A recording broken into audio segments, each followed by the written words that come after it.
Hey there folks, I'm here with Last Epoch. I'm going to have a bit of a different approach to these videos for YouTube than I usually do for my other Let's Plays. So I played Last Epoch truly blind on stream back during early access in 2022. I'll put a link in the description to that video if you wanted to see my true blind reaction to the game as it existed back then. When this game launched in full 1.0, one of my real-life best friends, Kat, wanted to play it with me, so we were playing it and recording our sessions together. But after finishing the game and seeing most of the endgame content, I realized that those videos were kind of bad.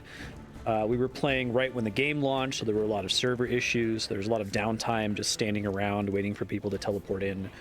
I don't think it would be a particularly fun experience to watch, even if I edited it. I might edit those videos later and upload them unlisted. If I do that, I'll put a link in the description of this video to them. But I don't want to just not upload anything about Last Epoch because I really like this game, and I think some of y'all might enjoy hearing my thoughts on it. When I played it with Kat, we ended up skipping through the story for the most part to just kind of keep the multiplayer experience lubricated. But I really like to see the story because it seems like they put a lot of work into it, and it's kind of interesting. So even though I've gotten to the end game and I fought all of the monolith bosses before, I still think that there's going to be some value in this not so blind playthrough of the game. I'll be showcasing all of the story as it exists so far. It's apparently not finished yet, so I might do another episode in a future cycle when they do release more of the story steps. It's kind of miserable to watch somebody play an entire action RPG outside of a live stream setting where I'm like talking to a chat, because a lot of the time is just spent running around maps, killing mob packs. You've seen me do it once, you've seen me do it 1,000 times. So I'm going to adopt my RuneScape approach to recording this. I'm just going to be pausing the recording whenever I don't have anything to say, or if I'm doing something that you've seen me do 1,000 times before, and I'll resume the recording whenever I'm back and I have something to say. Hopefully that's going to make it more interesting to watch. So I have messed around with most of the base classes in this game. I haven't seen all of the masteries, and when I say messed around with, I haven't taken many of the classes beyond like level 40 or 50. The main class I've spent time on is the Necromancer. I really like pet necks in games like this. It's like my favorite archetype. So maybe sometime towards the end of this playthrough, I'll swap to my Necromancer just to show you what that's like in this game. But starting out here, I haven't tried the Spellblade at all. I'm kind of interested to see how that plays. So I'm going to boot it up. I'm going to let all of the story sequences play out. I'll let all the voice acting play like I would if I was playing it on stream. And then, like I said, if I, have things to say, I'll say them. Otherwise, I'll just pause the recording and come back when there's new story or new things to talk about. I am going to play on solo account found. I don't know that I would get a lot of value out of hardcore, but I kind of like the idea of just committing to being completely solo, but still sharing the stash with other characters in that category. In the beginning, there was darkness. Only terror, myself, and the void. I was content with nothing. She dreamt of light, of life, of humanity. We disagreed, and yet, in her world, there were gods. Majasa of the desert. Oh, Majasa's one of the gods. Largon of the sea. Okay. Rye.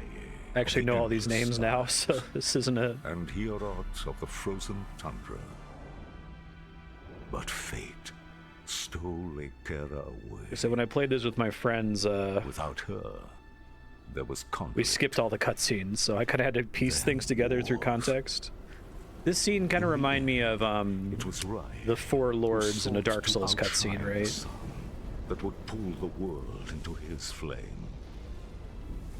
Caught within Rye's gaze were the Keepers, an order sworn to protect Eterra's memory and the power it still holds. I really like all of the Chrono Trigger influence in this game. It's like all over the place.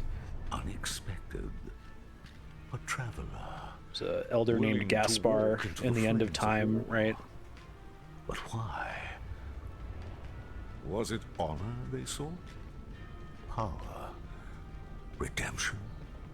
Or was this fate? Perhaps. But no story is quite that simple.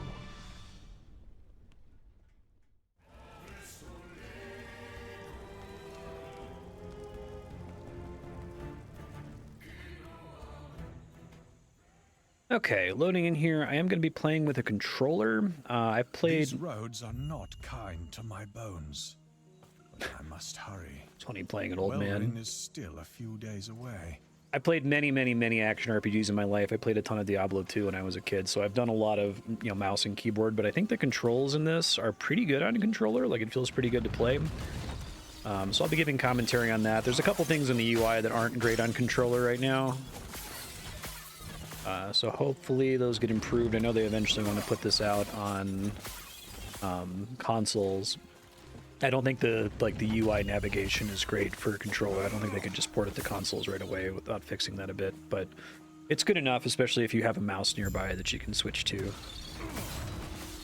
I do kind of like the way they make health potions work in this. It's sort of a middle ground between Diablo 3 and earlier games where health potions drop like Diablo 3's health orbs. Letter from the Keeper's Council. As keepers, we avoid conflict. We're dedicated to the goddess Eterra's memory. That is, until Raya forced our hand. Raya is the He Firebird. wishes to destroy us and steal Eterra's legacy. We can't let that happen. We need Hirot's help. Your help. Hirot is the deer man. He's like a icy deer man, whereas Raya is like a firebird. Okay. This all makes... I'm actually glad I'm doing it this way instead of doing it as a true blind playthrough, because I actually can make sense of the story.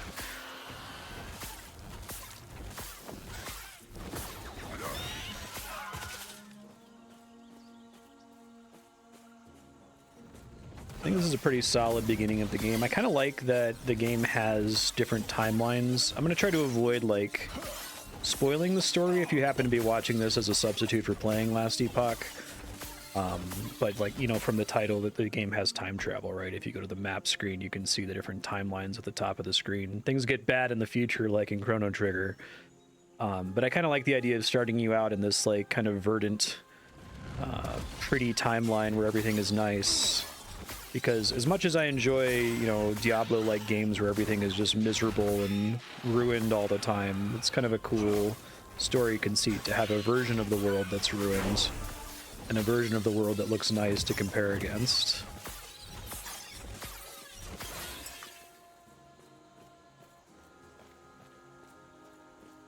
I'll probably pause less frequently here at the beginning of the game so you can just kind of see how basic combat feels, even if I don't have a ton of commentary. But the further we get, the more maps I'm just clearing the same way over and over. I'll pause more and more frequently. Here I'm getting levels pretty quickly. I'm getting new abilities, that sort of a thing. I need to figure out what abilities I want to use. If I'm going to be going Spellblade, I think that means I'm committing to being a melee mage, which is kind of interesting. I don't hate this lightning power right now.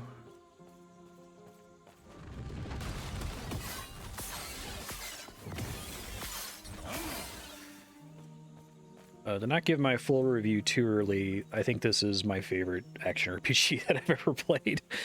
I have lots and lots of opinions on Path of Exile. That game causes me enormous psychic damage. And like everything that I dislike about Path of Exile has been resolved in this game. I think it's hard to describe. Here, let me talk to this guy really quick. These guys die. Okay, corpses are burned and fleeing. Kind of have an issue, and I talked about this a lot in my RuneScape video essay, that people have all this nostalgia for Diablo 2, and it's very difficult to ever follow that experience up for several reasons. One is that Diablo 2 existed in a time before there was an extremely robust internet of answers to every possible question you could have, right? It was, even though Diablo 2 is an online game, it was kind of before the point where you could just look up what is the meta thing to do, what is the best skill build. So a lot of people are remembering playing a game that really can't exist anymore. Talk to this guy. When you arrived, was there a family? Everything all right? It was my mistake. I can handle Ospreys. I told them to stay back. to let me handle it. It's an interesting choice to have the initial bad guys be like bird people. It's war, you can't save If we everyone. can't. Are you also here for the peace talks? That's right. Good. Because so am I. Name's Grail. Since we're both headed the same direction, why don't we go together? Sounds I good to me. wonder, which of us will take down more Ospreys? Come, let me watch you fight. Sounds good, dude. I got a passive point. I really like the way the passive trees work in this game. I like the way you commit to your build, but you can respec, but they make it kind of a hassle to respec. I like Diablo 3, but a problem with Diablo 3 is I felt like I could just freely change my build whenever I felt like it by going back to town, so I never really felt connected to my decisions. And here it's like there's just enough resistance that it would be just enough of a pain to change my choices later, which I kind of like. So okay, I got intelligence, resistances, mana, and health. I think I'm gonna try to get my resistances taken care of super early. It's unnecessary, but it also gives me intelligence, which is damage, so that's okay. What I was saying about Diablo 2 though is that like we're pining for a game that can't exist anymore as problem number one. And problem number two, it's not just that the game can't exist anymore, but a lot of us were playing it in high school or middle school or elementary school, right? So we're pining for an experience we had as kids, which is also something you can't really get back. So I think a lot of the attempts to like recreate the magic of Diablo 2 are cursed from the start, that you're never going to be able to pull it off because you can't go home again. And I think, you know, Path of Exile starts as an attempt to like, you know, Ret Vern to Diablo 2 or whatever. But then it like mutates into this very, very different thing, which, although the thing that Path of Exile has mutated into isn't a product that's for me and my brain chemistry necessarily, I do think that it is kind of an interesting new product. It's like as different from Diablo as, you know, Dota is from Warcraft. But I feel frustrated by Path of Exile and that it seems like the game devs haven't like acknowledged that they've now made a totally different product. They want to believe that they're still making a successor to Diablo 2, that at its core it's still an action RPG that's about killing monsters and not a build theory crafting game, right? Where the killing monsters is just kind of like almost tangential. But I say all of that to say that I think that Last Epoch is the successor to Diablo 2 to the extent that that's even possible. And maybe it's a cursed problem, but this is like I think the closest you can possibly get to recreating that magic. And I think it does it without unnecessarily like clinging to the design philosophy of Diablo 2. It has some stuff that's like, oh yeah, this kind of feels like D2, that's cool. But it's also like moving things forward without like completely transforming the experience. And I think that that's cool. And I think that the devs of this game really, really care about game feel. They really care about quality of life. They really care about getting the math right. And it's really fun to see that. I think it goes invisible for a lot of players, like when devs care this much about their systems. But it's not invisible to me. It's one of my favorite things. It's why I like Monster Sanctuary so much as an alternative to Pokemon. Okay, I got a skill specialization. I got to stop talking. So the skill specialization system is incredible. I love it. It's so smart. I love that they let you experiment with 5 different skills, and then you get these little skill trees that it's essentially a more complicated way to do the runes from Diablo 3, but it gives you a lot more like control over the skill, and you can totally turn it into something different over time. I'm gonna try fire. I haven't done fire with any characters right now. Spreading flames, spreads to nearby enemies. I kind of don't want to spend a ton of time looking at this screen, so I might just pick something to pick something. Fireballs per second. Oh, I can make it channeled. That's kind of funny. I think it costs nothing, or it costs very little by default. Mana cost down. Huh. You don't regenerate mana while channeling. I kind of want to try that. I haven't really done anything with channeled abilities, so why not? Let's give that a try. It seems fun. Work in that direction here. Keep working on my resists unnecessarily early. before it reaches town.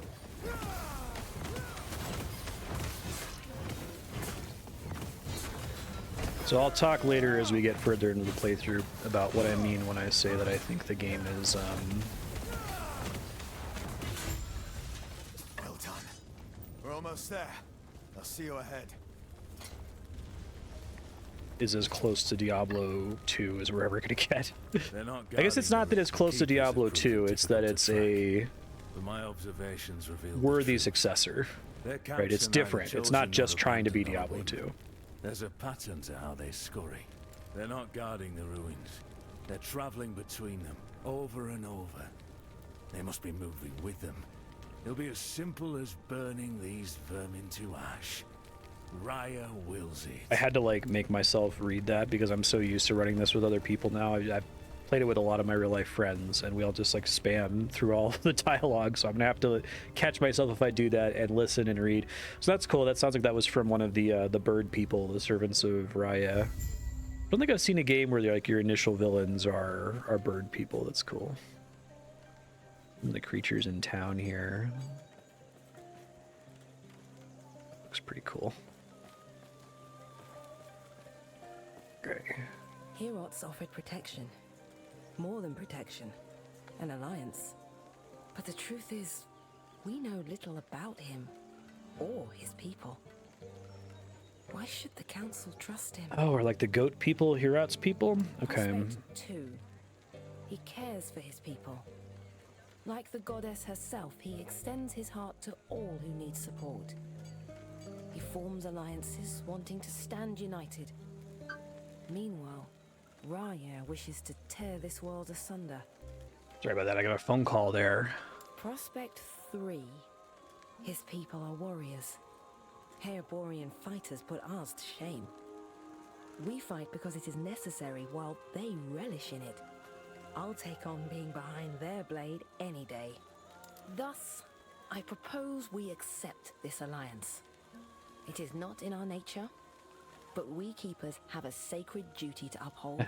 Duty. Without Heorot's help, our efforts might prove fruitless. Okay, so the people of this initial town are teaming up with the Frost God.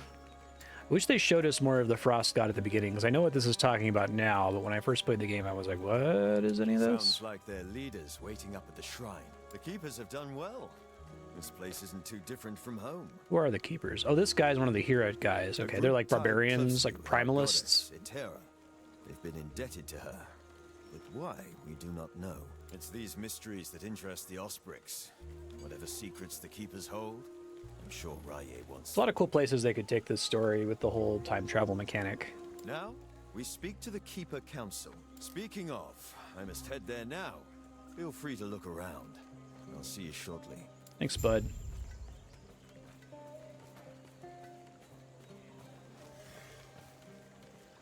Yeah, the game is very pretty. I like their art style, especially here at the start of the game.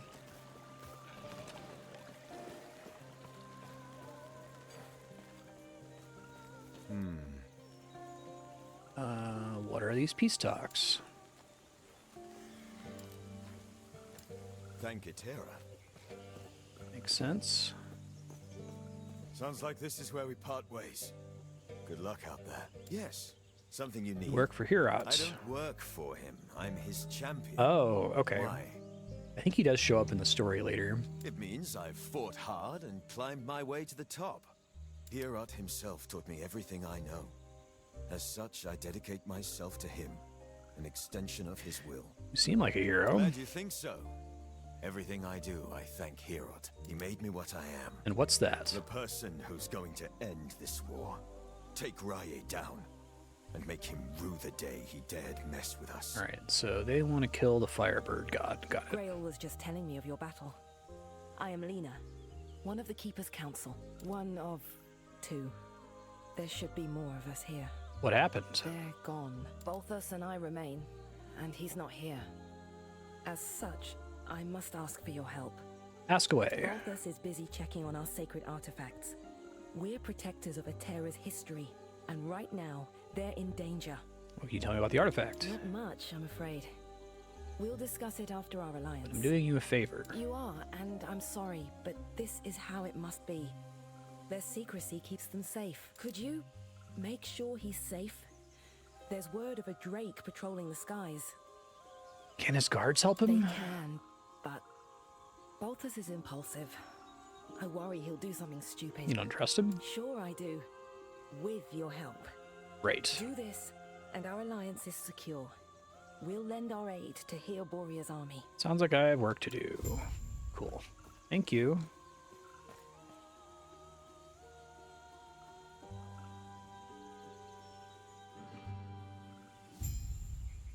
Okay. Have my town portal. It's pretty straightforward.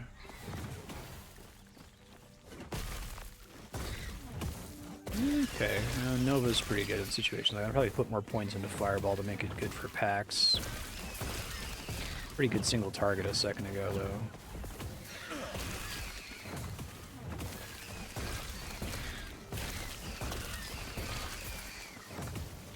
So now it's kind of just clearing enemy packs, but I'll pop in if I get like a new ability or skill point or something that, you know, substantially changes the way I'm playing.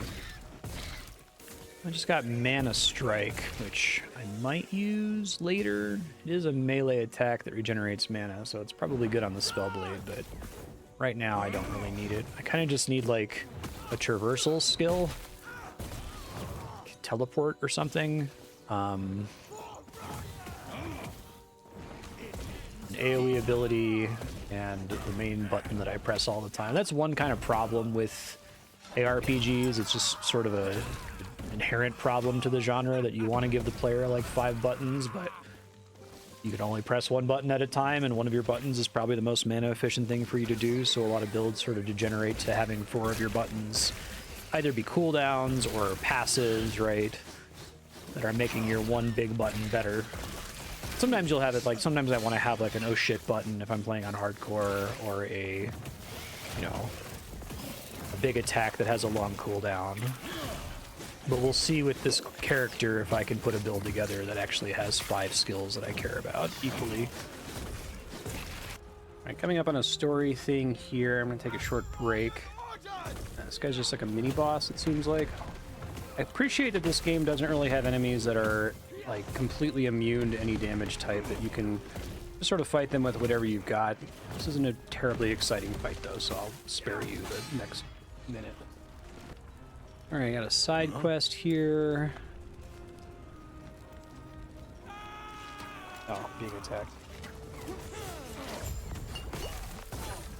Rescuing people from a storeroom.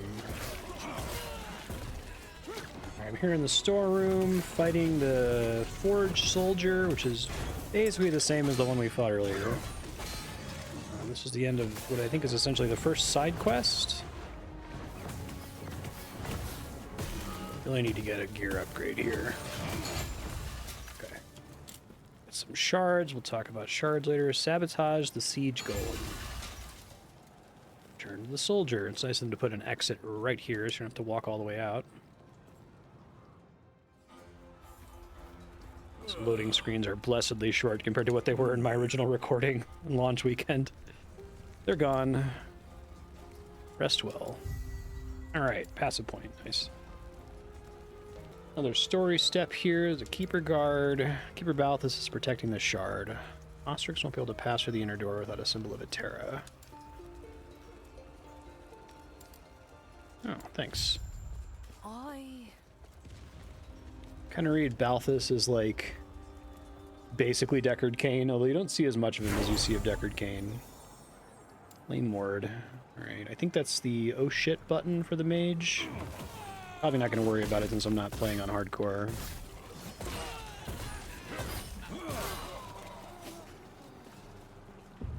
This area is kind of cool looking.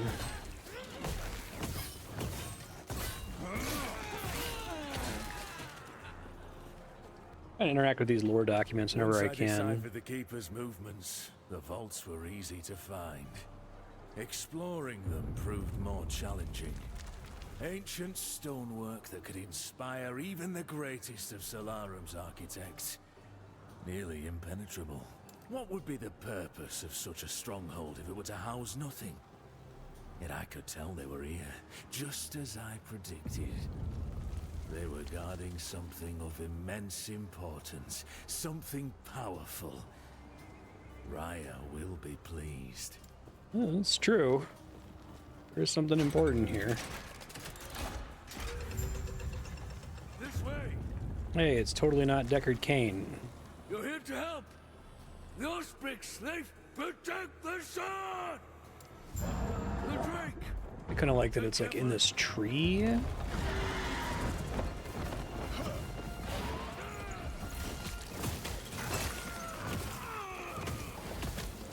The setting is cool. It's kind of interesting that they throw you like straight in the middle of things. I guess that fits, right?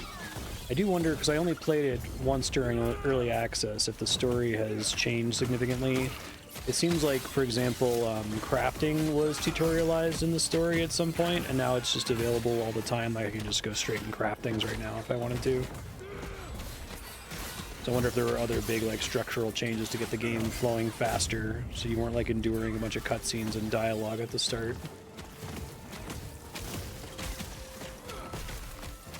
Actually kind of has me glad that I'm playing it, like recording it now, and not on the first playthrough when we were just speeding through everything, because I can actually try to appreciate what's going on.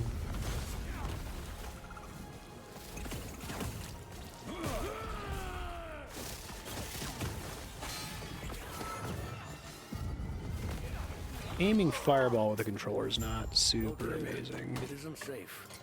Make a loot filter to not look at whites anymore. Yeah, so loot filters in this game, super easy. Let's do it real quick. Create a filter. Create a filter. Spellblade. Why not? It can be blue. Add a rule. Hide. Rarity. Actually, I probably don't even care about magic items anymore. Then I'll figure out what stats I want later. Obviously I want fire damage, so I may as well make that. Recolor. Fire damage, right? Affix, fire, damage type, fire penetration, sure, that all seems great. I don't know that I'm doing fire damage over time. Fire aura, why not? Fireball pierce chance. Whatever, that's fine. Sure. Sounds good. Okay. Okay, let's progress the story. First things first, thank you. The Osprix grow more troublesome by the day. We've reinforced our walls, supplied our men, and taken out dozens of them. Yet, they're still here, using brute force now. The howling monster circling the vault. Yes, sir, I see you lack keeper's robes. I take it leader sent you. True. Lovely. While your help has been appreciated, I have everything under control. He's a little What pet do you mean? dragonfly. I'm protecting the Epoch, of course. Here, it's a fortress, meant to keep unruly treasure hunters from locating the shards of the Epoch. Or at least it's supposed to. Drastic times. What are the shards of the Epoch? Lena not tell you? The time travel ship from Chrono Trigger. Well, tell you what. Let's get out of here first, and then I'll explain more. These peace talks are hardly worth it if you don't know why Orion is after us. Sounds good, bud. Alright. More lore text here. Since the Keeper's fall, we've held the same rituals. Instructed to keep the Epoch shards separate. Those were Itera's words. I didn't understand that Itera is like connected to the Epoch in this way, which is kind of cool that there's like this goddess who's aware of time travel. The second vault is I assume they're going to do inside the DLC or an Stonefall expansion at some Mountains. point that has us The traps that deal with only the Itera like in the Keepers know how to dinosaur move. past or something. The third shard is always on the move. It uses multiple vaults. Only we possess the knowledge to open them. This is why we never call a single place home. Okay. Third shard is kept separate from the rest.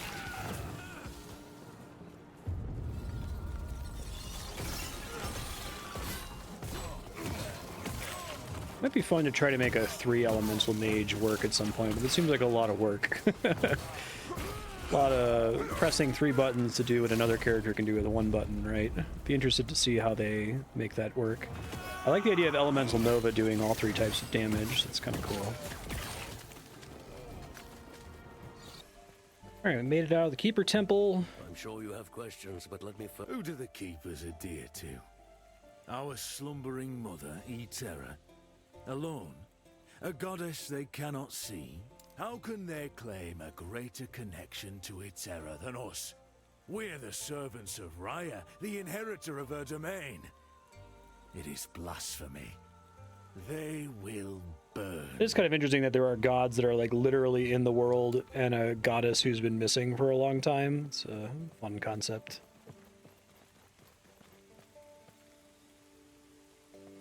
He's supposed to say good now, but the voice didn't play. Oh, bye, Deckard Cain. He had the Epoch with him, so that's bad. What just happened? Who was that? Orion and Ospric's general. They went toward the Highlands. I've got this. Okay, cool. Another side quest in town here. Soldiers are getting lost in the Highlands. My niece is missing. I'll find her. No problem. Looks like we've got more things to turn in here. Speak with Lena. Everything okay? Where's Balthus? Yeah, about that. What? What happened? Drake came That must be in. Orion. If he captured Balthus, he's in danger. Who's Orion? An Ospric's general. He's the one leading the hunt for us. What happened to the artifacts Balthus was protecting? That must be what they were after. We have to save Balthus. Get him and the Epoch back. Their camp is not far. I'll have to organize a group. Go after him. Allow Are you me. sure? I could gather soldiers. Have them come with you. You don't understand. I'm like a walking army. You'll walk into an entire army of Ospreys. Don't worry about it. Stay safe. Stay alive. And bring Balthus back. I'm not clear on who like the characters are in this game. Like, is there an explanation for why you're like a walking army? Because like in Diablo 3, it's that you're the Nephilim, right? I guess maybe they don't need to explain that. That's kind of a nice thing about Diablo 2, that you're just like some guy or some girl, right? All right, I got another skill specialization for now. I am using Elemental Nova a decent amount just for like AoE damage, so I might take that one. I'll have to, it'll probably actually be teleport if I just wait one level. That probably makes more sense. And here for the side quest. Beat the forged shoulder. Beat the forged soldiers. That is hard to say. Person here already dead? I really need to start picking up some yellows. I'm so used to just ignoring most loot. Okay. It was a trap. Dying Keeper. Osprix uses as bait and ambush. Okay. That's sad. Well, I got a tome with fire damage. That should make a pretty significant difference. I also have a ring now. Okay. Okay, this should help. I'm going to talk a bit about the difference between added versus more versus increased damage in this game, because I think it's brilliant how clear they've been about it. Although it's still kind of like tough for new players to get used to, because it's hard to keep track of in like every ARPG. I'll come to it when I'm like looking at a skill tree later. It'll make more sense then. All right, delivering the bad news to this guy. The distress call was a trap. Most didn't survive. Sorry for your loss. My condolences. Prayers be with you. Bummer, bud. Start doing the increased elemental damage now. I think that's gonna make a difference. Tempted to try disintegrate, but that's kind of what I'm doing with fireball right now, so it's likely unnecessary. And I did just learn teleport, so let's go ahead and specialize in that. Teleport. Cooldown recovery, resistance after teleporting. Increased elemental damage if you've cast teleport recently. That helps me more in the immediate term, so I guess I'll take that. I probably want teleport on my left trigger. Works better with my brain. Okay. I like the look of this whole area. Like, feels very interesting to have these like bird people be our first villains, essentially. I guess, like, they're not all bird people, they're just people who worship a bird? Question mark? Something like that? I wanted to show some of the zones as I move through them and not just, like, completely pause recording every time I'm walking through an area that looks different from areas I've already been to. I think coming up on a boss fight here. This is the guy we're gonna fight. Stealing my wing and my eye. Yet, I saw it. The flames of prophecy revealed that these rats hid a treasure, one far more powerful than anyone could conceive. When I present this to Riot, this power, he will finally understand how worthy I am, what I have sacrificed, all for him. Well, don't think you're gonna survive much longer, bud. Just a little suspicion here. You're here for the Epoch. Reaching me was impressive. He looks cool too. I like how he's got like part of him is burnt. He's missing a wing. That's cool. We're calling that a Drake.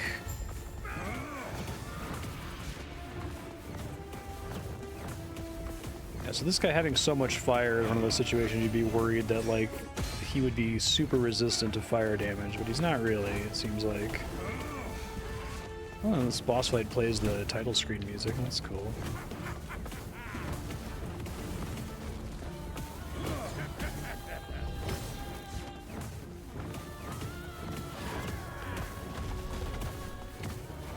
I think they did a really good job with calibrating the base, like, health regen and mana regen. Like, you don't think about it, but a lot of games like Diablo 2, it's very easy to be mana starved all the time, and they've managed to do it without really having a generator spender economy. There's ways to, like, get a generator spender, but you have to, like, explicitly opt into it in the skill and passive trees. It's not just the default way things work. Has some great, like, attack patterns. Okay, that was cool. This thing have fire damage on it. Elemental damage. Yeah, it's actually probably better than what I'm sitting on right now. I'll try that.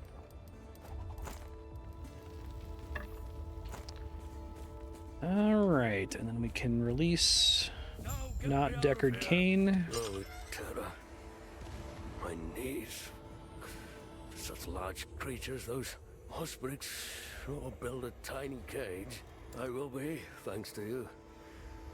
Let me just grab these. Oh yeah, that's the Epoch shard. The shards of the Epoch are safe. I was worried for a moment. What are they? The Epoch. Oh, it's a Terra's most sacred artifact, holding great power. The power to travel through time. What? If Raya were to get his talons on it, he would surely win the war.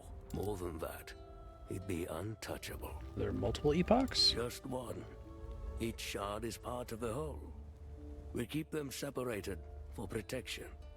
This responsibility makes the Keepers what we are. How many shards are with you? 2 of them. The one I keep with me and the one from the vault. The third should be back at camp by now. Okay. The Heaborian champion should Lena return with it sent soon. him after it. Alone? No. There's no time. Isn't it dangerous that you have more than The one? alternative would be to leave one with Lena, drawing the Austrix's attention to her.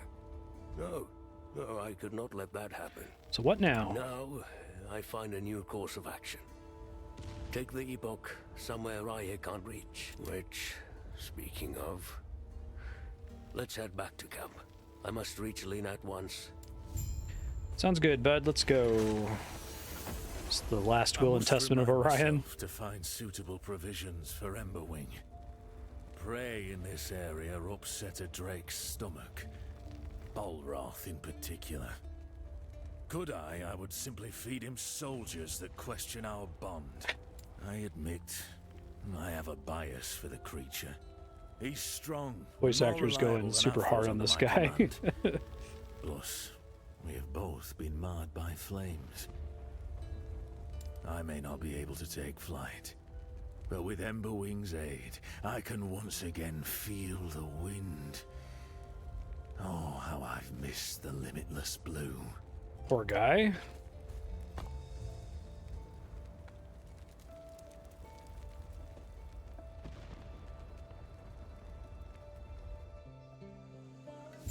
Okay. Time to use the Epoch. Scene always confuses people when I'm playing with them and they're rushing through the story. Oh, there's the two shards there intermingling. It's kind of cool. He's back. And it's all thanks to you. He's been quiet since he returned. If you could speak with him, I'd be grateful. Then we can begin our talks. Will do. You're back. Now, we must protect the Epoch.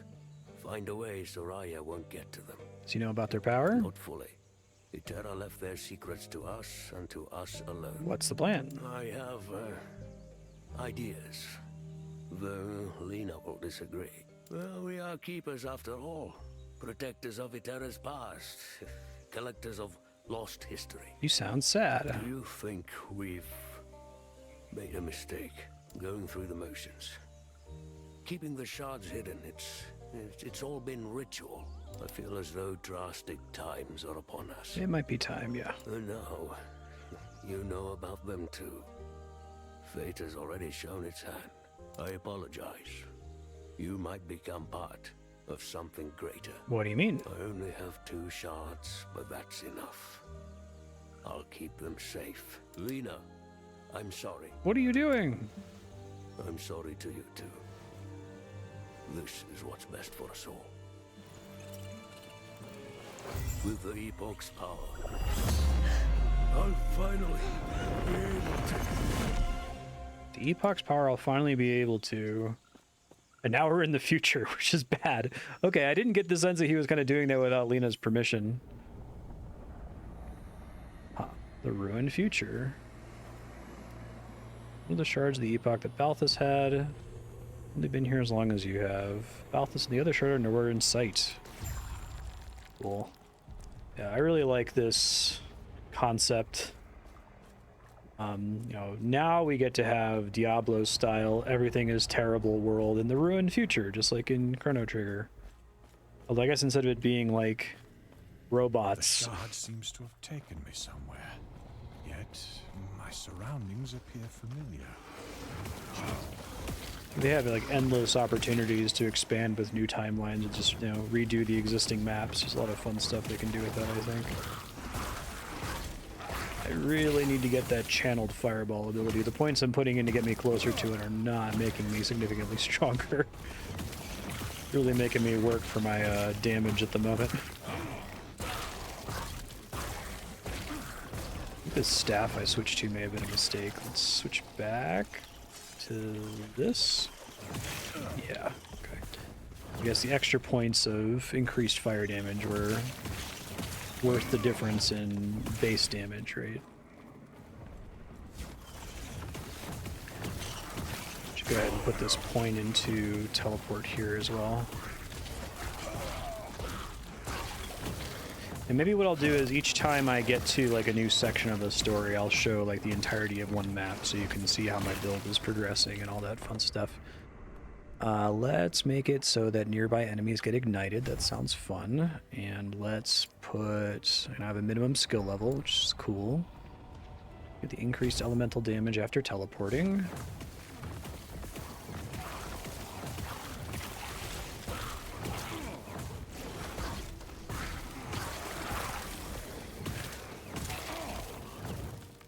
Yeah, sometimes... This is the first build I've done where the controller is not amazing, because like... If an enemy is really close to you, it's very hard to turn the analog stick to get to face them. Right there. I wonder if melee feels weird on controller in general. One wand. I'll keep what I got. Who are you? What are you doing so far from the refuge? Why are you here? Where is here? You look like a cultist.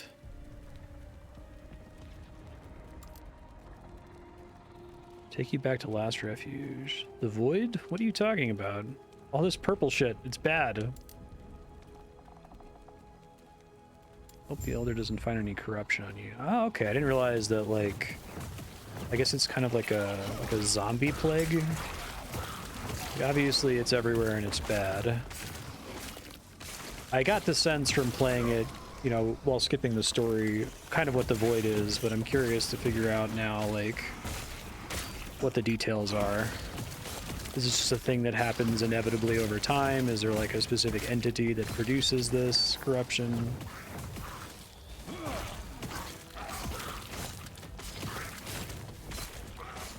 You get the sense that we're only kind of intended to be encountering the void in the future here.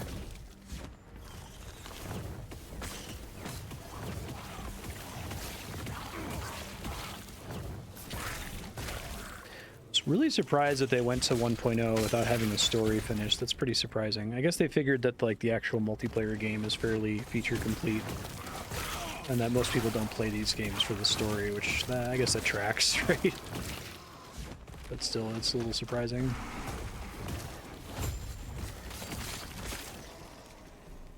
A bunch of people here. Something terrible is happening. The wards have collapsed and the void is rushing in. It seems bad. Terra, watch over you. Guard sent me. I come from outside. You have a shard on you? It's a long story. I'm protecting it. You are the foretold holder we've heard so much about. Oh, that's cool. So I get sent back and they're like, okay, this guy's gonna come. They like pass it down in their records.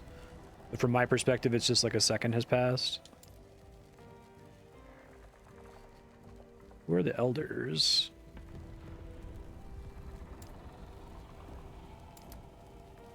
To the council chambers at once. Got it.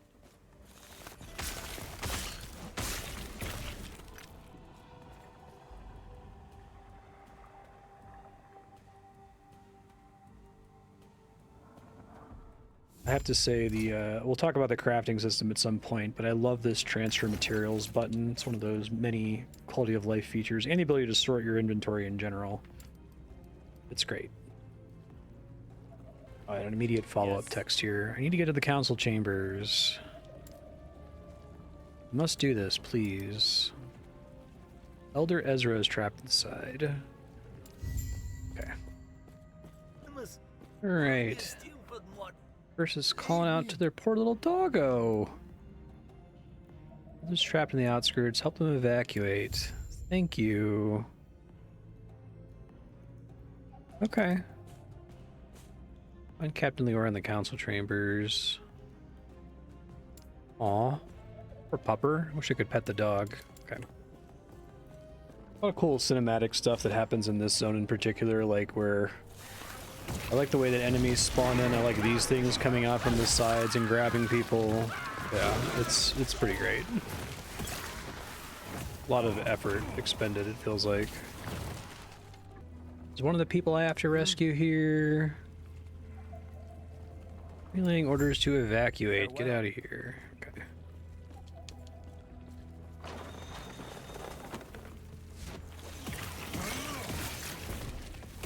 Almost got my channeled fireball ability. Watch it be really bad and me have to like switch to a different skill.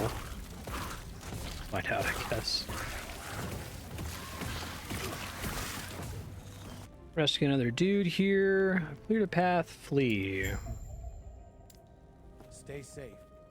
So these prisons are kind of interesting. They spawn what's called an exiled mage, which I imagine is a cheeky Path of Exile joke on the part of the devs, because they end up dropping a item that is very much like a Path of Exile item. It can only exist in certain slots. I think it's just gloves, boots, and belts. But one of the affixes it can only roll on those sorts of items. And the idea is that maybe it's really good for your build, even though it's kind of random what it can be. Maybe you could use the crafting system to combine it onto another item later, or otherwise craft it to make it really good for you. So it's a neat concept.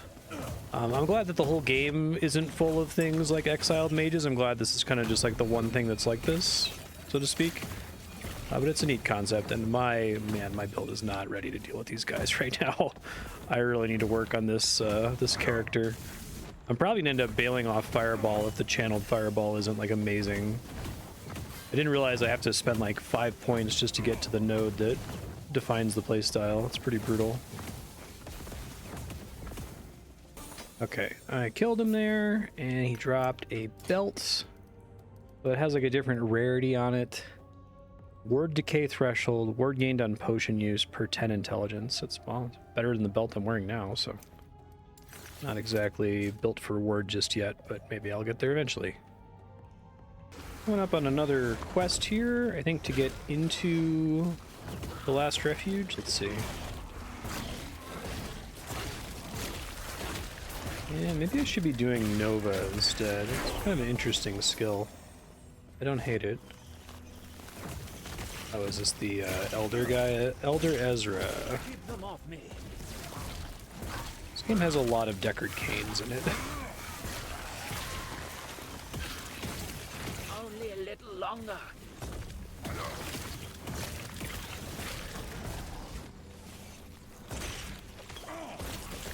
You there, help me. Because Deckard Cain isn't necessarily just an old man, but they all kind of fill a similar niche, I think. Even Gaspar, the Chrono Trigger guy. Keep them off me. Working on it, bud.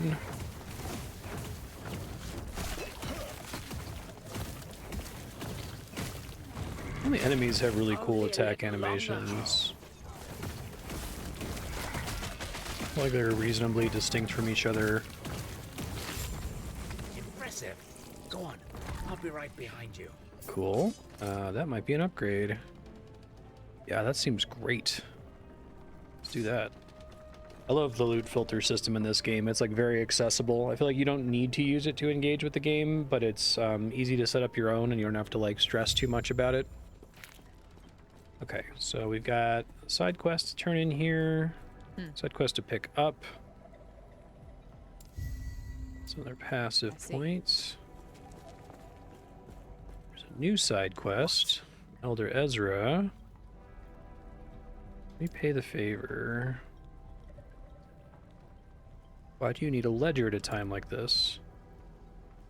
In case fools think this disaster erases the debts they owe me. Okay, I see. So, like, the elders in the future are very different from the elders in the era that we came from. You. Here's Gaspar. I can sense that you have a shard of the Epoch, but that is impossible. Who are you? Let me tell you all about it. I see. We have relied on the power of our shard for ages. Oh, that looks cool in the background there. Always assuming the others were lost, and it seems only tapping into a fraction of its potential. You were brought forward in time by the shard. If you want to return to your time, we will need to use them together. If the void does not consume us first. What's going on? What's the void? The void fell upon our world hundreds of years ago. All-consuming darkness spread across the surface and drove us into these caves. The last city of humanity. Last refuge. Well, I didn't know it was that bad. I thought there were like little refuges all over the place. I guess it is the last refuge. Has finally found us. It will reach this place and snuff us out. How are you planning to deal with that? Elder Panion is an expert at using the shard. He can weaponize it against the void. Okay. I have received word that his study is under attack. We may be out of time. What are the shards? They are the shards of the Epoch, a relic said to have power over fate itself. And after hearing your story, I have no doubt in this now. We thought the other shards were lost, but with yours, we may have hope of surviving this. What can I do? Everyone here is either too old or too injured to go warn Elder Panion, except for you. Please take these idols with you. An idol of Logon to guard you against chaos, and one of Eterra to guide you home, wherever that. I didn't realize that the idols were of the different gods, but that makes sense. The gods have long left this world, but their memory will give you comfort. Be safe, traveler. Idol system's really cool, so that just gave me some idol slots, right? Okay. Oh, yeah, that is Eterra. That is Lagon. Okay, that's cool. So the way these work, if you played Diablo 2 before, back in Diablo 2, you could get charms, and they would take up space in your inventory and give you bonuses, but it would be annoying because if you wanted to play optimally, your entire inventory would be charms, which wouldn't give you room to pick stuff up. So this game has a preset idle inventory up here that you unlock, and I think there's some cool design space for it. You know, the way it's currently designed, you unlock all of these slots except the center one, which I think is a smart decision to force you to be kind of creative with the way that you place them and play Tetris with it. I could see them doing like a future cycle or league, or I think they call them cycles in this rather than seasons, where the shape of this is different, or you can like fight a boss that unlocks different shapes that might be useful to you. But they kind of have neat little stats on them. Health on kill, extra necrotic damage, health from potions are converted to ward, fire resist. I guess I'll take the health on kill for now, but that's cute. So I just got another spell here, volcanic orb. Maybe I can try that and make it work. I'm not super pumped about the way teleport's working for me right now, so I'm going to try to despecialize it. And I'm just going to try this because I've never tried it before, see if it's any good. And I want to try to get the mana cost down because the default mana cost is quite a bit higher than my fireball. So I guess I'm going to try to go to this node because these nodes make it more expensive. And this node makes it cheaper, but also has a downside that I'm maybe not pumped about. Oh, you might want it to move slower, actually. Huh. Well, I should try that. I kind of like the ones that more thoroughly, like, change the nature of the skill, you know? Creates explosions at the end of its duration. Let me still try to get the mana cost down as much as possible, and I'll replace Glacier with that just to try it. I might end up wanting to do Elemental Nova and Teleport, because it looks like there's a teleport node that makes it so it casts Elemental Nova for you when you teleport, which I think that's the dream with a game like this. You want, like, you know, skills that trigger other skills so that you can put points in those buttons and never actually directly press those buttons, you know? Oh, that's pretty cool looking. That might be nice in melee. Okay, I want it to be like right in front of me. I think I have to shift to being more melee focused once I become a Spellblade, or at least the Spellblade passives and abilities are going to scale better with that. That's pretty cool, actually. I like that. It is quite a bit more expensive mana-wise, but I'll try to get the cost down.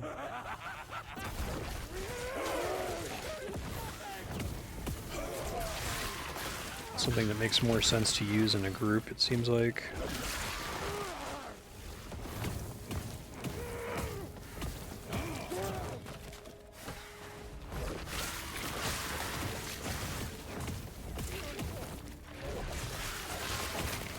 Yeah, that's a cool spell. I dig it.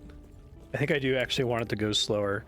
Oh, geez, I did it again. Okay, let's try that again. Let's read Ezra's ledger without skipping all the text here. Peek into the ledger. Run covered debt, or converted debt, comes to 12 bundles of meat, 4 casks of Groll milk. Okay. 500 gold marks, 24 rations. 1,200 gold marks. Return jewelry held as collateral. Refuse to play more games of chance with Artem. Empire bones, oracle cards, even betting on beetle fights. Keeps losing and only increases his debt. Okay. Cute. This is cool. There's a note here. Records of the First Elder. I once believed the shards would be safe, where the gods could not reach. In the future. I was mistaken. I find myself in a ruined era. What happened when I tapped into this power? Why did one shard come with me? Where are the others? Was all of this for nothing? It's cool. It's kind of a cool strategy to like hide something in the future. Gods. Don't go the same way Panion did. Those things have swarmed into the archive. Don't throw your life away. Got it. I'm sure Panion's doing great. Okay, I finally get to try the channeled fireball, and I already suspect it's not going to be as good as the volcanic orb I just got, but we will try it. Oh, that's kind of cool. It's like a little very melee, very right in front of your face.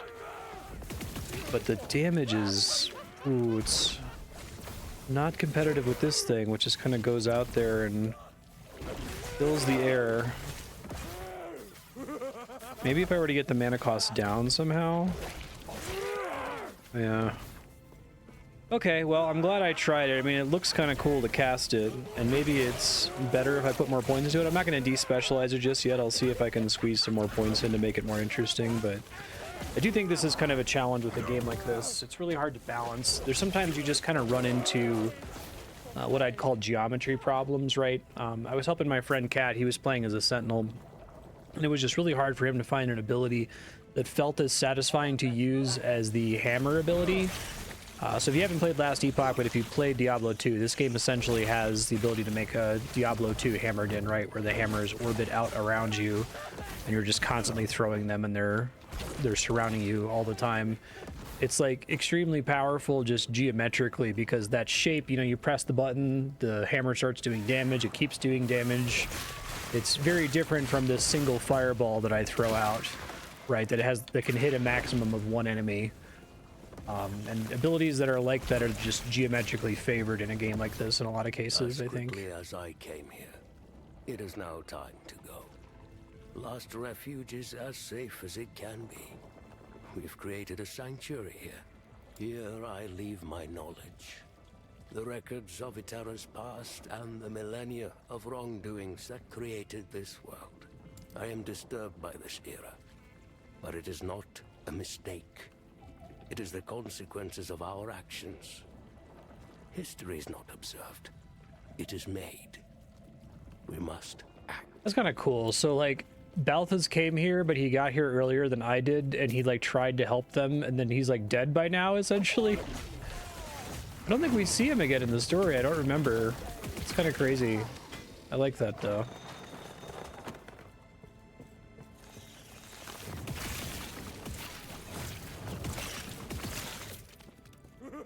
That channel is kind of cool. I'd use it if it cost like a tenth of the mana. It might be competitive with the Volcanic Orb if it costs a tenth of the mana. That thing like pierces through them and keeps doing damage, you know?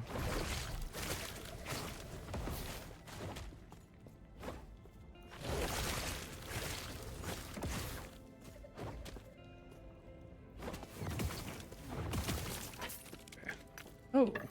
Oh, it's blue.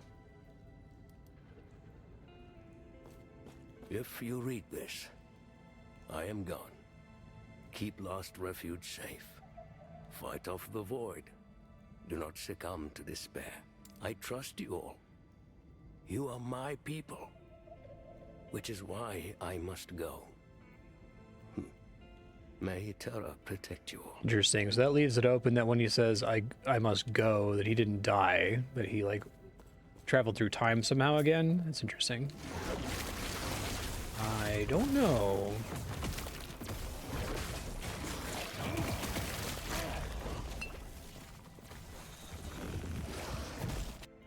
Zoning into Elder Panion's study. This might be kind of a mess because I don't really have a good mana solution at the moment. Hey guys, what's up? Waiting for Panion? He left to take the shard and face the void himself. He will fail. It's too late for us. Soon it will be too late for him as well. Too late for everyone. Oribus is already here. Who's Oribus? You guys are interesting.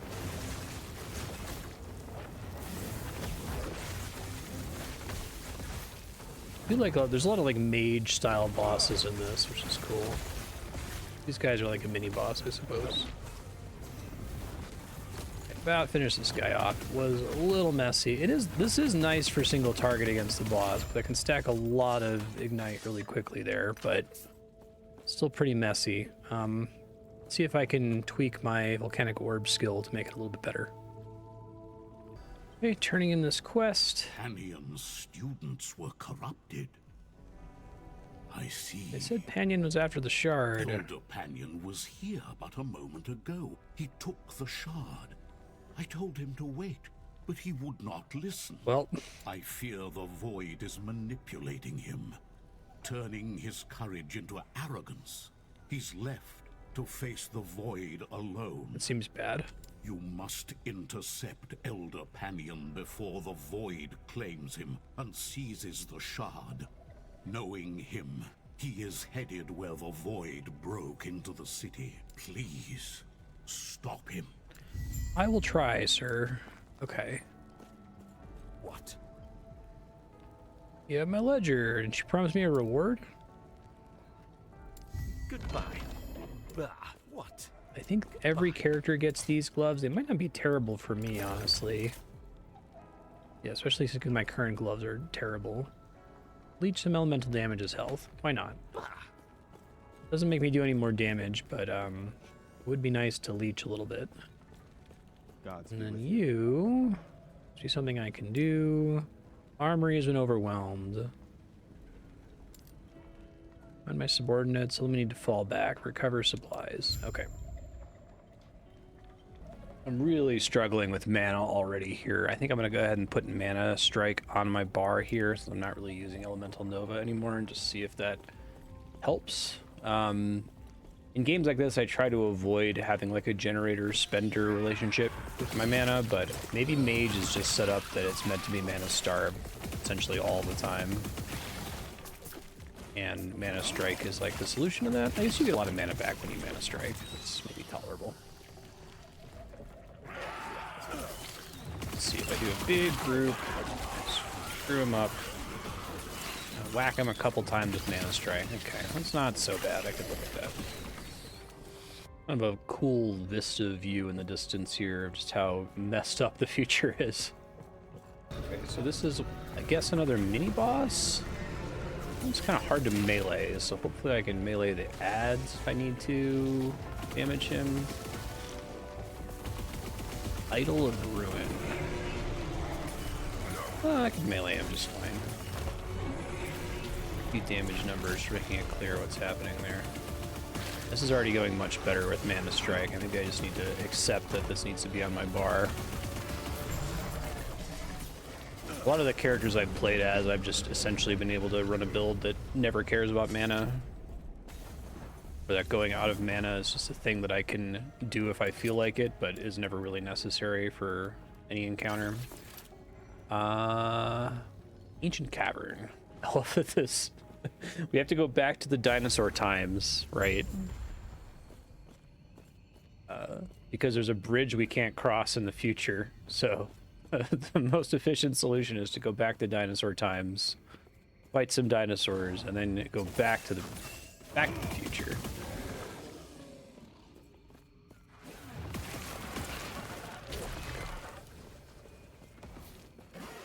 I'm excited for them to do more with the Distant Past. This is what, the Ancient Era, negative 6000 BC?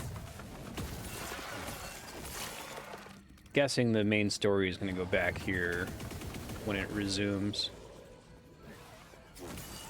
There's very little actual time spent here during the normal story right now.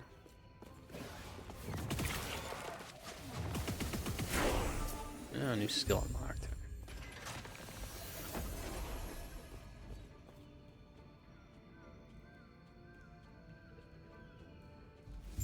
Okay, that's cool. Alright, heading into the armory here. This is for both the side quest and the main quest, I believe.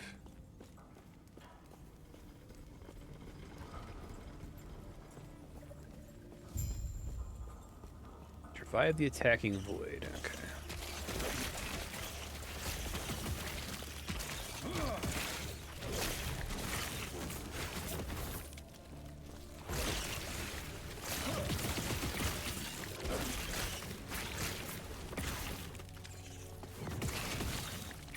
You pick up that ring. That's not on my loot filter.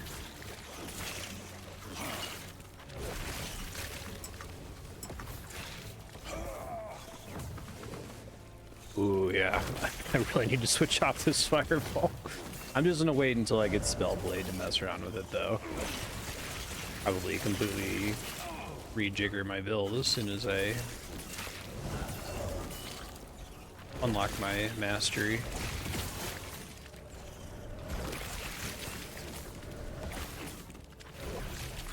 Okay. This could be working better. Not super pumped with it right now.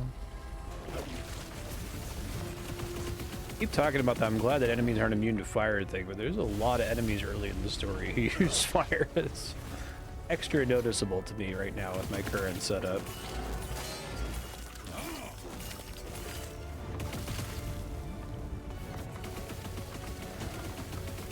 Yeah, that channeled fireball is pretty good if you can afford the mana for it.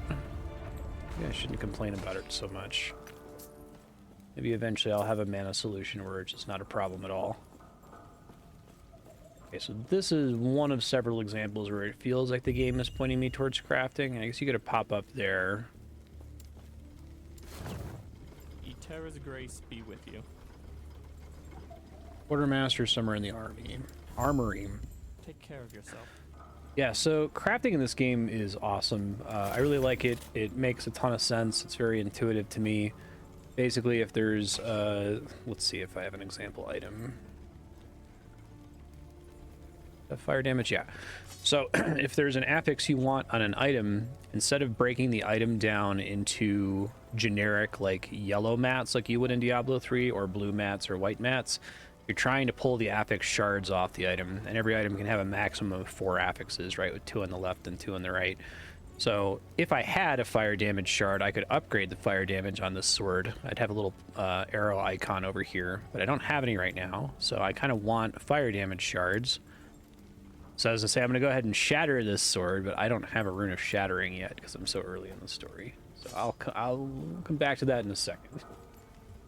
This is pretty cool. I like these. There's these shrines you can find that just drop a ton of idols. See if any of these are good. Product resistance. Fire damage. Yes, please. That's great. I guess I'll just equip that to have something in that slot. Yeah, I'll talk a little bit more about crafting once I can get back to town here, because could probably craft a couple of my items. I think the game makes it kind of discourages you from interacting too much with crafting during the leveling experience, because it doesn't really give you the like tools you need to do it.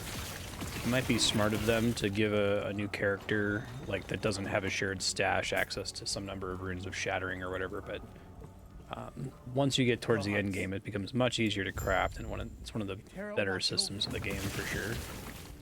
Quite satisfying to interact with. This progress.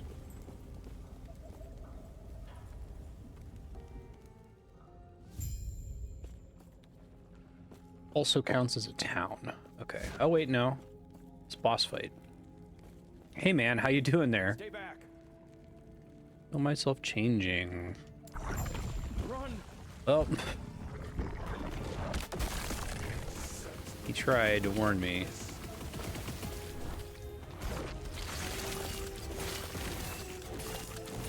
Oh god, I really hate the feeling of Mana Strike. I'm gonna have to just get used to it, or maybe when I'm on Spellblade, level it up more.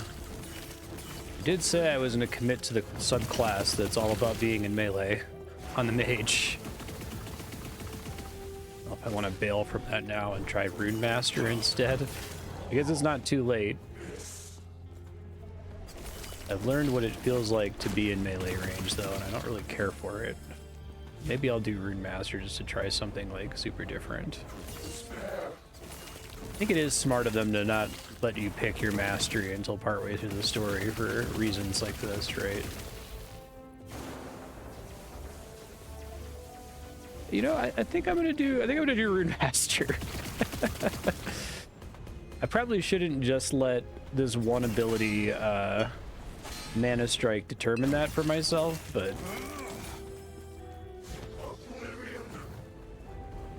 I'm sure the entire class doesn't feel like this one kind of janky feeling mana recovery spell, but you know, what are you gonna do?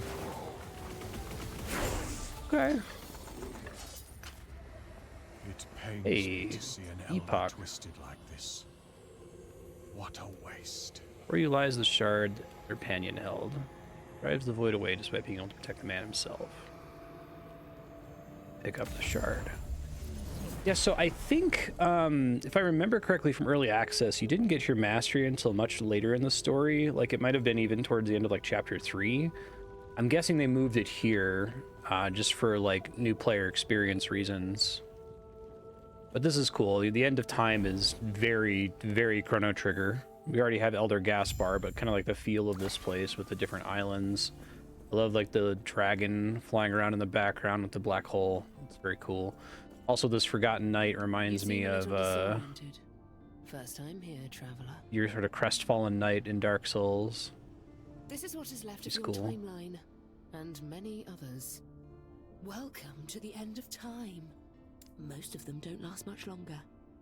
Jumping around timelines is a dangerous hobby. If you want a better chance, you should find your friend, Gaspar. He might be kind enough to show you how to tap into your true potential. And we got the uncomfortable laughing. Okay, I'm pretty sure she's supposed to be Soul's character. Elder Gaspar here. Stay safe. Okay. Probably should start working on my bank. Let me sell most of this garbage. I guess while I'm here, so all shops have runes of shattering, which is what you need to break down items. They're pretty expensive when you're a new character. But now, if I wanted to break down that item with fire damage on it, so I'm not guaranteed to get the fire damage affix off of it. I did! Fire damage shard, sent to the fort. Hooray! So then I could take this scroll, which has spell damage and lightning damage on it, and I could say, can I also have fire damage, please? There it is, fire damage. Add affix. Look at that, and now it has both. Still kind of a bad item, but... Yeah, so I kind of like this concept. Like every item has what's called forging potential, right? Which is kind of like the crafting HP on the item, and when you craft on it, it uses some random amount of forging potential. So you're not able to make every item in the game incredible. There's some things you can do to interact with the forging potential to make it better. There's some things you can do to get different affixes on it, but the player generally has a lot of control over what items they're getting, which I think is pretty cool. Now I'm going to pick my mastery, and at the last second, I'm going to decide to not be a spellblade and be a rune master instead. Probably misguided. You've woken up. That's good. I'm sure you have many questions. I do have many questions. I see you've spoken with the armor-clad woman. She may be flippant, but she intends well. Countless alternate versions of you have come and gone, only to drift away into nothingness.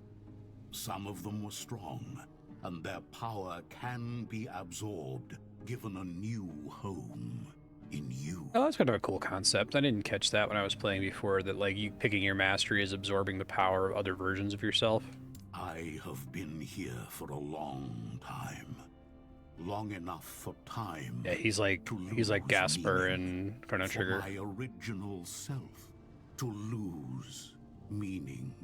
If you allow me, I will guide a measure of your other selves to you.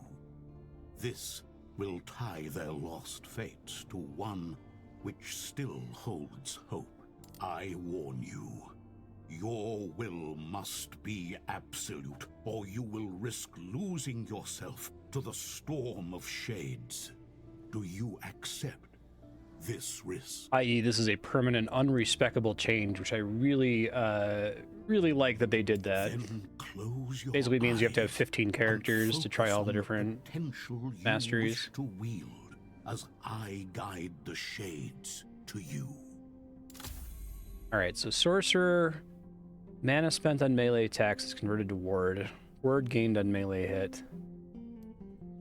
Increased elemental damage, extra cast speed with elemental spells.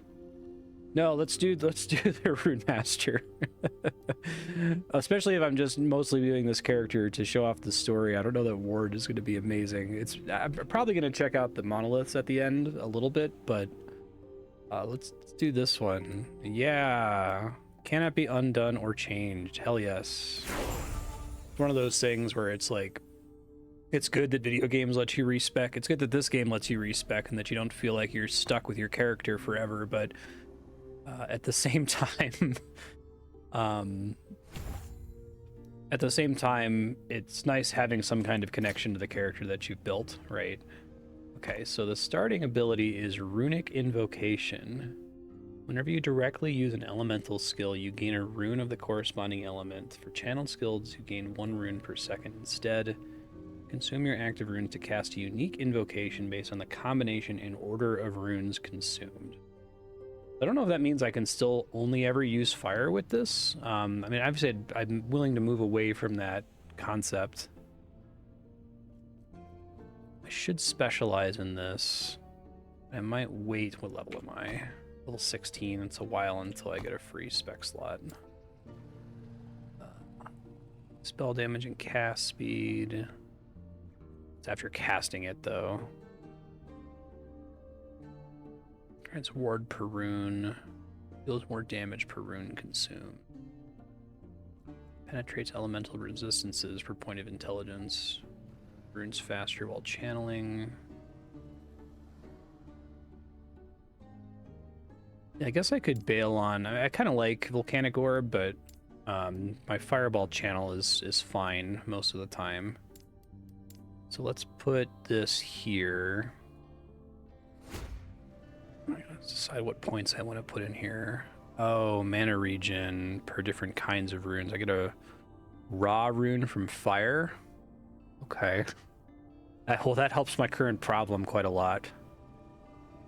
Hio rune. Oh, I see. The runes are named for the gods. Sure. Lagan is the Gon rune. Fire is Raya. Hio is Hierot for cold. It's cute. Where's most of the fire stuff here? Well, you have 3 runes and your combination of rune changes without casting invocation. Runic invocation's remaining cooldown is reduced. Search fire here. Ignite chance with raw rune.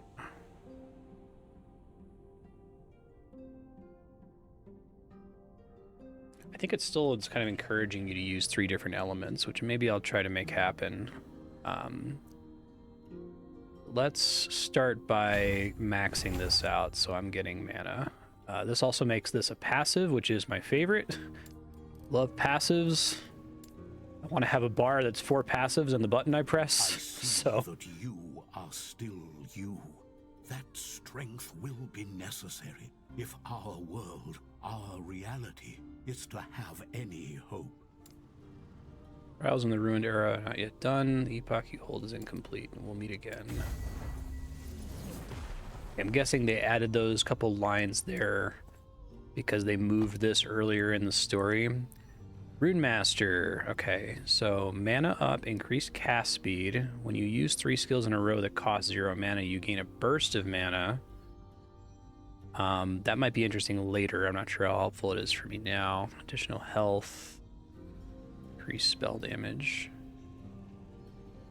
Oh, okay. So they do want me going into ward more, which is fine.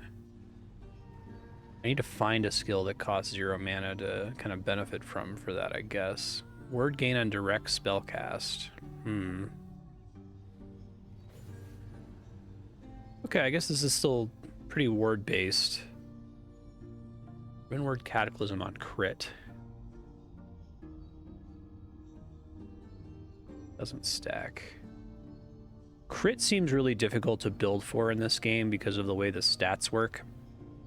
Yeah, okay, so now is a decent chance to talk about this. I think I see every word that matters here. Let me see. Yeah, it's okay. So in last Epoch, there are 3 words that sound like synonyms that actually mean completely different things. There's added or plus. So like this says critical chance plus 2%. Spell damage on next spell plus 2 per point, right? So that's added. There's more. This says more spell damage 7%. And there's increased. This also says increased spell damage 7%. So this is a problem that every ARPG has. How do you distinguish between multiplicative and additive benefits, right? If something says it does plus 100% more damage, does that double my damage? Or is that being stacked with a bunch of other increases? So they're very, very, very consistent with this. I really appreciate it. The game doesn't really tutorialize it, unfortunately, but once you understand it, it makes sense every time. Crit chance plus 2%, or added crit chance here in this case, means my base crit chance is going to go up by 2% per point, right? So instead of having a base, was it 5% crit chance? Yeah. Instead of having a base of 5%, if I put a point into this, it will be 7%. Increased crit chance does not mean that. If I got 12% increased crit chance, my crit chance wouldn't go by plus 12%. It would be 12% of what I have as an increase, right? And any source of increased crit chance would all stack together additively. So if I already had 100% increased crit chance, and then I got another 10% increased crit chance, it wouldn't be 10% of what I already have, right? It would be 110% total. So increased is your kind of additive multiplier. And then more is multiplicative. It's stacks separately from every other source of more. So if I had, say, you know, plus 5% crit chance, that would put my crit chance from 5 to 10%. And then I had 100% increased crit chance, that would move my crit chance from 10% to 20%. And then if I had another 100% more crit chance, then that would double it again from 20 to 40. So it goes like AMI added more increased or plus more increased. You want base stuff, you want base damage first because all the other modifiers apply to base damage. Then if possible, you want more because more is multiplicative with all other sources. And then increased is the least good. It's still good, but it's not as good as plus. So it can make it hard to kind of analyze. If you don't know that, if you're looking at this like, oh my god, 12% increased crit chance per point, and I can put 6 points into it, this is going to make me crit all the time. Like, well, not necessarily, not until you put points in this. I probably will invest in this, though. It looks like I can get my crit pretty high. Though that does say that's crit chance after I use a traversal skill, so it's only after I teleport. So it's not as amazing as it sounds immediately. You try to do this increased mana regen, doubled with more intelligence. That seems fun. High chance with fire skill, circle of elements. I have to put 3 points into this.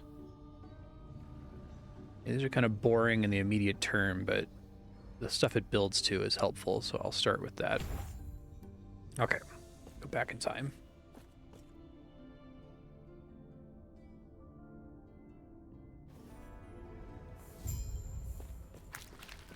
We're in the council chambers.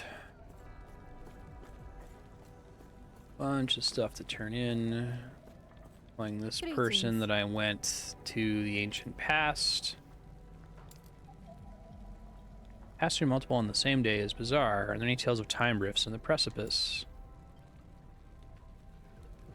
Must be at the end of the world. I'll keep an eye out. Okay. Do not dwell on regrets. Gods be with you. You made it back safely. We can survive longer. In your debt. Stay safe.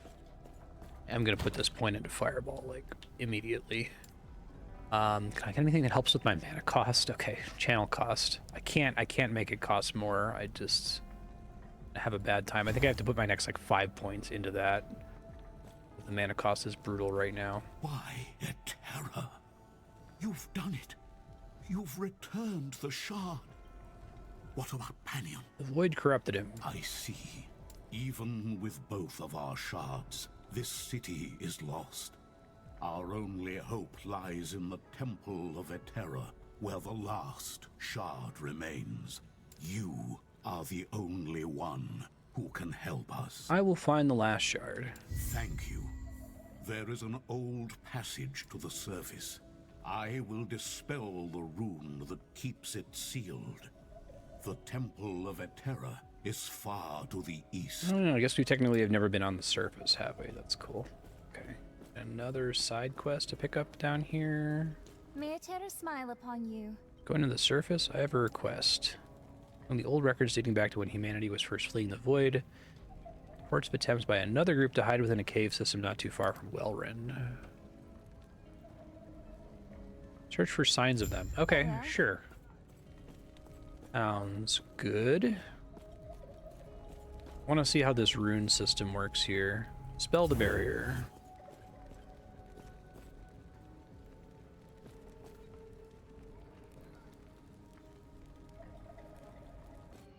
Okay.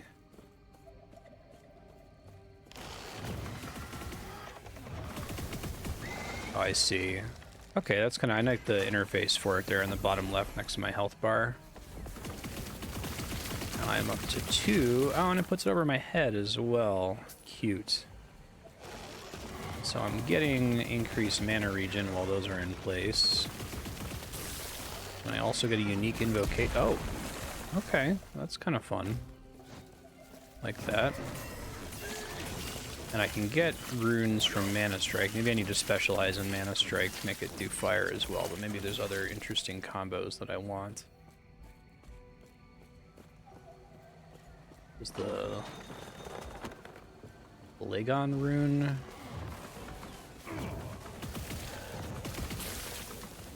It takes a while to replace the individual runes. Yeah, that's kind of cool. So you get different unique combinations. Okay. Yeah, I kind of like the concept of this character. What's all lightning do? It's a little shocky orb boy. That's super boring, but I think I'm gonna have to spec into Mana Strike. Still don't have a great mana solution.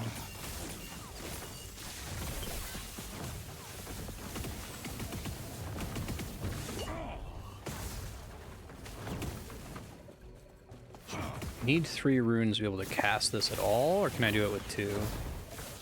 Okay, I can do it with 2, but it's quite a bit weaker. Got it.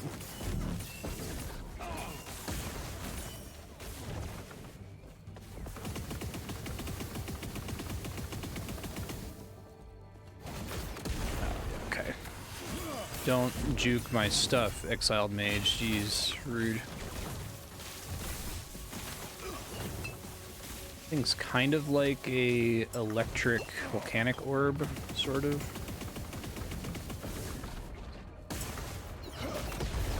I was able to hit him that time. It was pretty nice. Yeah, so I guess maybe I misunderstood that Rune Master wants you to use different elements. It looks like you can still kind of focus on one if you want to. It would be fun to try to make multiple elements work. Okay. I gotta clean up my inventory. Iron and greaves. Haste when you traverse, cooldown recovery. It's not really helping me very much. Neither are my current boots. I might just need to call this like flamethrower ability a lost cause. It's just not synergizing at all with this one. I think I can probably get more runes if I turn it off, because I think I'm getting fewer bonuses. I guess I'm already starting to build towards mana regen though, so it's not too late to respec this one. I'm gonna respec this guy, just despecialize it, just go in a totally different direction with it. Try to do cast speed, projectiles.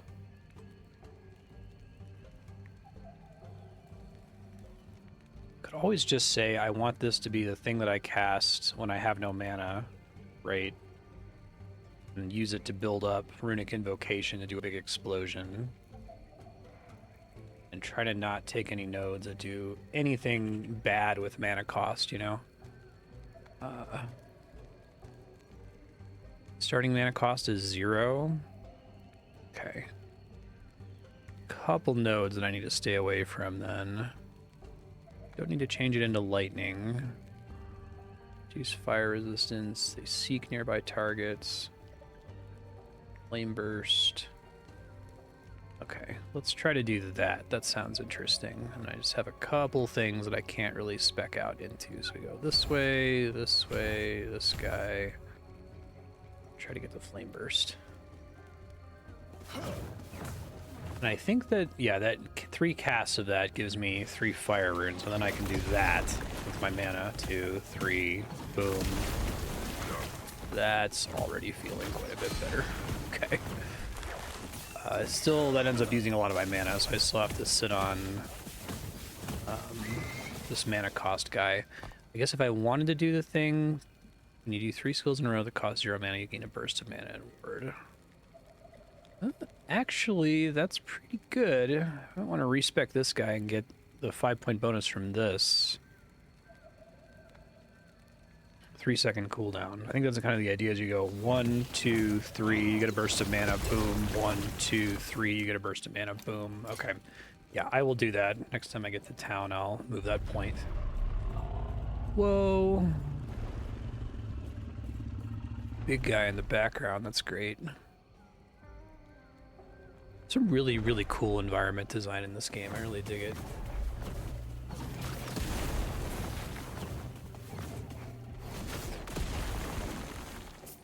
Yeah, this is pretty fun so far.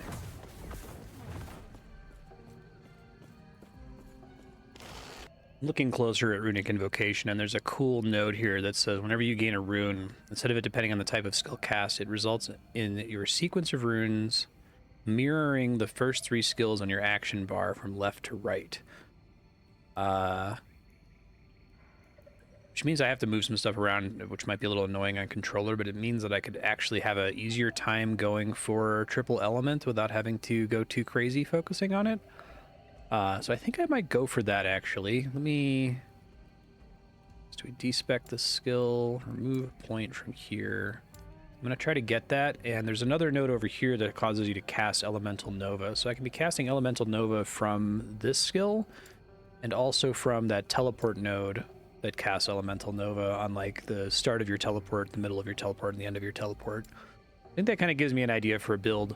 I might even end up replacing Fireball with Elemental Nova and just have that be all my damage and have everything else that I'm doing triggering Elemental Nova, but I kind of want to see what the other Rune Master skills are here. I get Flame Rush at 5, Frost Wall, Rune Bolt. Okay. Oh, and these are all multiple element? Interesting. Okay, cool. I think I've got a plan. I respec the point, so I get to put one here right away. Gives me the mana back, but adds a cooldown to it, which is tolerable, and I can start trying to invest in bringing the cooldown down after that. All right, heading to the surface, which you think is going to be... The oh, cultists had cutscene. a philosophy. The void transcends reality, and by embracing it, so could they. After all, this world was gone.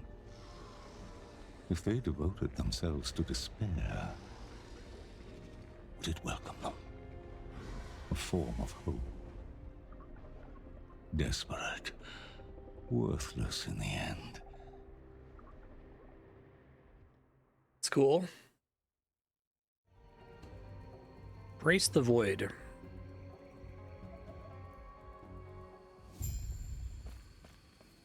Climb out onto the surface here. It's like, oh, I'm gonna go to the surface. I bet it's gonna look super different from the... Nope, it's still purple and horrible, turns out.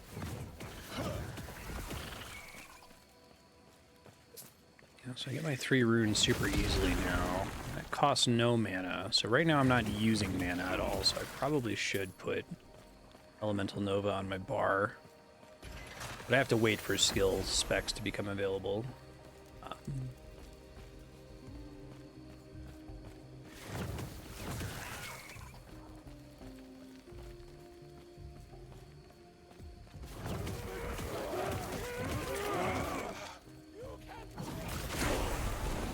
Nice, big level.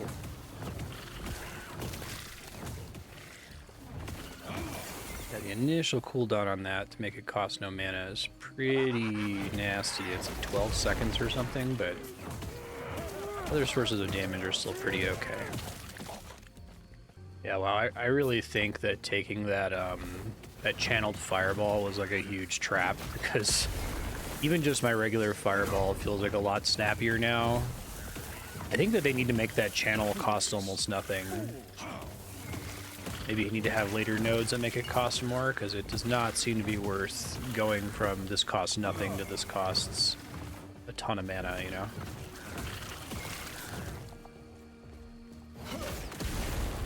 Yeah, it feels pretty good. Okay, I like this class so far. This is feeling a lot better now.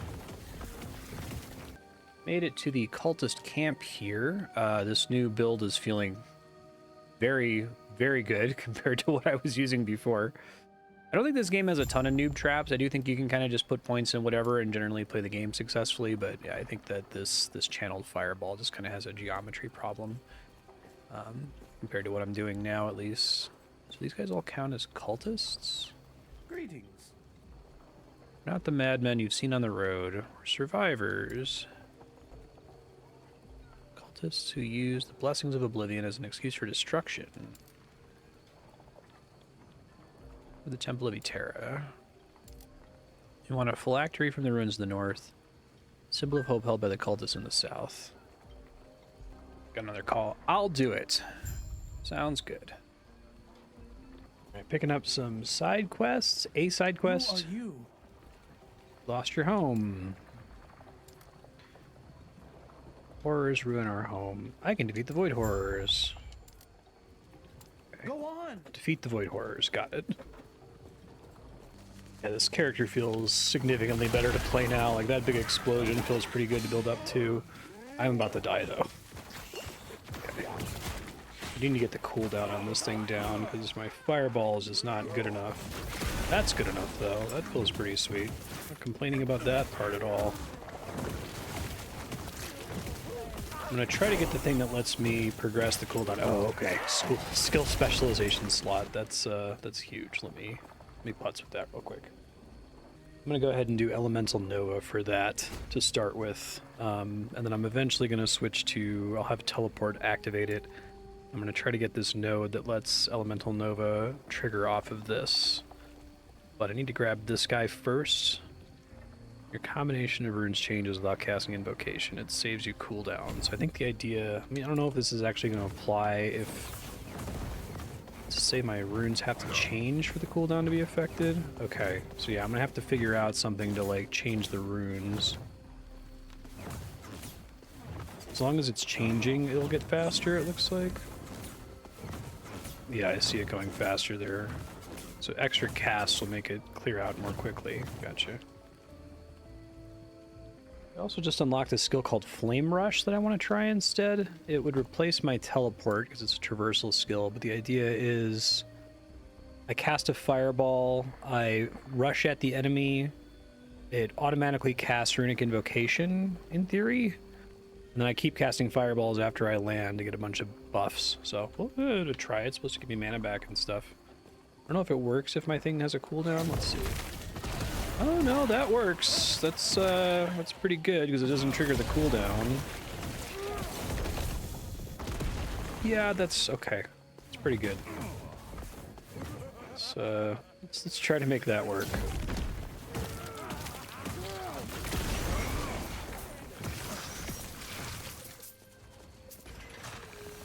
Okay, now it feels like I might have the beginnings of an actual build here. Play around with this a bit. So I don't know if it cares about my cooldown. That still did a little explosion.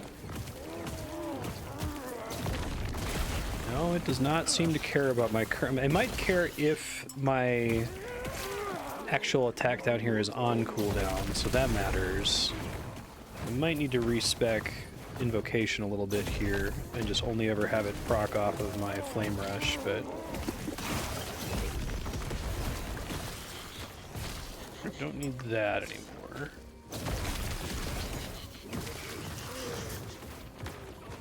I do like the kind of comboing with Fireball, that's fun. Fools. Might be operating off an internal cooldown, perhaps? That works. Let's see if it does it again here. Yeah, I think there is an internal cooldown. Okay, because of the cooldown node on Runic Invocation. I'll figure that out later, that's fine. Just nice to actually do damage and be able to take out, like, packs of enemies. Yeah, that's pretty sweet. Okay, this should be a good test of how things have progressed to see whether this guy takes forever to kill here or not. It is still kind of annoying to aim fireballs when you're that close to an enemy.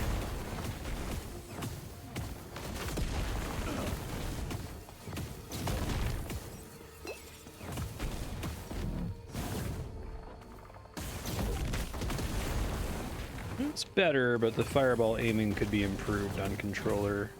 I assume if I'm using mouse and keyboard, I just click on the guy and he'll point the fireball at him. The controller, it's a little messy.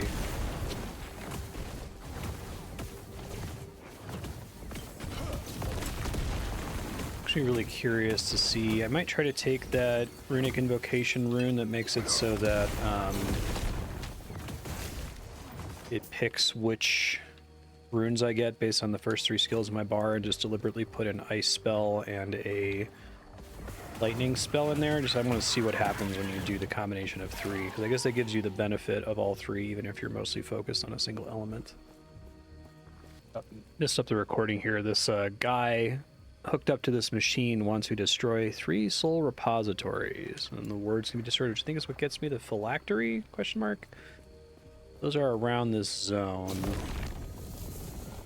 Oh, that's cool. If I hold the button down, I can get a bigger explosion at the end of that. Yeah, that feels pretty good. It feels pretty good. Funny how, like, bad my earlier setup was compared to what this is now. I think just being able to have 3 specialized skills is pretty powerful in this game, turns out. Yeah, that thing just is no more.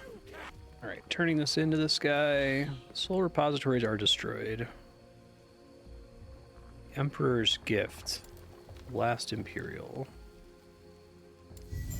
Yeah, so I kind of get the sense that the Imperial era up here, which we'll get to later in the story, is like an era where everything is undead, or like somebody takes over who's a necromancer or something. I wasn't able to see enough of the story to get that sense, but there's just lots and lots of necrotic and undead in that chapter. So I'm kind of interested to see how that actually gets explained. I'm going to try to upgrade this kind of shitty relic one more time here. It only has 1 forging potential left, but you can use a blue Glyph of Hope to give you a 1 in 4 chance to save forging potential. So maybe that'll work? It did not. See, I can't ever craft this again, but I did get a little bit more fire damage on it, so that's fine. Oh, we got a boss here. Looks like the map marker is a little bit screwed up for some reason. Void Centipede. There's this guy, looks like he's having a really bad time here. Okay, take the Symbol of Hope. Cultists who live in the docks. A large cultist has been crucified. Must be the Symbol of Hope. Great. Alright, so I think I have to go back to... Let's go back. Oh, sometimes that's a bit janky still. Let's go this way.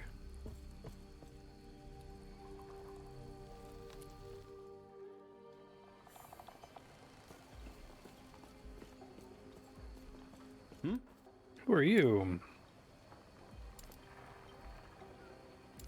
Head there now. Farewell. Maketh and Leda at the ritual grounds. Okay.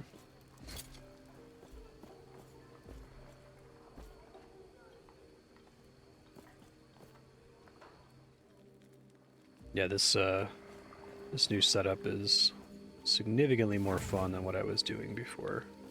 Shockingly so.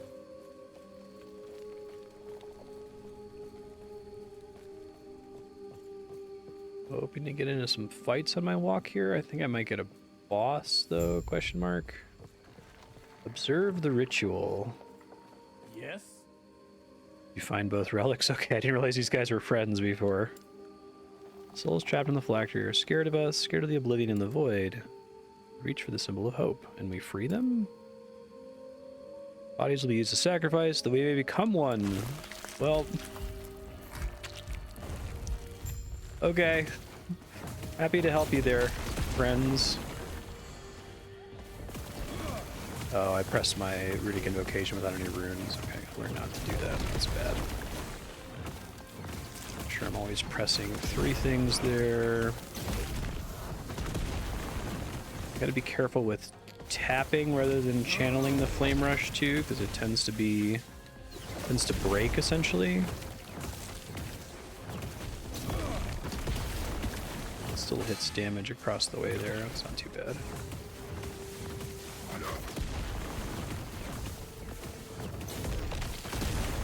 Nice. Okay, well, that was kind of a bummer for those people, but, you know, what are you gonna do, I guess? Okay, so I'm experimenting now with a rune that gives me something different based on the order of abilities on my bar, and if it's a set of 3, it makes this little turret, which is maybe good. honestly, I'm not sure if that's better, you know, than the giant fire explosion. But I guess I can experiment with it and see what happens.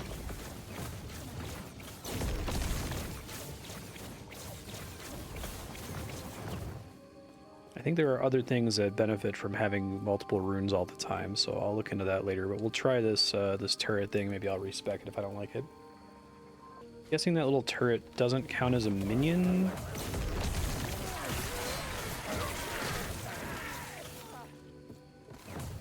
Let's see.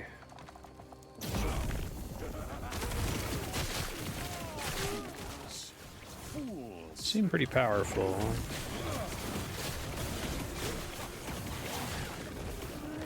I also don't know what kind of damage that is. Oh, it looks like it alternates between the three, which maybe is not great if I'm trying to go for fire damage. So yeah, maybe I don't care as much for that. Maybe I can enable it by putting more points into other things, so I won't abandon it just yet. Back in dinosaur times here.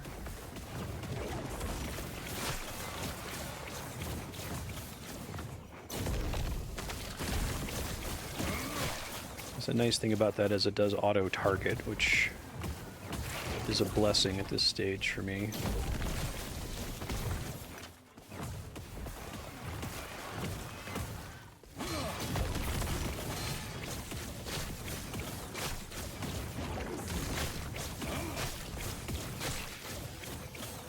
I still think that's like measurably worse damage than my big fire explosion from before, though.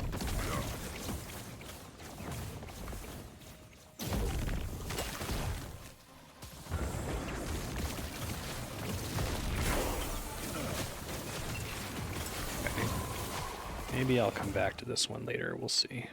I'm not super excited with it right now. I like my big fire explosion better. I think this says, you've heard a piercing roar nearby. Investigate. Okay. Wasn't that guy.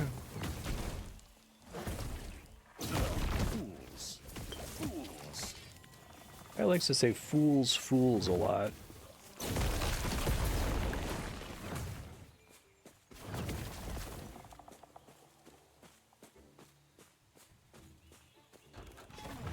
Boy coming up.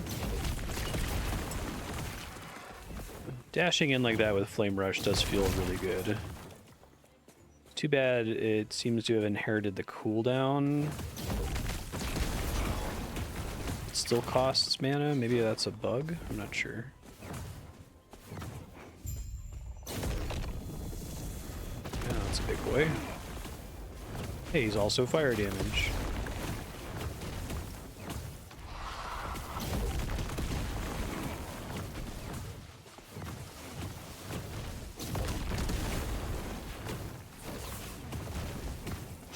Careful, I need to do that when I have 3 there. Get out of dodge, thank you.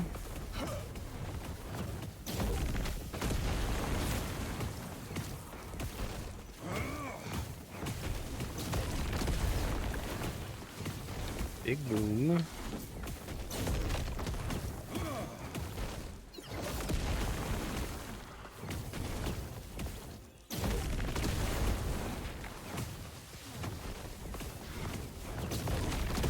Kill him before he blows up here. Yeah, worth the risk.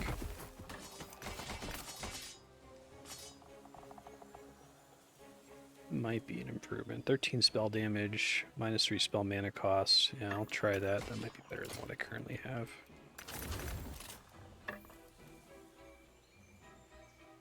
Oh my goodness, I finally got the unique. I don't think it's gonna be very helpful for me.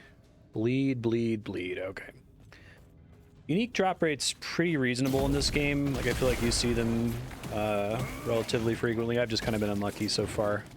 Obviously, it gets better in the end game. I think they've done a good job of making their uniques feel useful and able to be slotted into lots of different builds.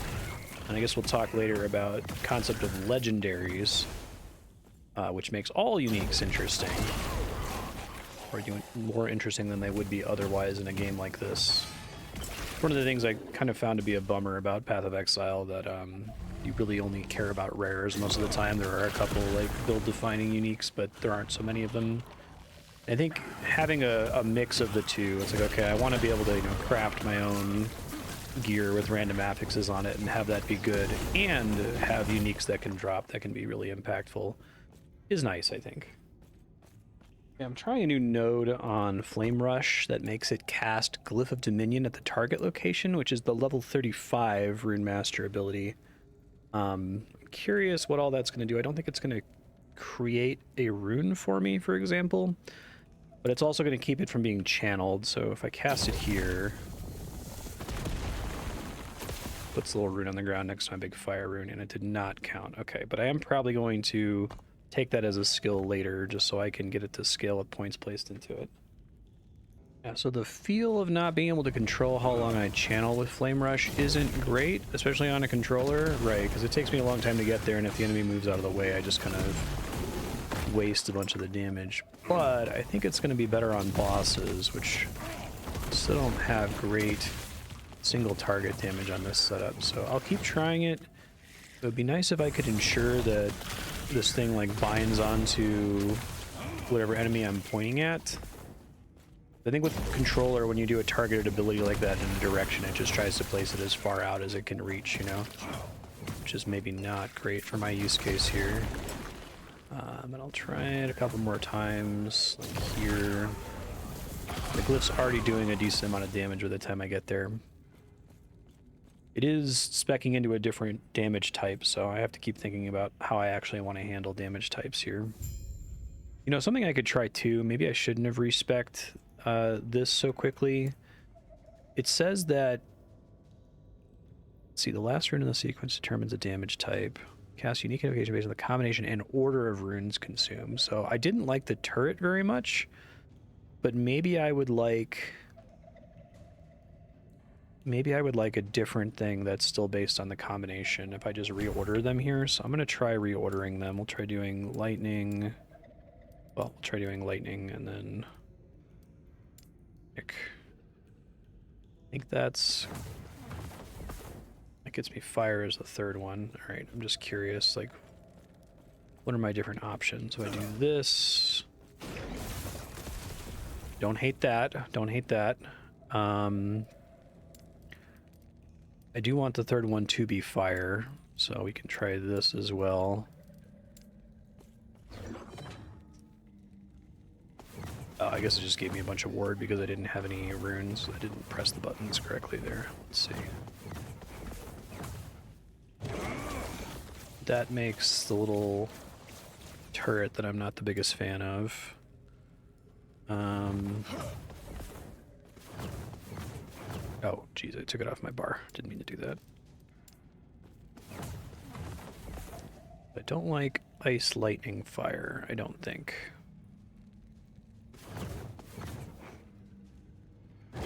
Right, because that's little turret.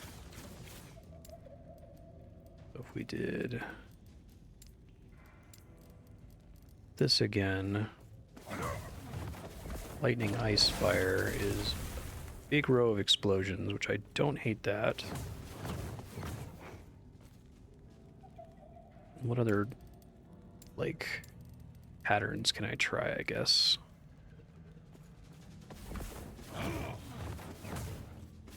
That's still ice, lightning, fire, if I do it like that.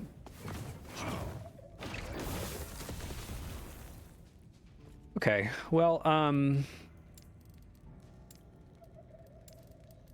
I'll try it like this, because I think that's a more useful explosion. Now, it might be too big, like it might not be very helpful against bosses, for instance. Be really good for monoliths, just have this giant explosion that covers like pretty much the whole map. I could get some of those explosions to like happen around it instead of in a line, that would be swell.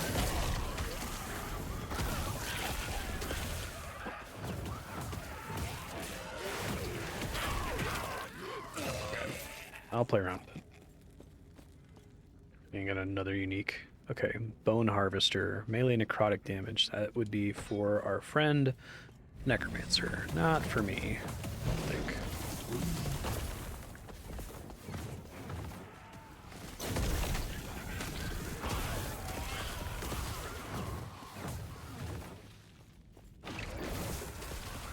Well, it's nice when I got a big group of enemies following behind me. I can turn around and blow them up with that. It's kind of fun, actually.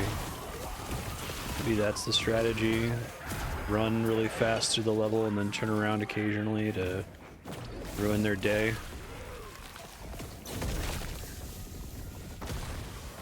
Okay.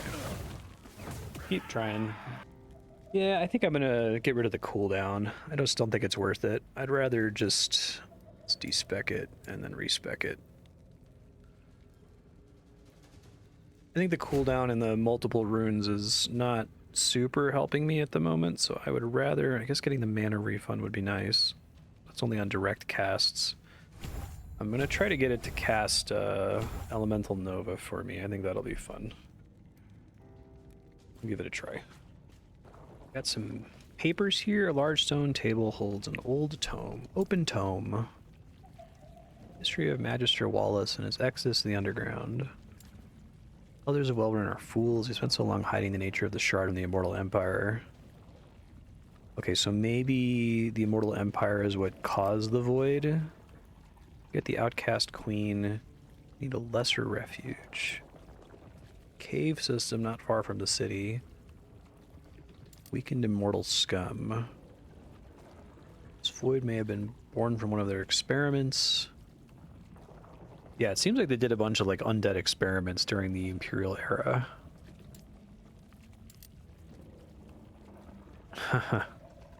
Turn to last page. Carved homes from the stone. We raised children here. We have lived.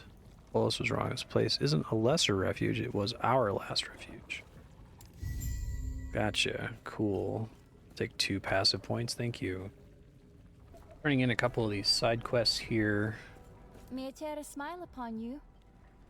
Didn't want to be called the Lesser Refuge. What do they want to be called? Rat City. Say the Refuge. That seems May a tear nicer. a smile upon you. Yeah, Farewell. she refers to the thing I said. Greetings. Forest, Beast. More idle slots. That's fun. Okay. Do not dwell on regrets. Exploring through a lot of similar looking areas. We're approaching this Temple of Eterra here, which looks relatively different. An enemy outside? Temple Guardian, yes.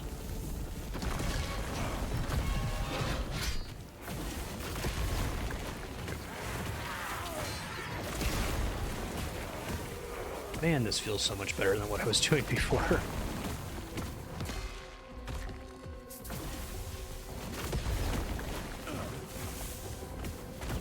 Keep messing him up.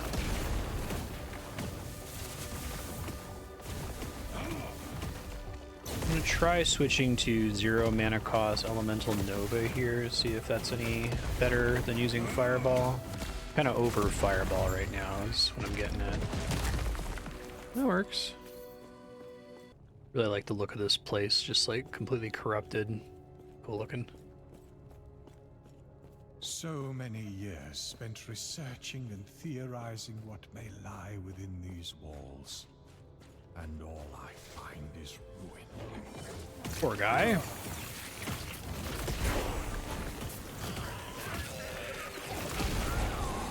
Didn't realize the mage was interested in exploring this place. I hope they add, like, character-specific story at some point. I guess it works to not really have it, or just have it implied via dialogue, but...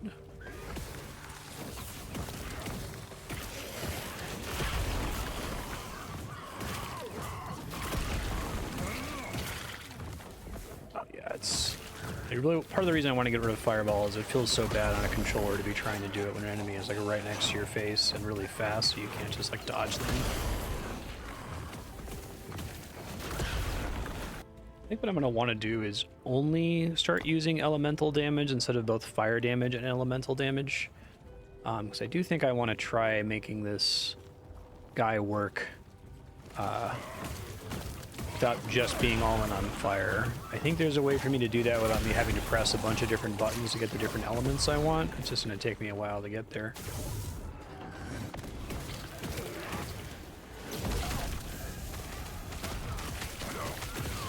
Man, I need to get rid of that cliff effect on Flame Rush. It's not great for anyone that's able to dodge my attacks like these exiled mages who really like to juke your shit, it turns out. It's like kind of like their thing.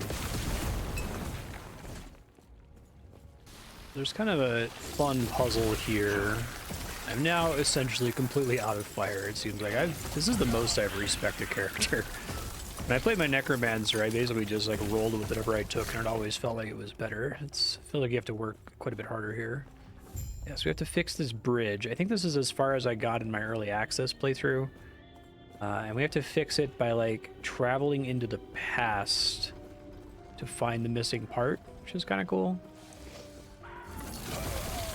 I do wish the story utilized the like time travel aspect more. There's a dungeon later in the game that I'll try to show before closing out this YouTube series that uses the time travel aspect in a really cool way and does this very like Chrono Trigger thing with, if you remember when you have to like put the sunstone in a cave in the distant past and then travel to the future, it does something like that. That's really neat. But I'd love to see more of the content take advantage of that, because I think that that's kind of what makes this stand out from a lot of other similar games. Okay, I don't hate Elemental Nova being free like this. I had to put a bunch of points into the cold part of the tree to get it to be free. Maybe at some point I can remove some of those points and achieve it being free via other means, but maybe look at the passage tree too and see if there's something I can do to reduce its cost. And I might also, we'll see, I might switch back to teleport and go for the Elemental Nova on teleport ability, because Flame Nova right now is not feeling super incredible. Try to add some elemental damage onto my weapon here. I probably want to make the spell damage better as well at some point, but nice. Oh, that's a really nice critical success. Cliff of Hope, preserved forging potential. Okay, I think I'm able to make this thing pretty crazy. Requires level 33 to forge. Okay, cool. Yeah, that's pretty big. It's a lot of extra damage.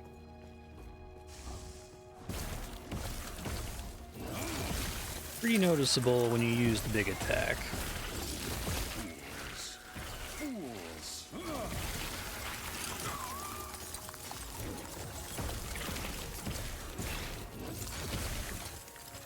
Quill's kind of useless. 1 intelligence. Okay. Alright, so yeah, you get to this. The shards of the Epoch are calling to you, but nothing is here. And then you go to the Ancient Temple, and there it is. That's cool. So now I can reactivate the bridge here. Pretty cool animation. I don't think this takes me like straight to a boss fight, just further into the temple.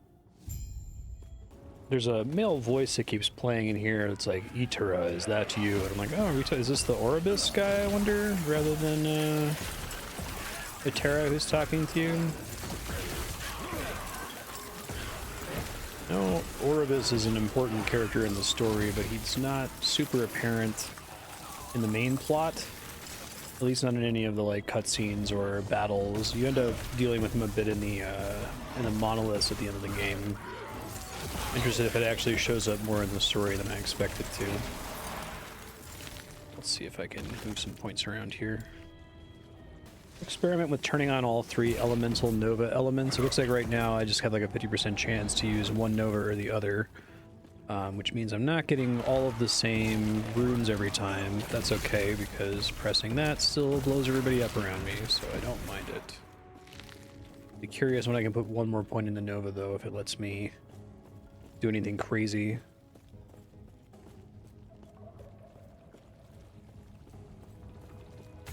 The End of Ruin. Which is, I guess we're traveling through time, so this is like technically a different time. Emperor's remains. Oh, right, the Emperor. Okay. I'm interested to figure out what this guy's deal is. So it's not Orbis.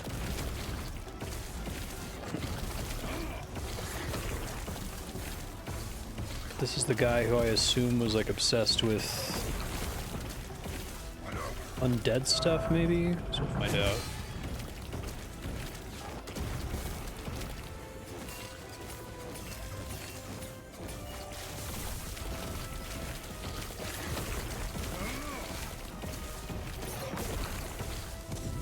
Void puppet.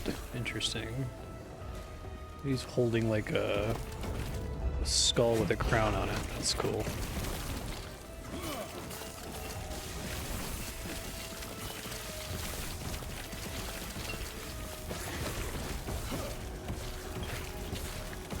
Alright, that was a fight.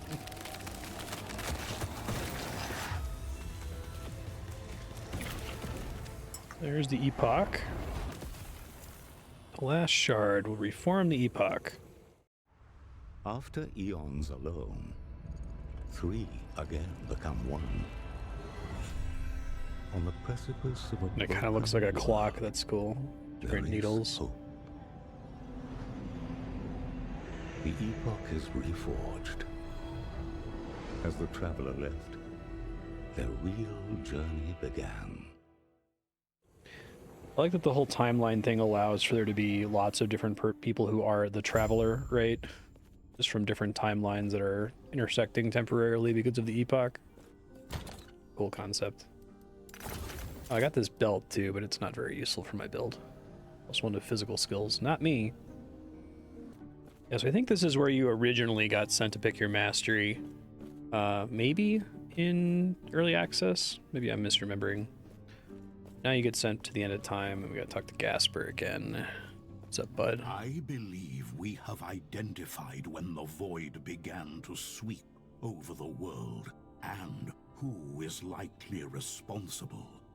The year 1005, in the Imperial Era. Imperial Era? Centuries before the world was ruined, it faced a different threat. The Immortal Empire. Okay, so Immortal Empire makes sense if they're all like necromancy obsessed. We believe that it was his greed for power that unleashed the void upon the world. Stopping him is our best chance. Guess they meant to say Immortal Emperor there instead of Empire. The Epoch will guide your way. It knows the weavings of fate far better than any of us. Seek out the outcast queen, leader of the living rebels, and show the living her rebels. the Epoch. The rest will be up to you. Yeah, so you have like an empire that's all undead, and then there's a handful of living people that are still around. It's kind of a cool concept for an era.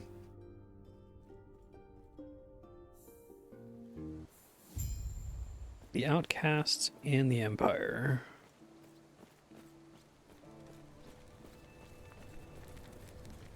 Let's see. This place feels really distinct too visually from the Divine Era and the Ruined Era, which is nice. Where'd you come from? Farewell.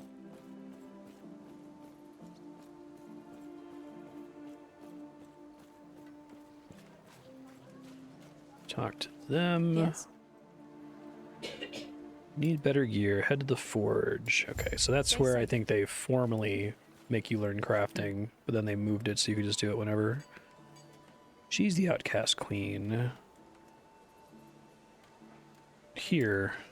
The whole Epoch? I'm here to stop the Immortal Emperor. Here to help. Get the Epoch close to the Emperor, might be able to use its power against him. Or mages had the location to a secret entrance for his base. Transporting him to Welrin. Okay, got it.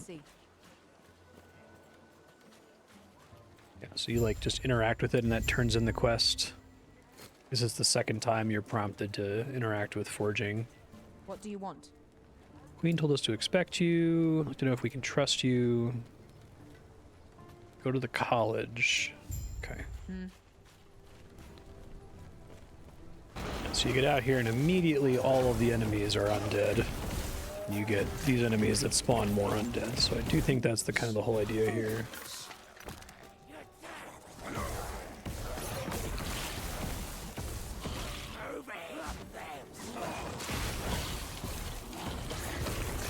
Okay, yeah, this auto casting Nova is quite nice.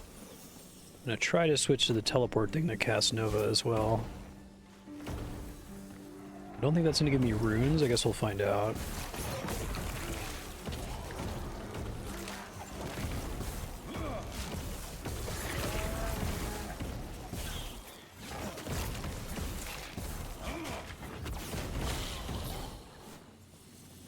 Okay, so we just got another level up for Elemental Nova, so I'm gonna put it in the lightning one so I can cast all three of them. Just want to make sure that every time I activate that, it's never going to be bad. Because I guess it's going to be random what order I get the runes in. Maybe not, actually? Is it the same every time? Ah. Oh, it casts the... Interesting. So I can get a setup going. I like that. Even bigger radius. Okay, so it alternates between the three of them instead of randomly casting. I didn't appreciate that before. So I can get on different, like, patterns, essentially. Now I'm a different one, right? That's that guy. And if I'm on the wrong one, all I have to do is cast it early, essentially. Oh, now I can just do this. Okay. So that maybe changes the...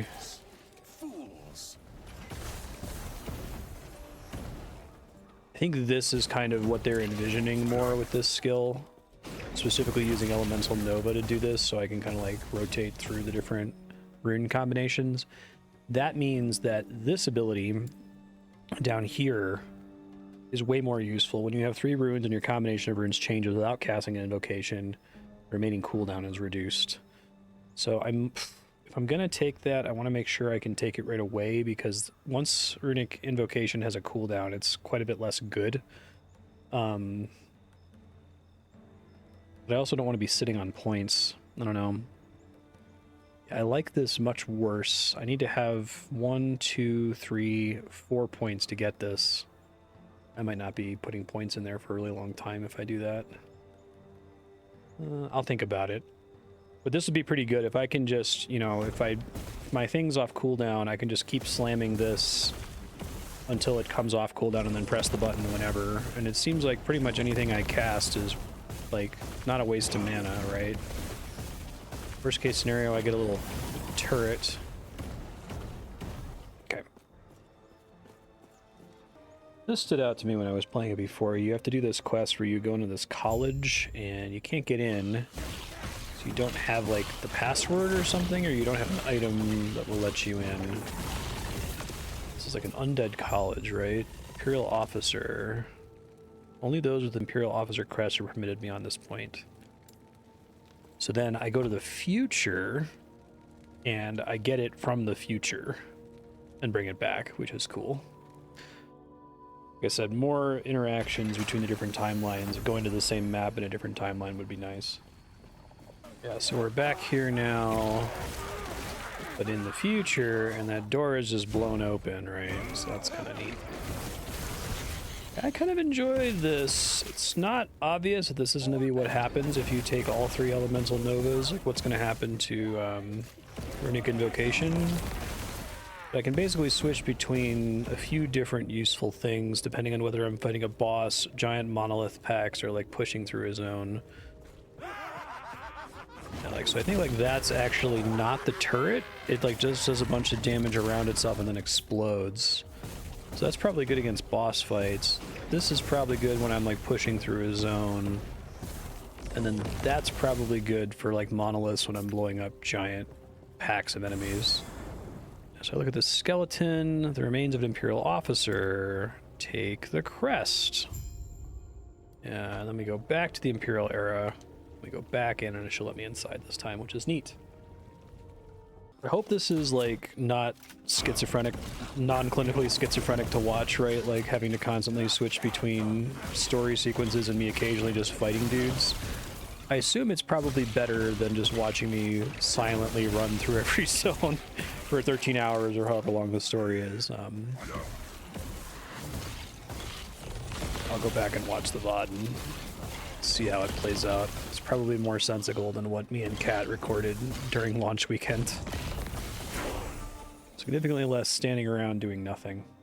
I think I just have to investigate the upper floor of this room and then it completes the quest? Question mark? Oh god.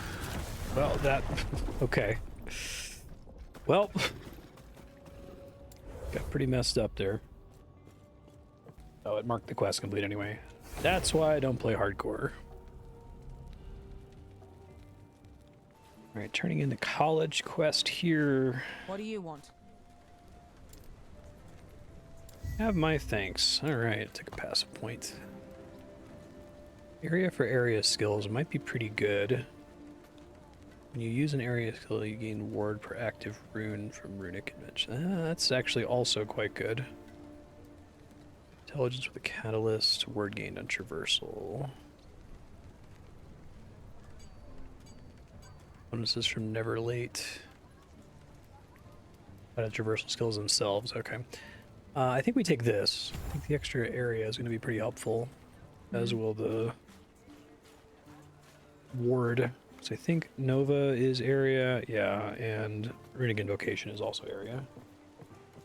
Just getting a prisoner here. Yes? You saved me. I'm sorry. Elric let it slip he knew something. They've taken away for interrogation. Outcast at Risen Lake can help you activate it.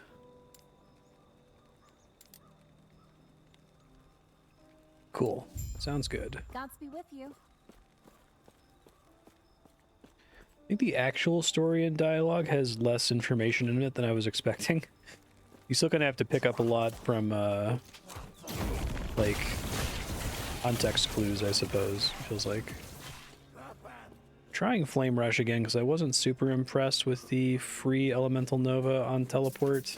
I don't know, I'll probably end up alternating between them. I like that when you cast Teleport, it doesn't mess with your current runes.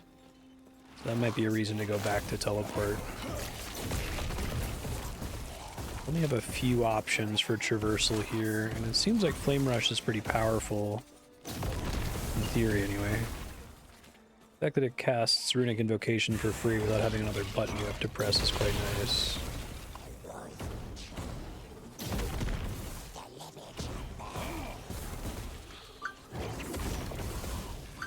I'm coming up on the Outcast hideout here. Is a thing that's worth doing in the Corrupted Lake, if I recall correctly. This might get me like some passive points or idle points or something. They've distributed passive and idle points in an interesting way, where it's like there are more passives and idle points available in the quest than the maximum you're allowed to have. So like there are more quests that give you those points than you're allowed to have. So once you hit the max, you just stop getting points from enemies or from quests after that point. So theoretically it means that you can do the quest in different orders or find whatever the most efficient possible quest is to save yourself time. It's interesting. Kind of like this big bomb. Drags them in and blows up. I'm back on a cooldown for a Runic Invocation, which is maybe not a good idea, but just waiting for it to get the skill that'll make it so if I start spamming Elemental Nova that the cooldown will start to drop, you know?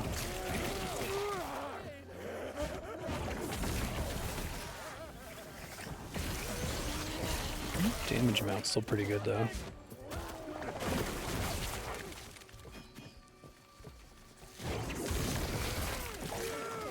Does damage over time even before it explodes, which is nice. This is the guy in the Corrupted Lake that we're here for, the Prophet of Ruin, I think. Let's try giving him this little bomb. How much damage it does to him. It's like 10% of his health in one hit. It's not bad.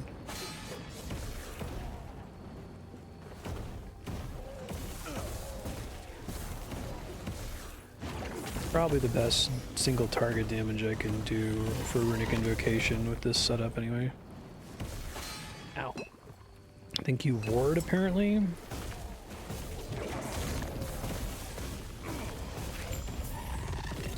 Okay, and then there's another Idol of Ruin up here. Same as the one we saw earlier. Oh, I think he has different attacks.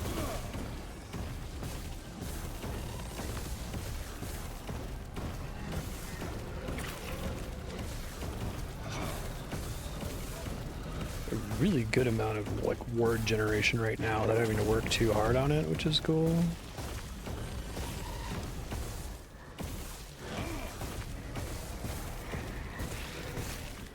So this is just like a random portal though. This isn't like a side quest anyone sent me on. I just walked in the portal and it gave me a passive point and some idle slots, so that's neat, I guess. That's pretty neat.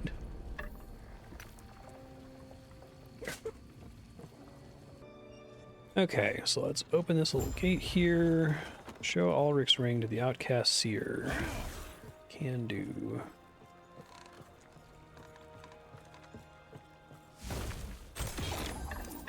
She's further in than I thought. I would have just cut you right there.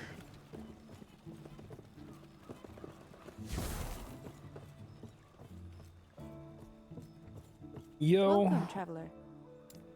I am a seer. I retain the information of old. Just the one shard with the whole epoch. Presence is a blessing or a warning. People waited that long? Oh, my people were once the keepers. I need to find Ulrich. Let's go. Finish them off while I wrap up the ritual. The lack of punctuation there, that's funny. I know you guys, you're necromancer pets.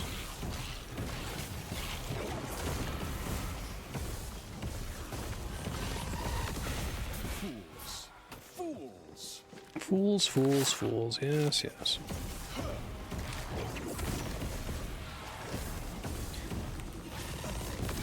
Leaning toward teleport. The effect where you can make it so teleport leaves an elemental nova behind at the beginning, middle, and end of the teleport seemed like it was bad, but I have a passive note on this guy that says every time I use an area skill, I generate a ward, which I think means that whenever I teleport, I generate a ward 3 times, which would be great for survivability. I am needing to build for survivability much sooner on this character than I have on my other ones. It was basically a non-issue with like my necromancer because I have so many pets that enemies generally don't touch me, right? Oops. Welcome, traveler. I didn't mean for that to get. Rumors Admiral Harton, one of the Emperor's servants, was constructing a dreadnought. Ulrich is imprisoned somewhere in there. Ship is still docked. Okay, got it. Well, this seems kind of nice. 1 ward gain per rune consumed with Runic Invocation. Sure, I'll make that work.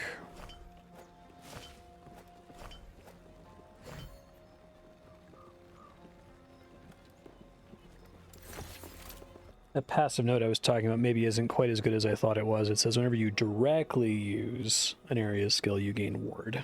So, okay, I will not... I'll go ahead and have it so that teleport makes an elemental nova on arrival, but I don't think having it create one on departure is very helpful because I'm generally not going to be teleporting out of danger, right? Like out of enemies that are already attacking me. Alright, so I'm kind of going crazy from all of the respecking I've been doing. I'm going to see if I can do a monolith really quick, just for fun. Just because this is a much higher level and should give you a bunch of XP and will likely advance one of the skills that I've respect a bunch of times. I just want to get, there's a couple skills, especially elemental or the, what was it, Runic Invocation. Yeah, I need to get 1 more point in Runic Invocation so that my cooldown on it is more manageable. And I've just been waiting forever for normal story progress. So I think if I just pop in and do a quick monolith map, this might like completely annihilate me because I have no resistances whatsoever. Kind of the idea behind monoliths here, you can do them right away. And they're like alternate timelines where you get these islands you can pick from that give you different rewards. Like this one will give me glyphs. This one will give me books of experience, which sounds great. I'd like to get some more experience. I might not be powerful enough to handle this, but I still think my power when it comes to, like, regular enemies is okay. Not gonna bother with that exiled mage. It's probably gonna kick my ass if I tried. See how much that little bomb does for me here. That's still pretty good. Really just gonna try to do one of these. If I don't die, I get the book, which would be nice. Though it's pretty likely that I'll die. I have decent word generation, I guess, but anything that's not a regular enemy doesn't really cause me problems. Oh, and I do have to fight a boss to get out of here, so that might be... Oh, well. So much for that plan. I might still see if I can just get enough XP from Rock Hills, though, to get me there. Okay, wasn't ever able to complete a monolith, but did get the skill upgrade that I wanted. I wanted to get this node so that I can control the cooldown of this ability better. And then I'm going to start taking the base crit chance increased Elemental Nova, because that seems pretty good. Yeah, so I think what this means now is that if I just hold this button down, I can make the... That doesn't work? Oh, that's so painful that that doesn't work. Oh, that's so painful that that doesn't work. Hold on, let me look at the skill description. So it says, when you have 3 runes, and your combination of 3 runes changes without casting an invocation, runic invocations remaining cooldown is reduced. So I guess when they say combination, they don't care about order? Oh, I did all that just to... Oh, Jesus Christ. Okay, I'll respec all that stuff out. We'll go back to having a mana cost on this ability. Dang. Okay, back to the story. Just got a gloves drop. Melee stun health, that's not very helpful. Okay. Like this zone, we're like heading onto a ghost ship, essentially. So the area is full of like barnacles and so like underwater corruption. Seems like the Immortal Empire wasn't super amazing. Not the coolest place to be, really.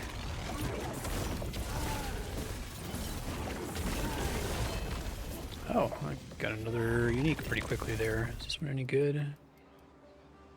Ring of the Third Eye, 30% increased crit chance. Strike multiplier. Chance to gain ward on crit. I feel like you have to... Oh, but it has by default a 48% increased crit chance. That's not amazing, but... Because remember that doesn't mean that I have 78% increased crit. It's going to essentially come close to doubling the crit from my existing stuff. I guess I could throw it on there just to try it. So if I look at my character sheet, it's going to say spell critical strike chance is 10%, right?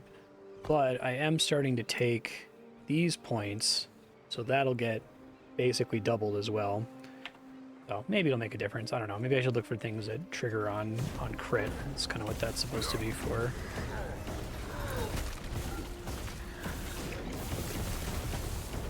Yeah, it seems kind of underwhelming. I'll put it in the bank. Maybe I can make it work later if I can get... I would only be concerned about stuff that, like, procs on crit. I wouldn't really care about the damage from crit so much, I think. Got a mini-boss here. Raider Tyrannus. Kind of really liking this exploding thing. 2, 3, I set it down, I move along. Having Elemental Nova cost 0 is nice because I can keep casting while I'm in negative mana. Really glad this game has negative mana. I think that's a really smart idea. Basically always lets you cast a spell even if you're at 1 mana, instead of like putting you in an awkward situation where you need to regenerate up to a specific amount to cast an expensive spell. Oh man, just getting stuff thrown at me now. This is also for a different class. Summon Spriggan form, rage gain per second per vine. Okay, I think that's for Primalist. I guess plus 59 mana is kind of cool. And the minion damage implicits on the amulet are cool, but not for me. I'm not doing minions on this guy. We made it onto the boat here, and we're on the boat because we're trying to rescue a guy named Alric, but even paying attention to the story, it's not super clear to me why I care about Alric, which is interesting. Wonder if that's some of the stuff that they're still planning to improve post 1.0 release. Maybe I'll do some additional story playthrough stuff in like future cycles.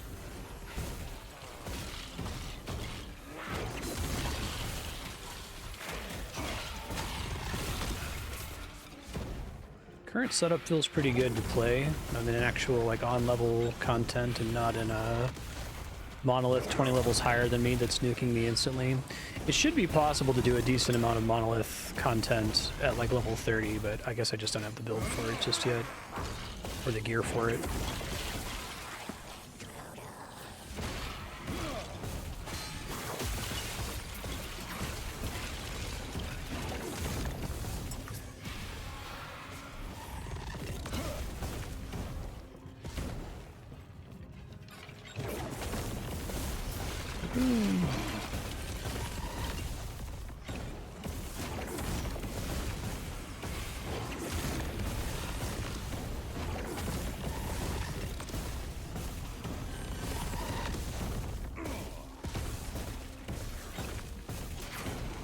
That's a big boy.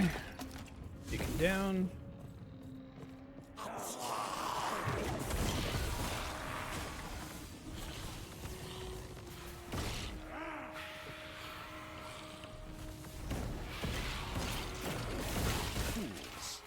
Fools!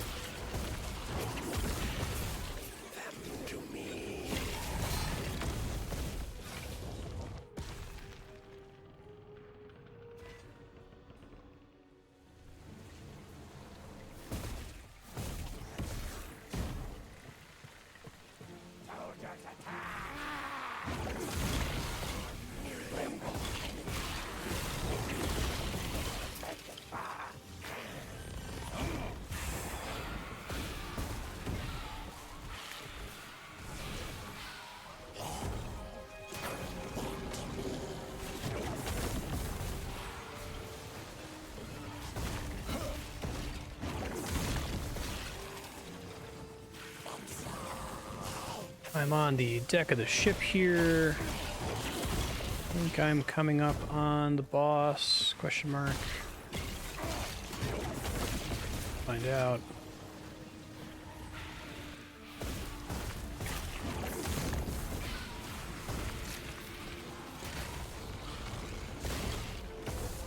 Definitely start moving through the levels a bit faster now and just kind of let the enemies pile up behind me and then blow them up like this. Yeah, that's not bad. This guy, he's a crab man. Admiral Harton.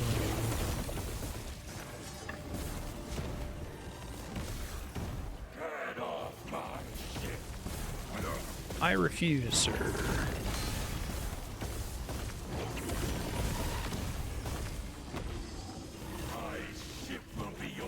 My ship will be your doom.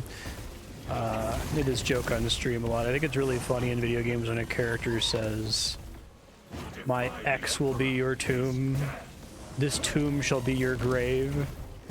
And it's actually kind of funny because in Last Epoch, characters say it a lot. It's not just this guy. Try to point it out the next time it happens.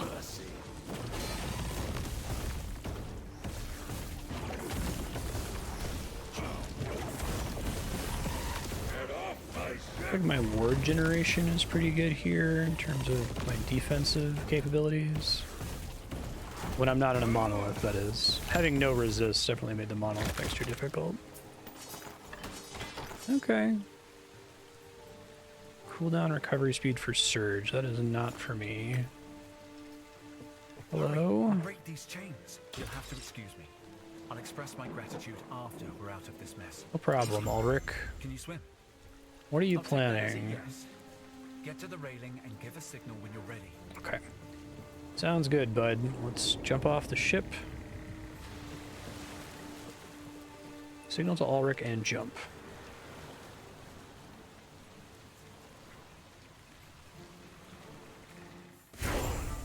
These Yeah, roads more idle are slots. not meant for swimming.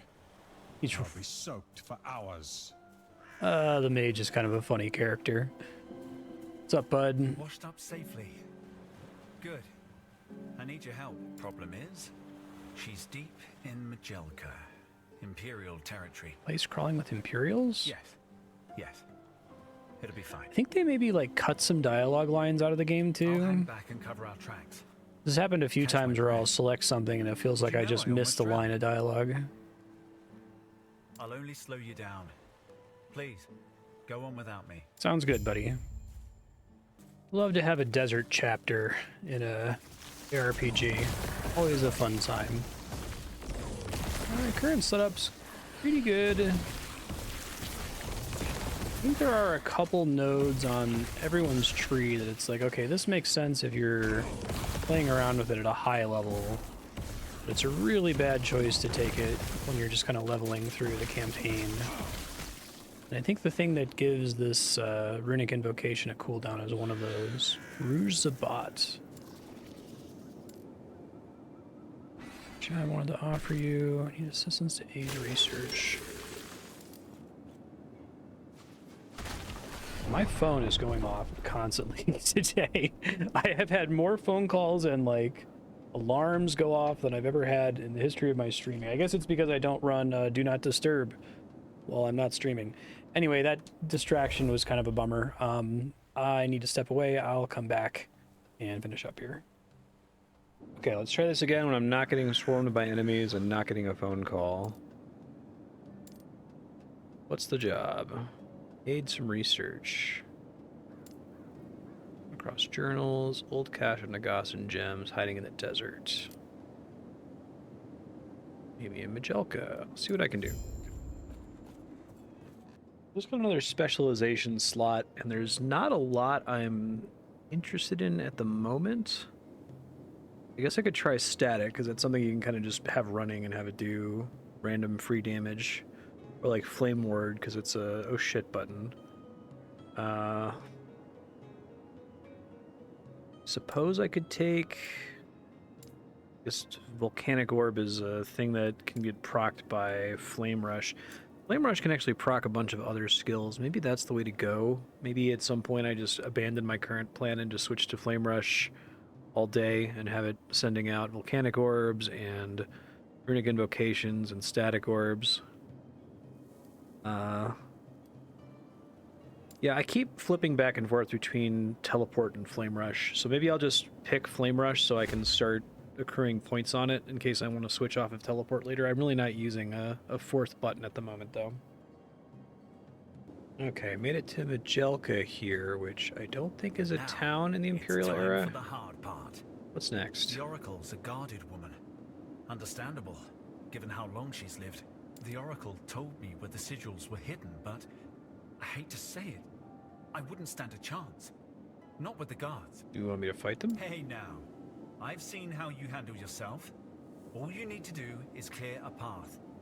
Then I can teleport in and retrieve them. Clearing a path is literally all I do, bud. No problem. I definitely need to, like, bank soon, though. I guess I can use a town portal.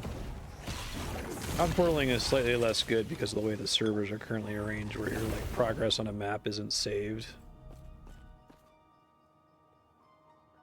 Alright, so the current state of my build, feeling pretty good, even though I'm only using 3 buttons at the moment. We do this, we press this, we do this, we press this, and stuff tends to die. A lot of big AoE, feels pretty nice. I think I'm going to take, there's a ability Rune Bolt that I'm going to try to switch to here, and just only use Elemental Nova when it gets triggered automatically by Runic Invocation, but I have to wait until I even have passive points to unlock it, which is a minute away still. But even if I just do this combo over and over, that seems pretty strong. Maybe specialize in focus, but I don't plan to keep it on my bar forever. Just a quick way to get some mana back.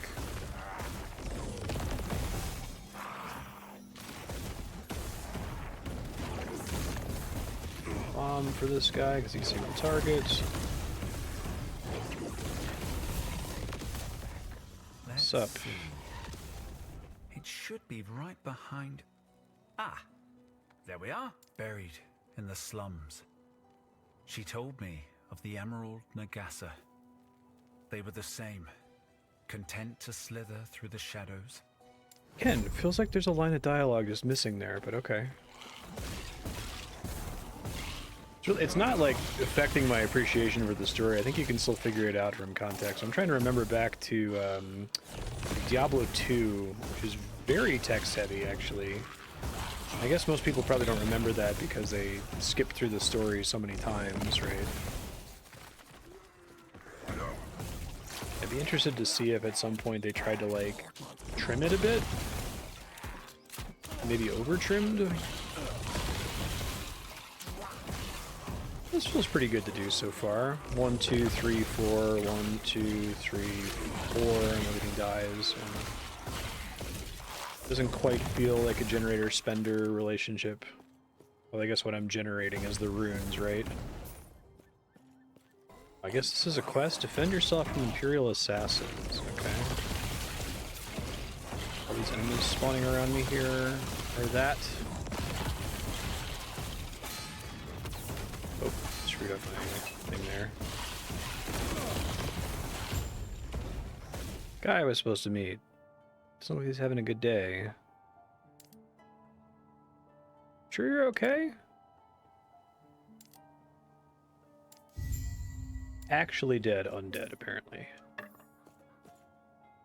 And a mini-boss here, the Bone Furnace?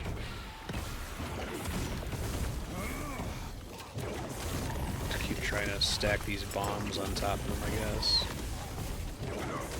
Still not great at single target with this build. I don't know that I'll ever be at the rate I'm progressing it right now.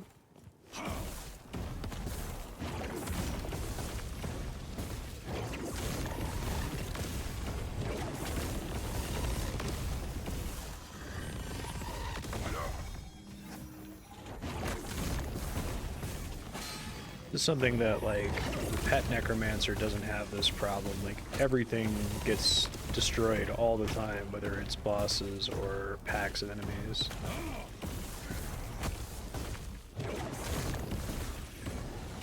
Alright, take that, Bone Furnace. I can probably start hiding regular yellows at this point. I only care about the stuff that has the affixes I want. Yo! No. 4 layers of arcane wards. Oh, let's hope it's enough. When she told me it'd take the courage of a Ruby Nagasa, I didn't expect this.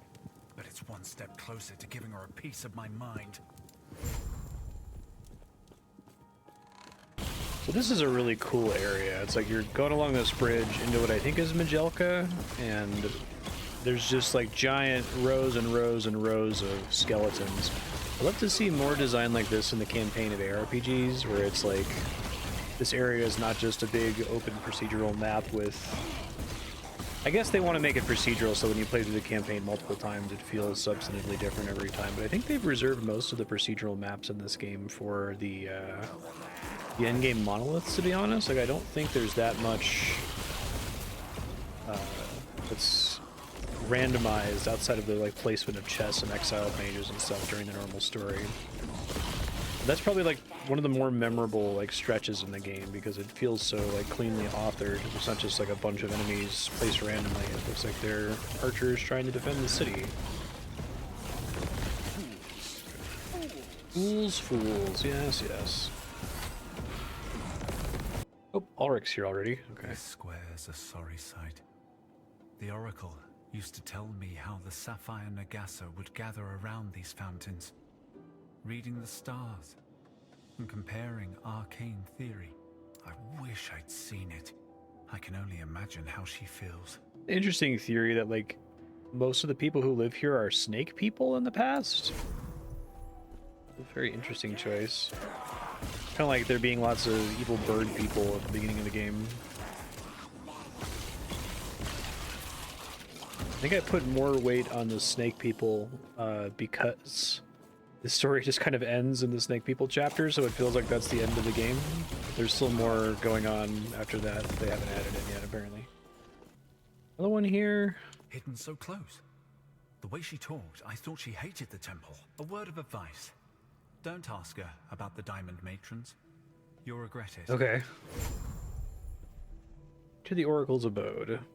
This is the point in the story where if you're following the skip, if you're just trying to get the max passive and idle points and just get into monoliths, the endgame content, as soon as possible, this is basically where you'd stop. It's pretty easy with a lot of builds to be able to handle monoliths at this level, although I was kind of getting my ass kicked. I don't really have a lot of survivability right now.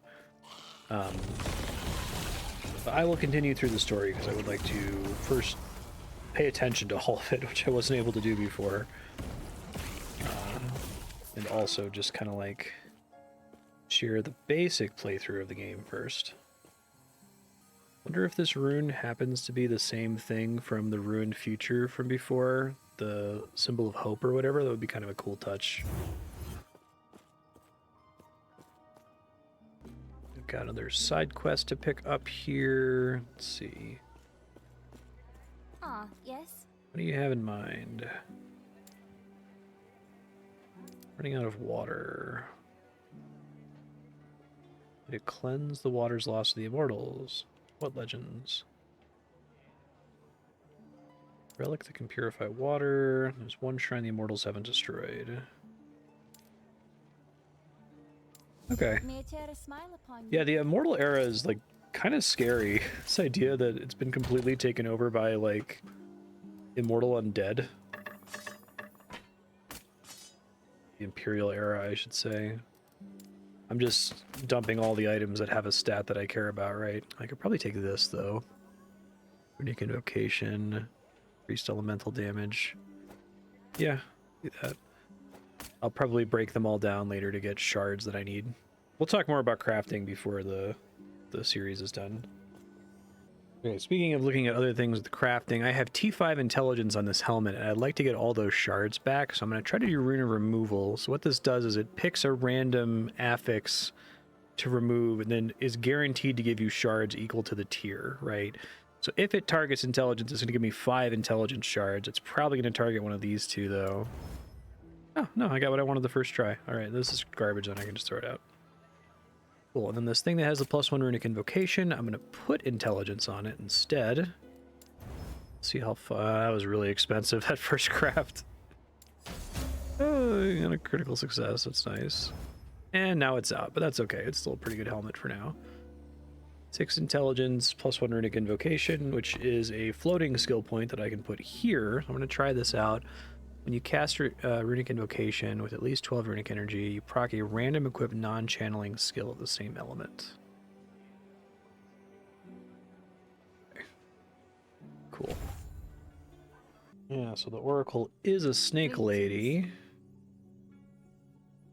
You, of all things, this is what surprises me.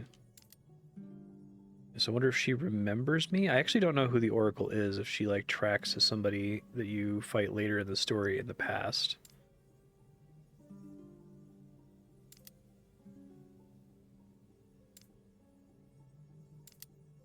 What is this way station?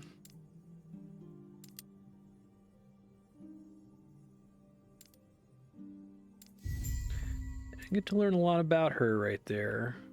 Doesn't look like she's undead. She might be.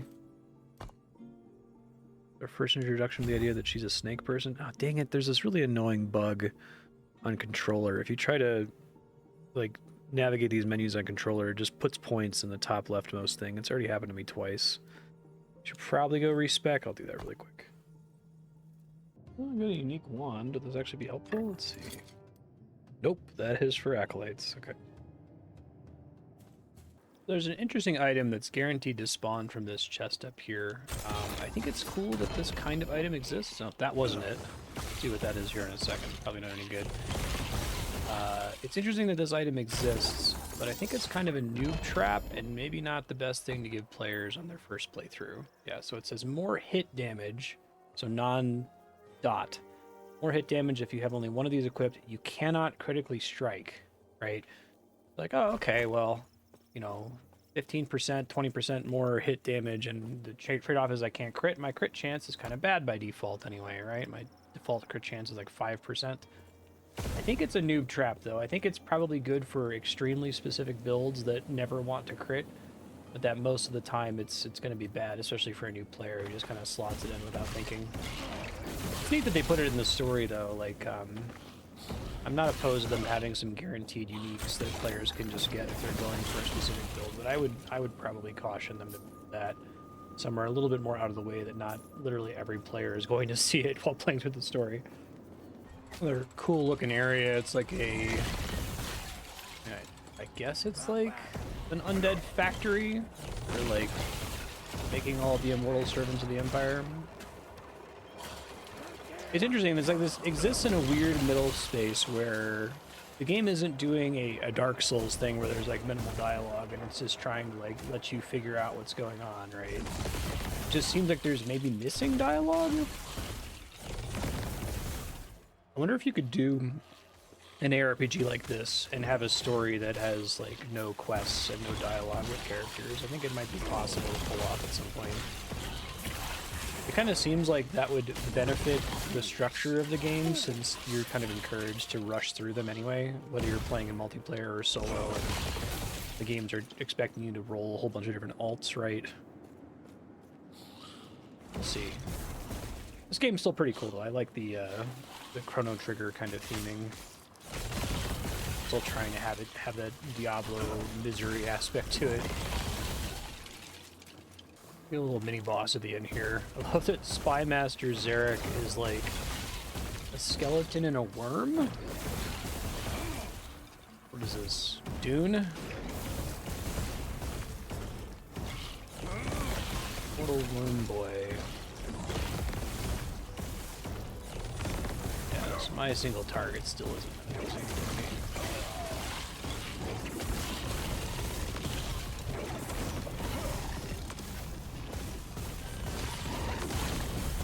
The explosion's pretty good, though.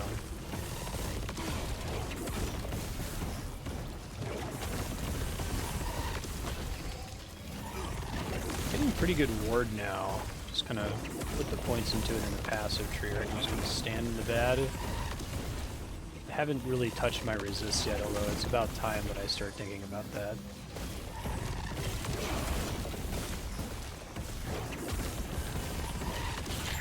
Boom! Alright, that works. Ooh, Rune of Ascendance, that's cool. It's a rune that lets you gamble a weak item to turn it into a legendary. Oh, I have to transfer it. Turn it into a unique, I should say. So it's kind of similar to gambling in Diablo 3 with the NPC when you spend the blood shards, right? But it's like a rune currency. I get a lore document here. Spy Master Zarek. Need to keep the Titan asleep.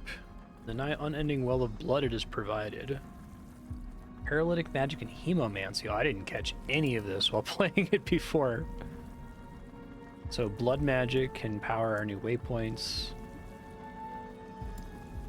Whoa, there's like this Titan thing? They're like harvesting blood from... What are the Titans? Could be that big rock guy that was walking around in the background previously. That's super interesting. This area looks really cool. Oh, this is just a way station, you know, whatever. This is the artificial waypoint. Oh, it's an artificial waypoint. Quickly, on my signal, go to the center of the device and get ready. I'll get us out of here. Don't do anything stupid. And that should These do experiments create void or something. This waypoint's harder than I anticipated. But no worries. All good now.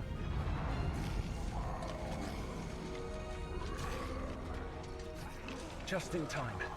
Music there sounds like The Matrix. Anyway, off you go. I'll see you on the other side. Bye, Ulrich.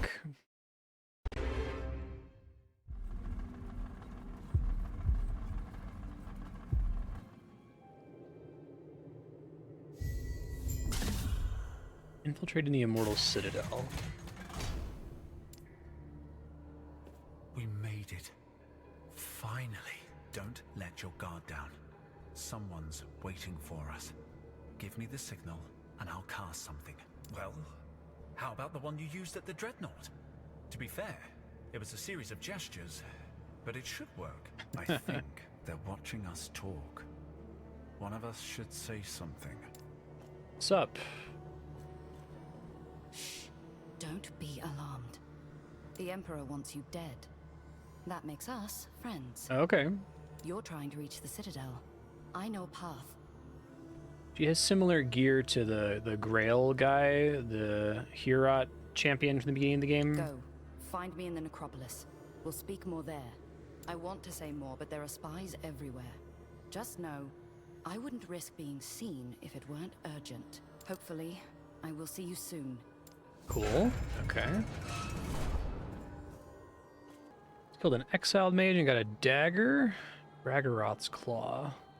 Cast lightning bolt on crit. Lightning blast on crit with Frost Claw.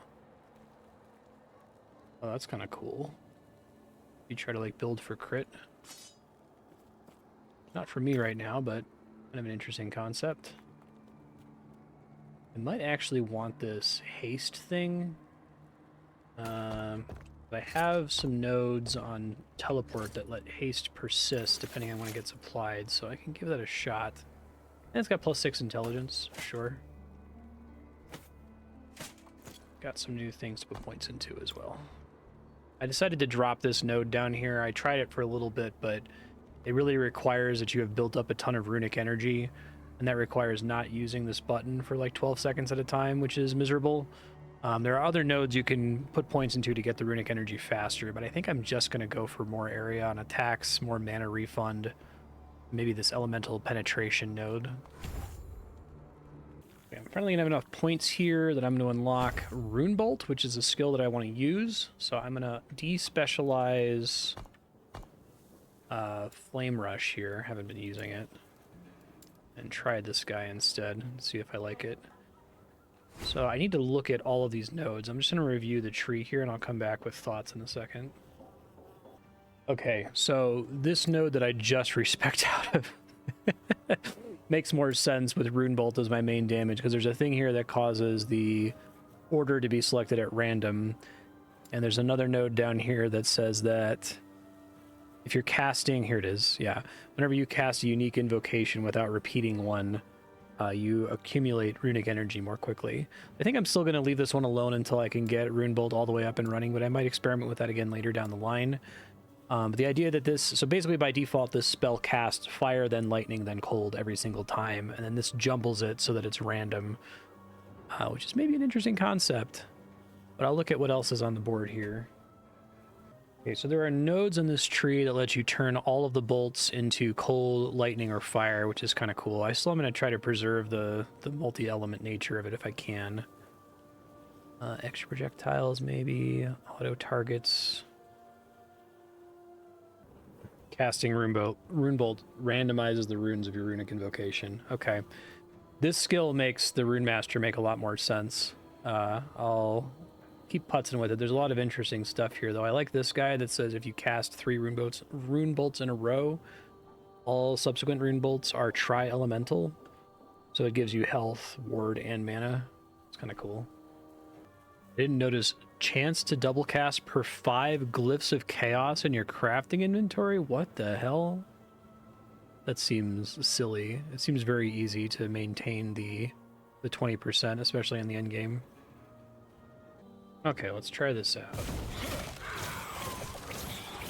Oh, I see. Teleport counts as breaking the spell combo, so I'm going to take care to not let that get in the way here.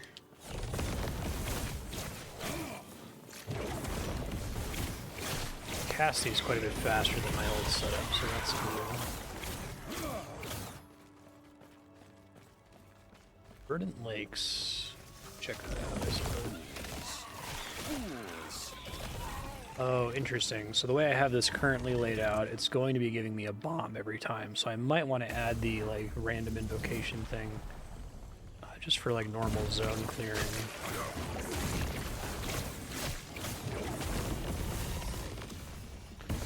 guess having bombs out constantly isn't necessarily a bad thing.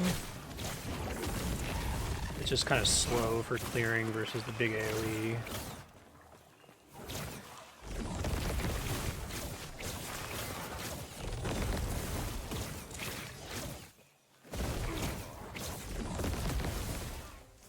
I might be able to get it if I do... There's a way to do the inverse. I might get it to reverse the spell order. Or I could just try doing it random and not worry too much about whatever thing it's doing. I still like having Elemental Nova, because then whenever I activate my Runic Invocation, I'm always doing a big AoE around me if I happen to be near an enemy, right? Even if I'm not directly casting that anymore.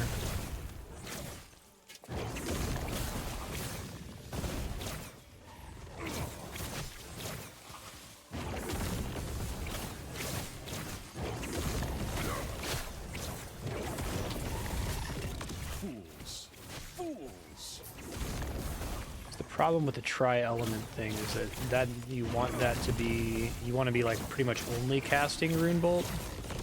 Every time I interrupt it with a teleport or with Runic Invocation, I'm causing problems for myself. I'm losing the tri-element feature, you know?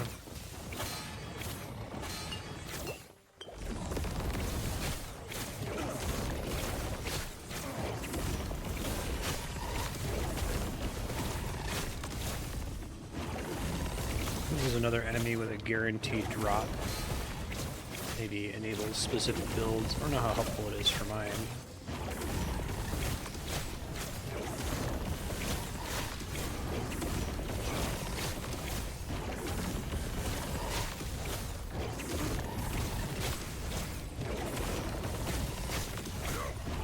I'm pretty set on mana right now, which is cool.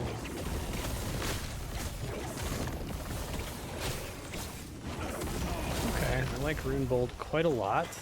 Guaranteed drop is mana regen up, cast speed with physical spells, stun chance with physical spells, health regen, spell physical damage. I might actually be able to make part of this work. Curious if there's a node here that says it adds physical spell damage. I don't know if that makes the whole thing scale with physical. It might. Interesting to look into. Gotta have a gross-ass sewers level. Right. I think we're far enough for me to say this. I'm willing to take her on her word. What I'm not ready for are words alone. What do you mean? I'll use my portals to scout ahead, while you make sure nothing follows us. There should be some aqueducts up ahead. Let's meet there. Stay safe. So far I'm liking this setup a little bit better than my old one.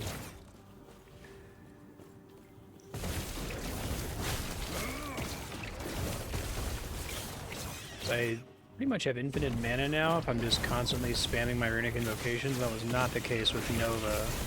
I'm so glad I've got Nova on my bar since it's auto-casting every time I do that. Helps with enemies that are adjacent to me, you know? It looks like I can actually change the order of them here without having to put points into something. I can do one of three things. I can either shoot a line of AoEs in front of me, or I can do a cone of AoEs in front of me, or I can do that bomb that's probably good for monoliths.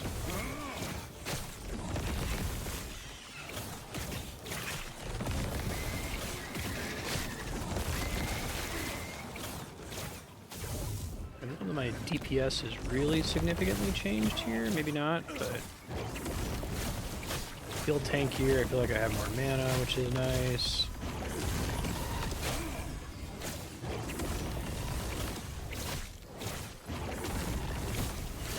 I have a ton of ward all the time, which is really fun.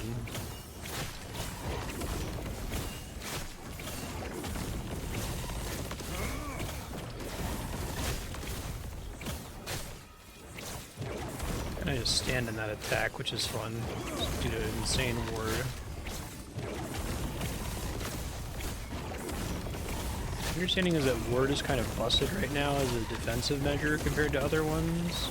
I haven't messed with it on any other character, it's just that Mage generates a lot of it. Almost by default, whether you're looking for it or not. Okay. Continues to be by far the most I've ever respected character.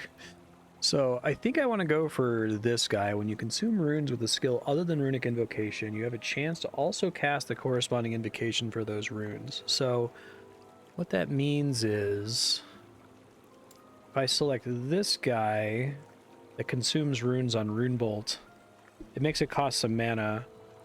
But the general idea is that every time I do that, I have a chance to just auto-cast this. I'm trying to get it down to where I'm basically pressing one button and then all the other buttons are proccing off of my main button, right? It's kind of like the dream. We'll see if I can make that work. That might require too many skill points for me to do during the story. I might have to try to squeeze that out in monoliths at some point. Got a little mini-boss here. I have to save Ulrich again, which is fine. What's up, buddy? I owe you my life 10 times over by now.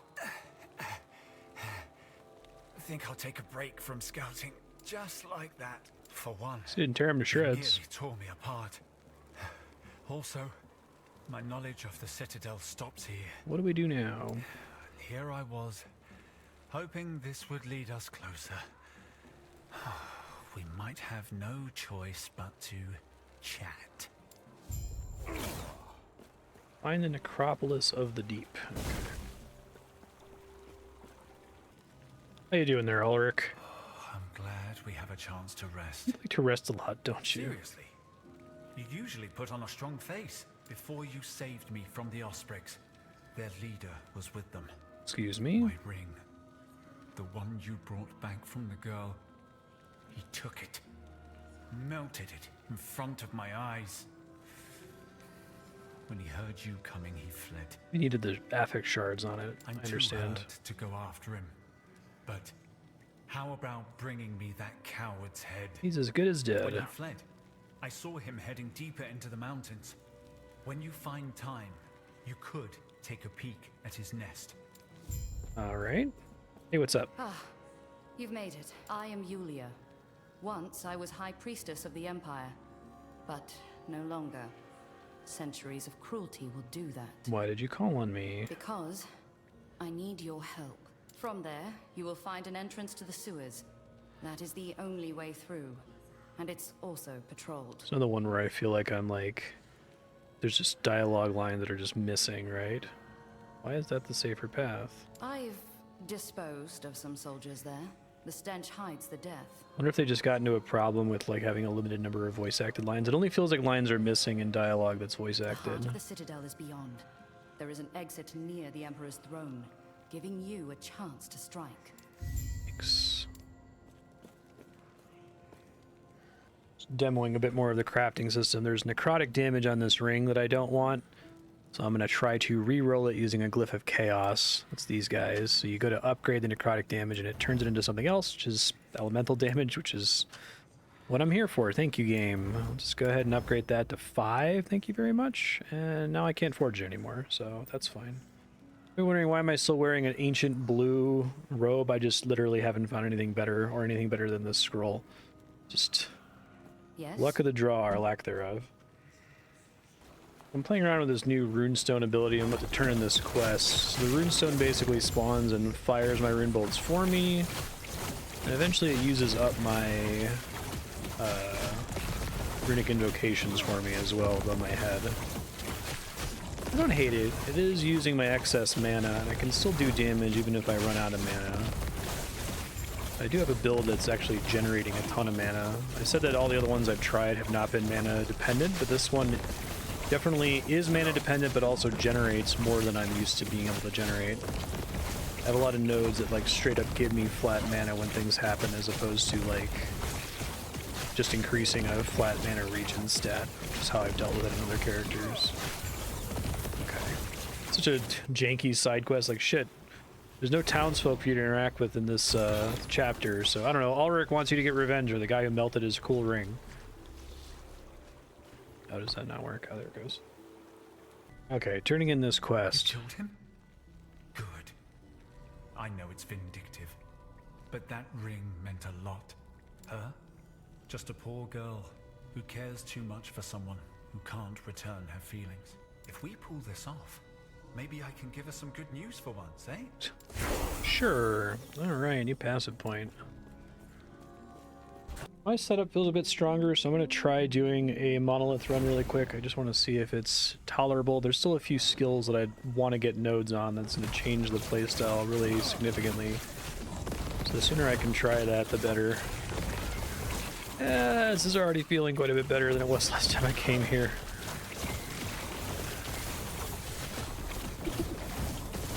Those are the skill ups that I'm here for, so...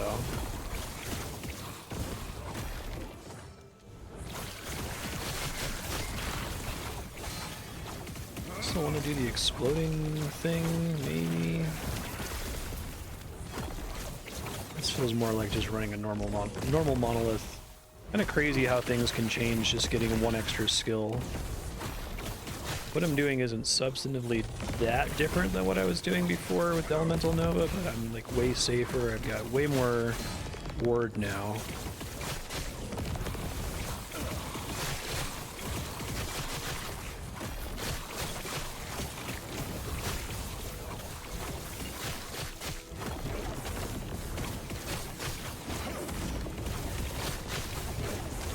Doing these bombs, I guess.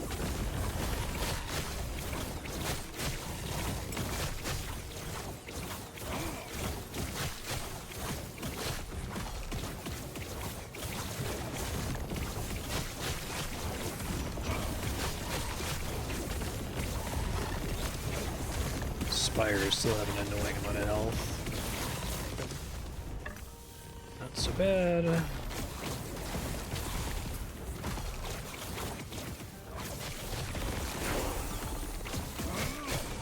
I'm not gonna like grind here or anything, but I'm just trying to get, there's a couple skill nodes that I want to have that are gonna change my playstyle pretty significantly, and this is the quicker way to get them, I think.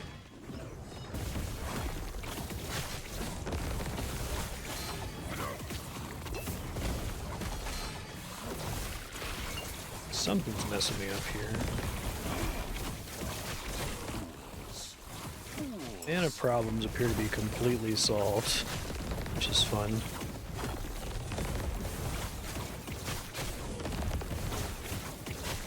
So we want to change this so it's like empowered, which just happens occasionally while I'm casting, I think.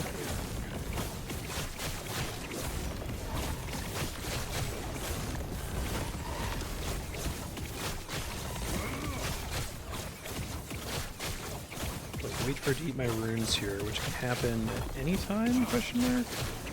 Happens when my current runestone gets destroyed, okay.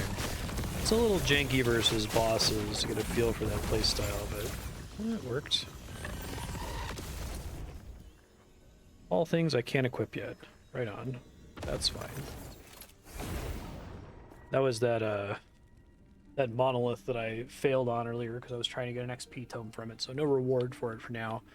I'm not going to sit here and do these for super long. I'm just going to get a couple more skill ups. And I just unlocked Glyph of Dominion, so I might try to make that skill work as well. It is lightning by default, but I think it also has something that can use up my runes, which would be cool. Power Word Devastation. So I'll just go ahead and throw it on my bar. I'm not going to use it right now, obviously, until I'm able to specialize in it, which I still have 7 levels to go until I can do that. Just showing this map off. After I clear this island, I now get to pick these islands, and I can see what they go to. So I'm going to get one that gives me more runes. They're hard to come by otherwise. A couple neat things to mention here. First of all, it's pretty cool the way you can go right into monoliths, even on a brand new character. Since this character is solo account found, and it's my first solo account found character, it's like the first character I've ever made. So being able to just go right into monoliths whenever you feel like it is a cool design choice. Also, this item that just dropped is a purple, and a purple is simply a yellow item that's rolled at least one tier 6 or tier 7 affix. So you can see there when I look at that 31 ward per second, which is pretty good, by the way. That 31 ward per second rolled at tier 6. Tier 6 and tier 7 affixes can only appear on dropped items. They cannot be crafted onto items. So it's kind of cool that it gives it a unique like rarity tier when it drops, so you know, hey, there's something potentially super good on this. There's some cool ideas around exalted or purple items in general that I enjoy.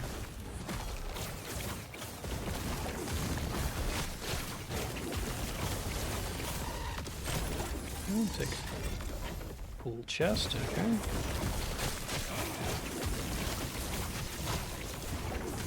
Explosions are working pretty well for me here, actually.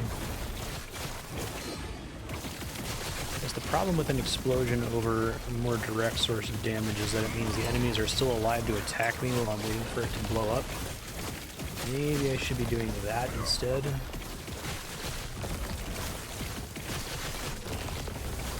I think my ward generation is pretty dependent on me just like casting shit constantly. Uninterrupted, you know?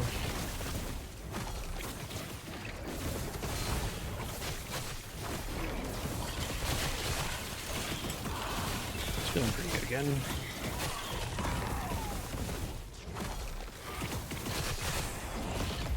I really like the synergy in the Rune Master tree. A lot of the skills talk to each other. I feel like that needs to be their like gold standard for skill development if they're going back and adjusting the other skills. It feels really good when there's a node in the skill tree that says it does something to a different skill, right? It kind of gives some scaffolding for where you want to put points in your build concept. I think one of my favorite things about this game is that my build, although I've respected a ton of times so far while playing, it's entirely made by me. I'm not, you know, net decking.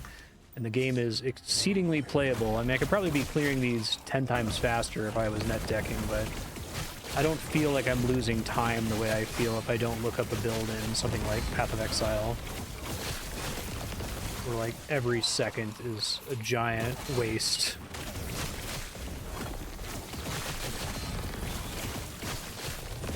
There's, like, a single Rune Bolt node. I wonder if they need to, like, nerf it, because it seems really powerful. I'll show you in a second once I clear this. I hope they don't nerf it. I hope they kind of go more for a, like, we're going to nerf something that's, you know, excessively overperforming by like a factor of 1,000 or something.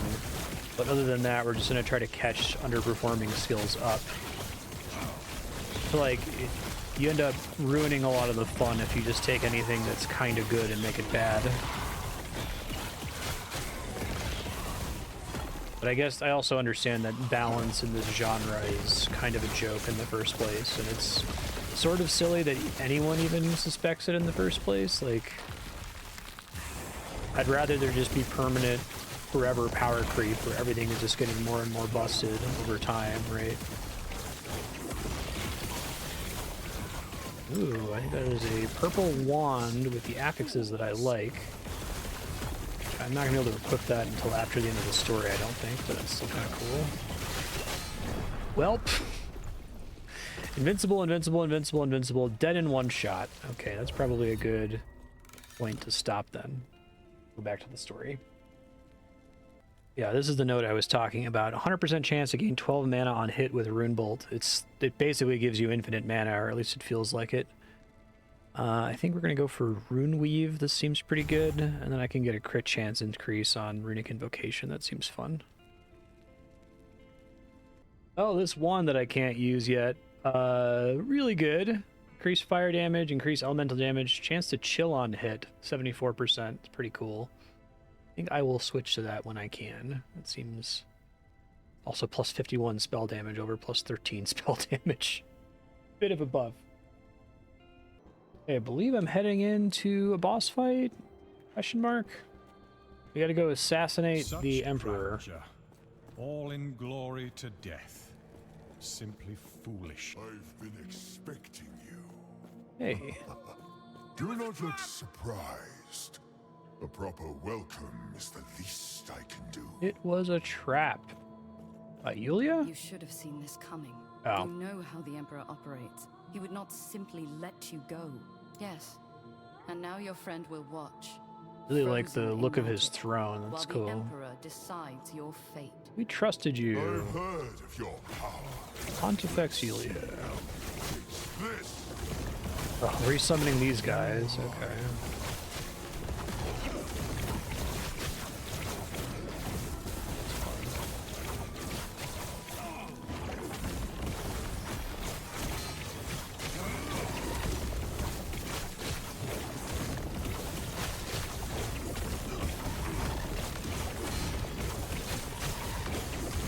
Standing in the bed. two bosses from this chapter, or within the last couple chapters, I guess. Because it makes sense he would bring them back since this whole thing is necromancy, right? So this like evil king who's like a necromancer takes over and forces everyone to be undead. So the world like really sucks. And it's about to suck worse once it gets taken over by Void. We have to figure out how does this turn into Void, I guess is what we don't know. Assassinating the Emperor in the past is not something we're going to get away with, it seems like. No more games. You. Why are you here? Now's our chance. Quick, use Herot's lance. Herot's lance? What are you talking about? Whose side are you on? You pathetic human. Oh, maybe she knows me from the past or something? You think you can kill me? You think you can? Enough! Can't use the lance! What lance? I don't have a lance. The lance of Herot. Where is it? Quickly! You need...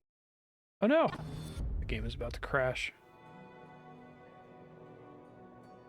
Okay, so maybe she's expecting something. I'm not sure if time travel in this universe, it's like she already knows the thing I'm going to do that I haven't done yet. This is kind of cool. I guess we're back in the original era we started in back in chapter 1, but we're like in an Osprix camp. I don't know if this implies that this era is like in trouble now that we've been gone, or we're just in a scary stronghold to start with, right? I guess it did send us back to the castle of the Emperor, which is an Osprix stronghold, so maybe that says something about who the Emperor is. He's like an up-jumped Osprix? Question mark? I'm not sure. This area looks cool, though, with all the fire everywhere. I guess the pitch with this chapter is that you, like, get sent back in time and you're right in the middle of the enemy's stronghold. You, like, start out right inside of Mordor, essentially. And that's like, okay, now we need to get out of here. Somewhere safe. No immediate town on the new chapter, which is kind of cool.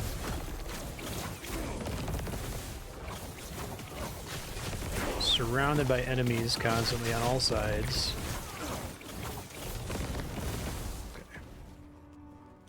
Yeah, we're gonna find out who this deer guy is. I think that's Herot. The opening cutscene tells you about him. Survived the battle between Raya and Herot. Oh, these are the two gods fighting each other. Okay. He's literally a god. I don't think his attacks can hurt me. I think he's on my side. Cutscene. Submit. You are no longer worthy. Be gone from this land. My flames will scour this place. So be it then. Perish. It. Pathetic. So I guess the whole idea is that the Divine Era is the Divine Era because it's an era when the gods are literally still on Earth and haven't abandoned humans. Fragment you have. I don't know what you've seen. Don't let Raya destroy my people.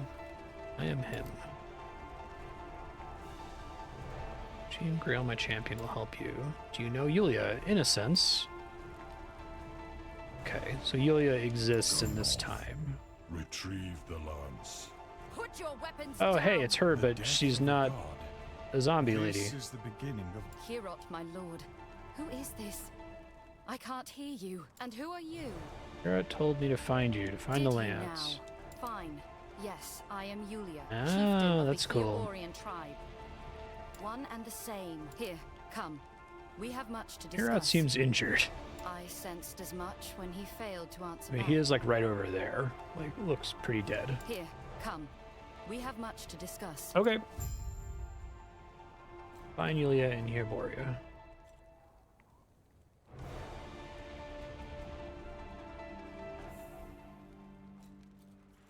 Okay, so non-zombie We don't Yulia. have much What time. happened? We need the lance of Herod. What is the lance? The lance is cursed from misfortune.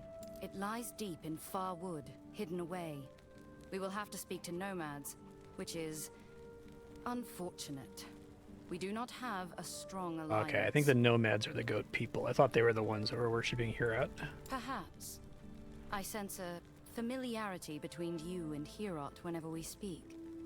He trusts you for some Must be reason. something future me did. It is not my place to question.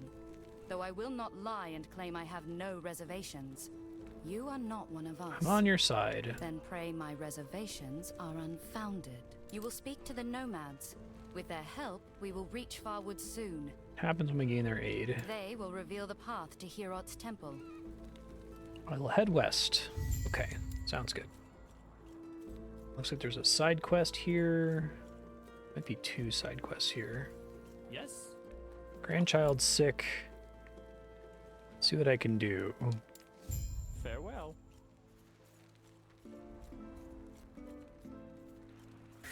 Taking this medicine here, I think I get 1 piece from this room, question mark? Oh, I guess I got it already. Alright. Well, sometimes this happens if I turn to look to OBS to start recording something.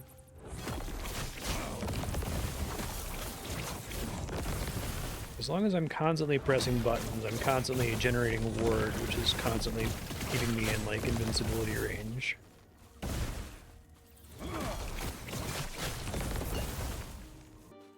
Second thing to get here, and I think I have to leave this area.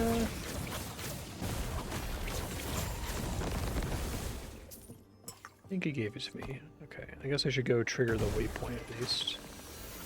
And I can go back to here, I think.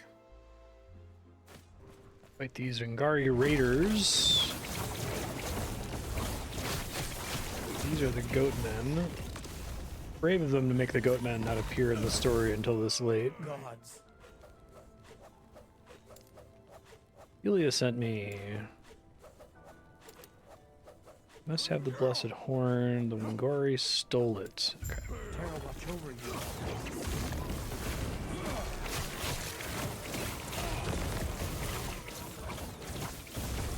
I think you've seen enough of this build at this point, honestly. Guess I'll let you know if I get any, like, crazy skill upgrades. This is kind of the experience. Teleport, cast 3 bolts, boom. Repeat. The last thing I need. Vial. Okay, this is a new quest to find captives, I see.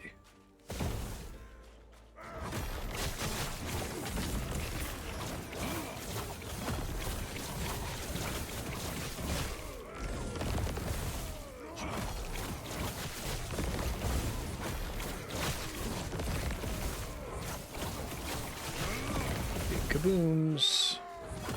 Feels pretty fun to play. Got Houndmaster mini boss here. Oh, there's these people I have to rescue. I see them. It's a good thing that there's no friendly fire. These constant nukes I'm dropping would cause problems, you'd think.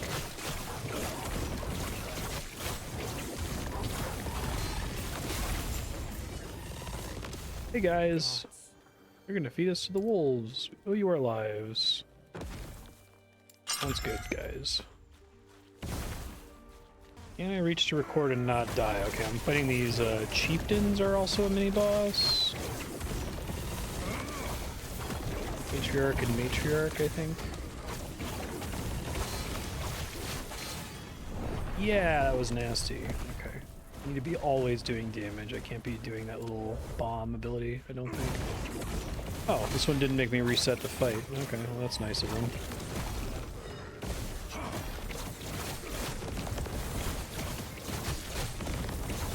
Yeah, it's interesting. It's like as long as I'm able to keep pressing buttons, I'm basically immune to damage. But if I let off to like dodge an AoE or something, I like paradoxically take more damage than if I just like face tanked it.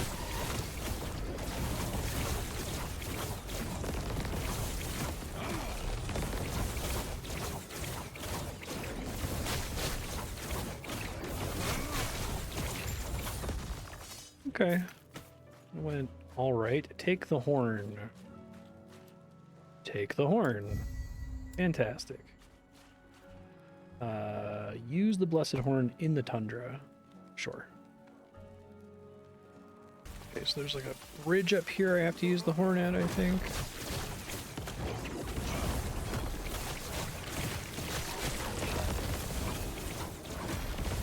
Yeah, here.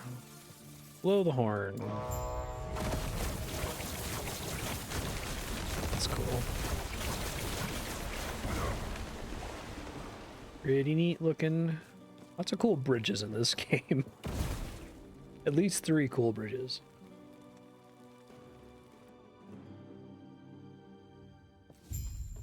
Okay, so this is the Temple of Hurat. Stag Boy. God of Ice, I take it. I will report back in a second. Okay. Spreading Frost, Temple Guardians.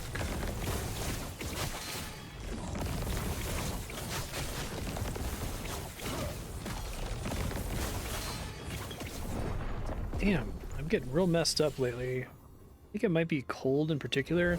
Oh, that would track. I do have a node that makes me take more cold damage from after I use Elemental Nova. I did that to make Elemental Nova cost nothing.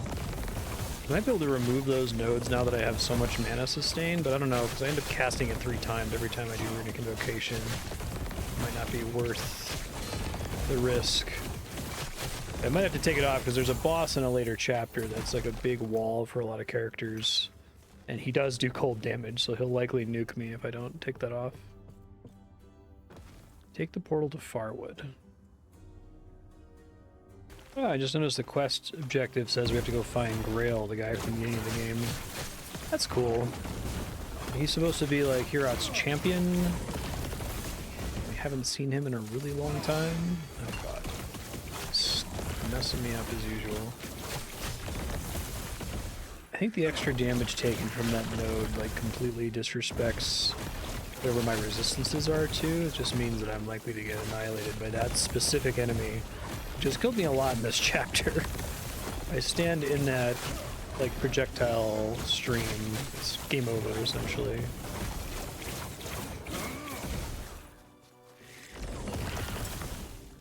Just kill them before they get a chance to hurt me.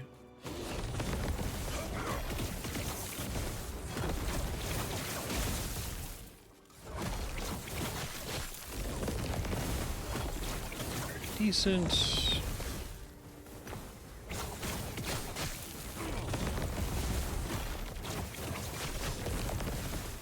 I will kill an exiled mage. Usually a good way to tell how my build's coming along.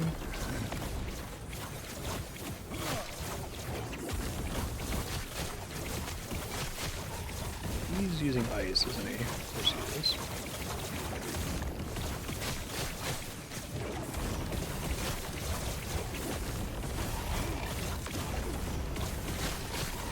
Cast speed's definitely up, so I can cast these much faster than I used to be able to, which is nice.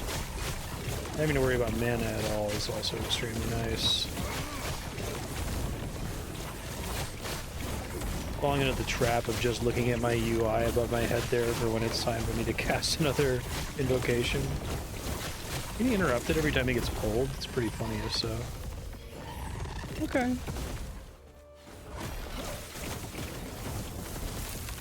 Here's Grail. What's up, bud? It's been a minute. You're alive. But I thought you died. It's a long story. But how? And, well, it's good to see you, but why are you here? Yulia sent me. Yulia? Here to help with the lance.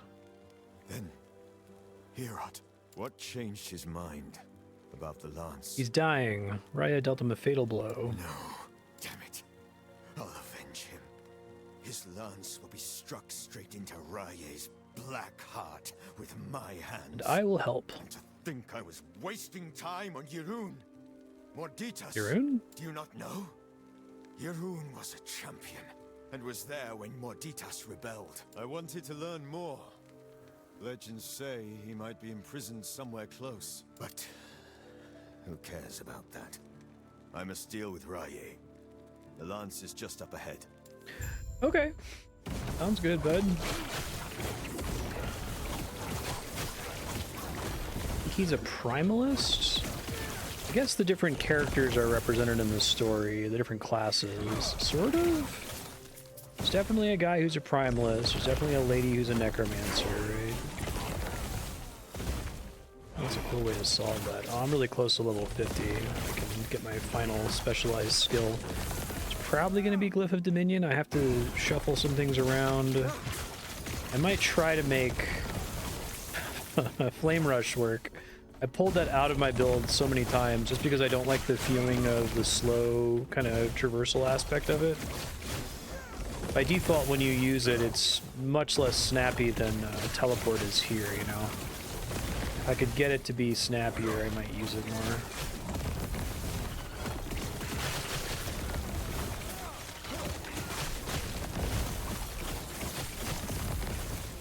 I definitely don't want to have another button to press, so if I'm already pressing a teleport button and that teleport button can activate my Glyph of Dominion, I would prefer that, right? Because I'm already automatically activating Elemental Nova with Runic Invocation.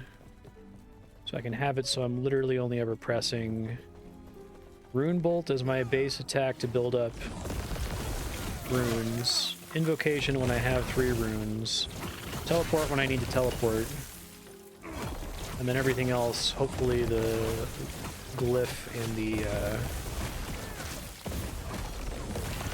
the Nova get activated automatically without me ever having to press those buttons is kind of the dream.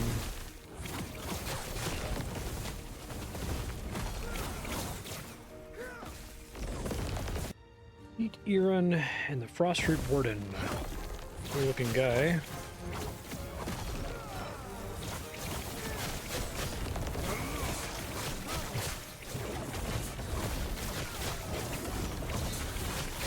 Just like chain freezing him here? Seems like it. I complain about that.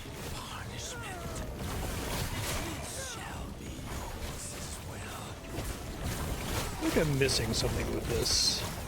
It's just like a thing that Grail was up to, I guess. A lot of the stuff in the story in this game feels like it's mostly contained in like an external graphic novel that you have to read to be caught up on the story. Maybe it's like there's extra dialogue from townsfolk you can talk to that clarifies a lot of things. Not a problem, it's not like harming my enjoyment at all, but it's funny. Figure frozen in ice, the demigod Morditas impaled by the lance. I mean the demigod's gonna come back to life? Oh, he's just kind of standing there. We have the lance, which means I must return to Heoboria. Would you come with me? It's a large request, but I need all the help I can get. I need the lance after. But why? Explain the Immortal Emperor. Ha! Immortal Empire. Are you serious? Explain time travel. I'll give you one better. After we're standing over Raye's corpse, we'll take that bag of bones together. Okay. The battle with Irun was amazing. I'm itching for one better. Tell me more of this Immortal Emperor on our journey. Let's go back. Okay. The lance was found, and a bond was formed. Do you think we'll see Herod before their fates intertwined? Let's go together. With mine. But for now, they focused on their gods. Oh, I wonder who the narrator is.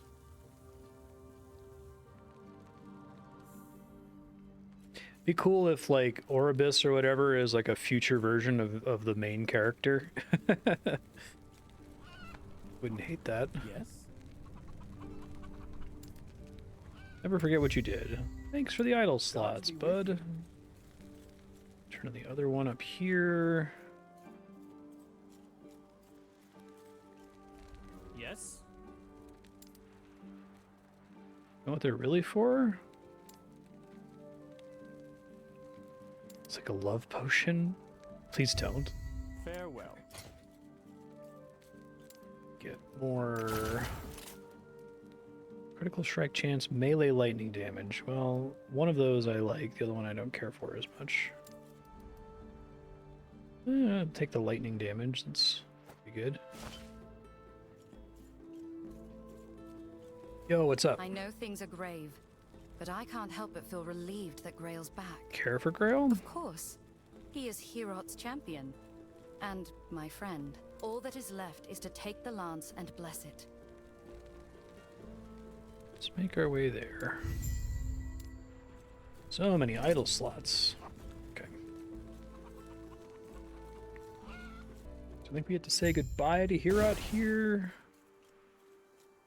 I see you have returned with the lance. Now it shall bear my final blessing. But for the lance to work, we must also find Lagon and Majasa to the west and south to gain their blessings. But I don't need Raya's blessings? What kind of blessing? Drop of our blood will ignite the power inside. Blood is in the lance. Take it and use it well. Farewell. Bye, guy. We have Herot's blessing. And now he's gone. We must move on. So I guess what we're getting at is that, like, the Immortal Emperor is so powerful, the only way to kill him is to stab him with a blade from all the other gods. You're right. We will. We'll travel west towards the sea. Lagon is there, the god of sea and storms. Lagon is scary. Even the gods cannot observe what fate intends for us. Do not let it bind you. Back this way. Farewell. Here at Deep We have Harbor. a problem. Reaching Thetima will prove more complicated than we thought. Raya's forces are here. Uh-oh. It is too dangerous to take the river. But other routes will take weeks. Are you insane? You would be fighting alone. Wouldn't be the first You time. did well with the Wengari. I got this. Then, they're holed up in the pier. If you think you stand a chance, show no mercy. Basic one-man army. 3-1 Marnie?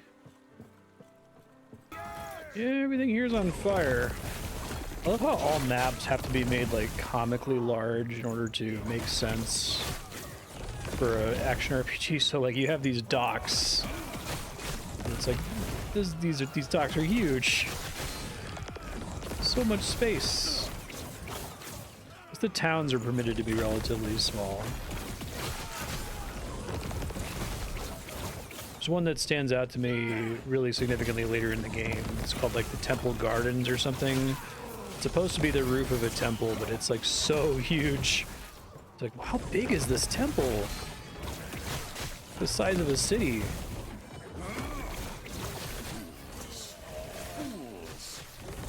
Fools, fools indeed.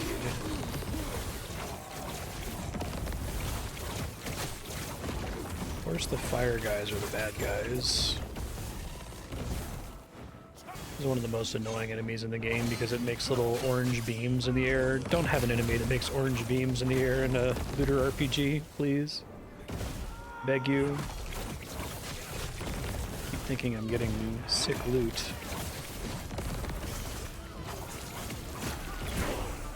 Look at those beams. Alright, 5th skill specialization. I'm gonna put it on the glyph, but I'm honestly not sure where I can fit another button press into my rotation here. I guess I can have it just be a boss fight button, because I do still have issues with boss fights. I should put the point into it as soon as possible so that it's gaining XP. I don't want to leave it empty. The skill's not going to level up, and that's kind of silly.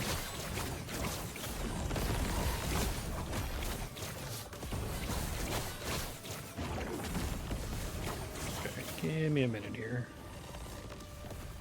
Okay, so this will cast Elemental Nova for me, which is cool. And it'll consume runes from Runic Invocation. So maybe the idea is now I stop casting Runic Invocation. I replace Runic Invocation with Glyph of Dominion and just let Runic Invocation trigger naturally while I'm doing other things. I can try that. I don't know if it's going to be a bad time in general, but it's worth a shot, I suppose. So I can keep my muscle memory. Oh, I'm still on a long cooldown here. Okay, hold on.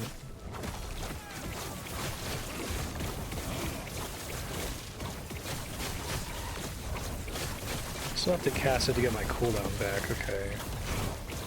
Oh, alright. So this is actually pretty good, and that was pretty good single target DPS. So the gist of it is, I cast my glyph, it goes on a long cooldown. I cast my Runic Invocation, it comes off cooldown. So if I do 1, 2, 3, X, 1, 2, 3, B, 1, 2, 3, X, 1, 2, 3, B, and there's just kind of a natural combo there, I can definitely work with that. That's doable.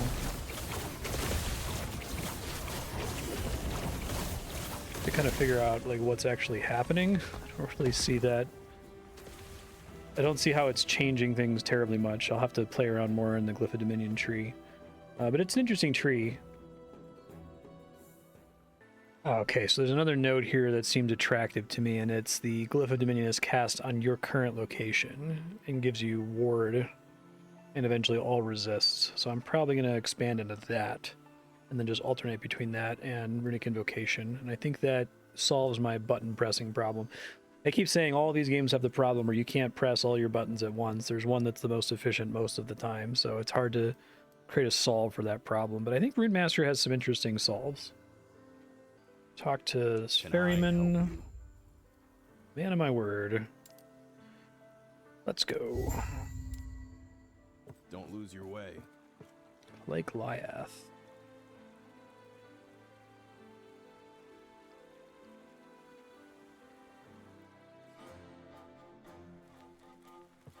Okay, we're here. Head west through Lake Lyath. Okay. Let me move. I don't ever need to directly cast an Elemental Nova, but I would like to directly cast Runic Invocation. That should work for me.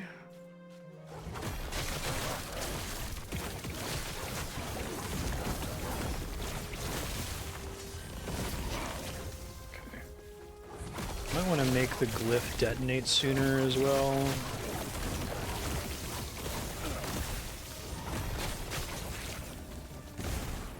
It's not terrible the way it's currently laid out, but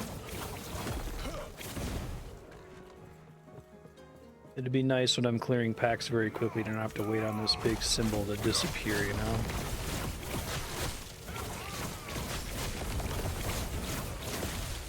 I might actually switch these two, so I'll make this be glyph, this be invocation. I have so much muscle memory for invocation being a big thing that blows stuff up. There's a lot of neat stuff in the story. Like, I'm pretty sure this is the same area from the Imperial era, but these like tall things have sunk into the swamp. But here it's like an Osprix stronghold, essentially. That's cool. Architect Lyath. Yes? Ah, I see you helped clear out the rabble down here. I thank you for your effort. To abandon my tower. Attacks are getting worse. The god will need to be informed if this continues. Take shelter in Thatima or make yourself useful here. Okay. I guess that gives you a side quest that you have to quickly backtrack for. Thurot is dead. I'll handle this. Okay, let's try to do this Lyath's Tower thing. Maybe? Oh, I guess I can't warp when it's the same zone that I'm already in. That's fine. Okay, so entering Lyath's Tower, the Architect's Tower. I can't guarantee your safety. I'm clear on who the Architect is. Maybe there's lore about her elsewhere.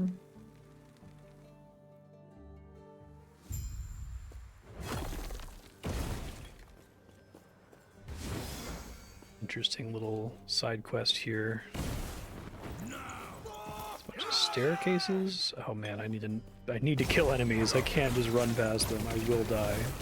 Really funny. I feel really tanky on this build, and then I like walk past an enemy and it hits me with a regular attack for like half my health. I guess it's because I'm not invested in health at all. I'm completely all in on ward.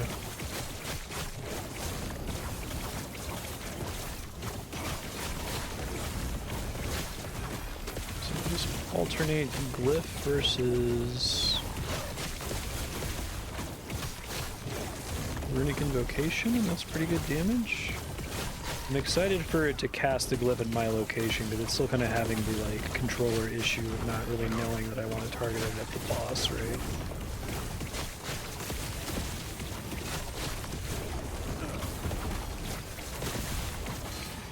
That attack is nasty.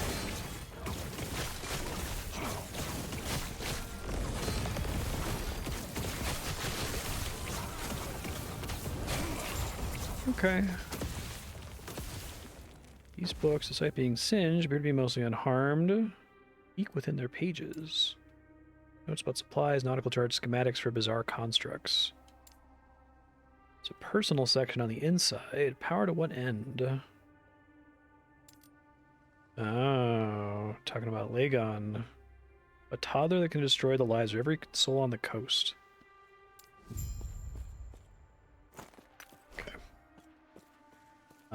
Back to progress then. We're in the cool ocean town of Thetima. Guess I have to talk to Yulia here? Yeah, what's up? I'm glad you are safe. Were you able to meet Liath? I did. I see. Even now, Raya's victims are burning to ash. We need to act quickly. Left to speak to Lagon. Did she? If we find a ship willing to take you, perhaps you can still reason What with about her. you and Grail? That would not be wise. Liath's been known to be tense. Though I see her as a friend, she will consider me as a threat. Interesting. You are kind of a threat. We're hanging out in town? May I help you? Oh, it's her assistant. Okay. That makes more sense. Although they just said that she wasn't here, so that tracks. I'm having to look for someone to take me there.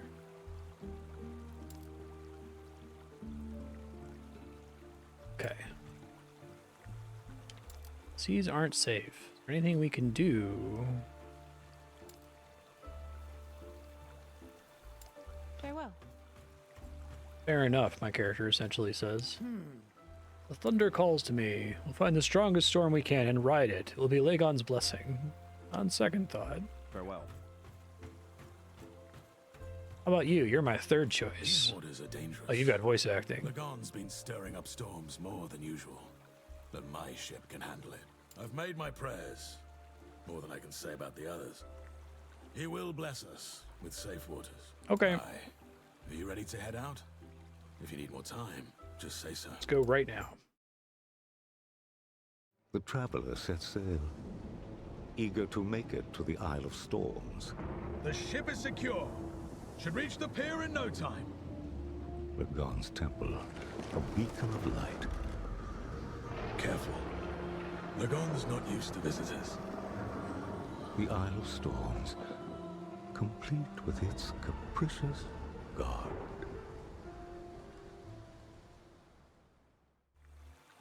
I wonder if they're going to do another pass on the story at some point, because it feels like it's just that there's a lot of connective tissue that's missing in between the parts. I can put it together. It's like, okay, I need to like get the lance to kill the, you know, Immortal Emperor.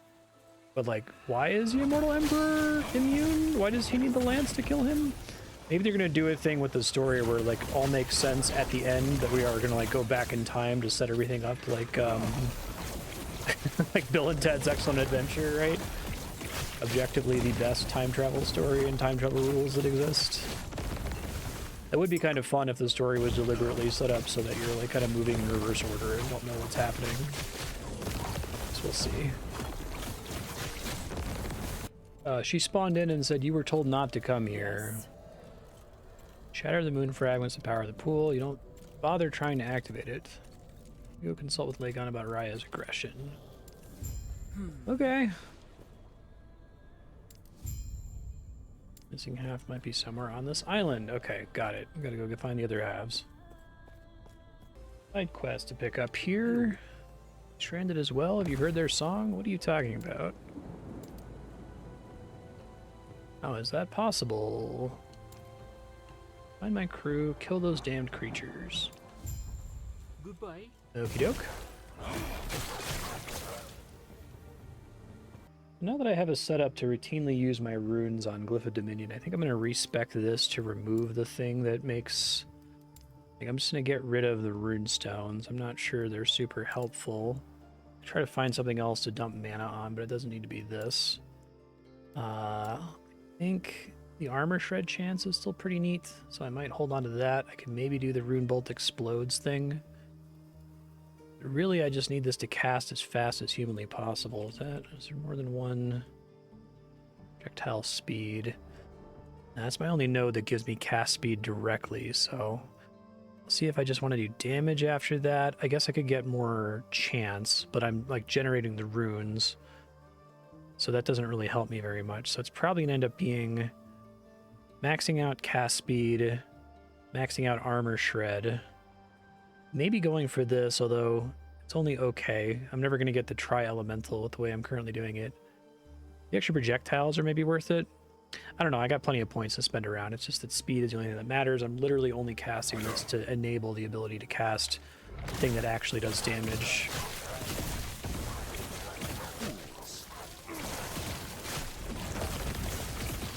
Yeah, that feels a bit happier right now. See how quickly I get my skill levels back that I just respec out. Okay, here's the second moonstone. We just go back to the Moonlit Shrine, no problem. Alright, about to turn this in. I guess now I need to change where I'm putting points. Then I know we want to put stuff there. And then here I got it casting at my feet. Been putting points in the extra charges, but I think I literally just want to alternate it. I think that's better damage overall. So I'm just going to remove the charges here. I'm going to put the extra point into getting more elemental novas. Start with it. Place this guy here. Place this guy here. This boss might really mess me up. I have warned you again and again, yet you persist. I do. If you wish for Lagon's temple to be your tomb, hey, she said the thing. then so be it. I do wish for Lagon's temple to be my tomb. This tomb shall be your grave.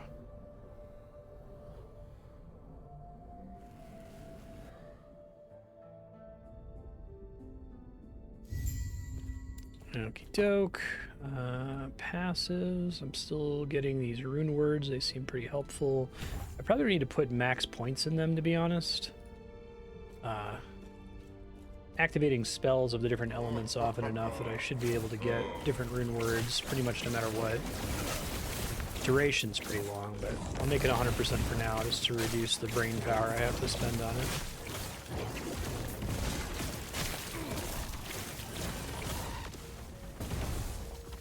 What's going on here?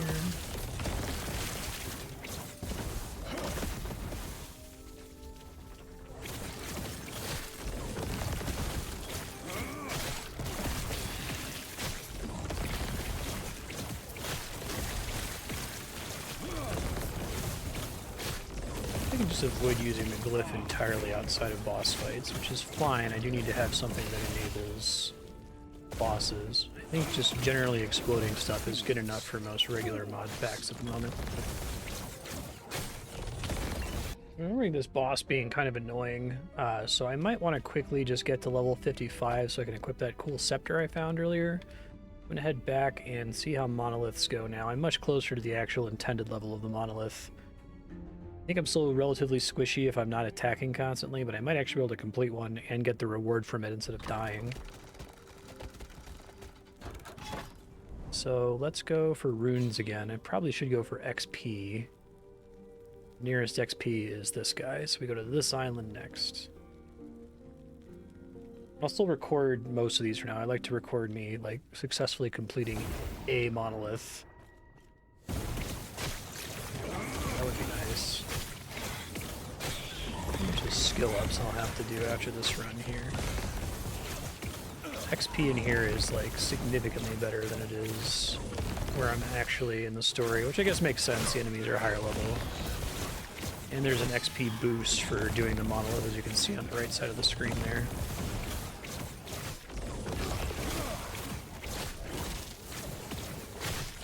Guess the ward per second from putting the glyph down lets me survive for a second, even though it's not doing a ton of damage the moment I place it. But it's still much better to just be hitting constantly. I'm sure I'll get something that like combos with ward, Glyph of Domination later that makes that a little bit better to do.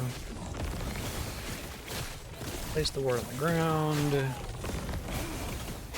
let's do the exploding thing, is probably better.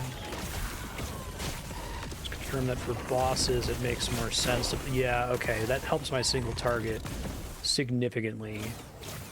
I just mostly ignore the glyph until I have to kill a thing with a lot of health, and then I start putting a glyph down every other explosion. It makes a pretty big difference, it turns out. One thing that's kind of unfortunate about this build is it makes sense for me to just like leave enemies behind, so hopefully I'll notice if they drop good loot.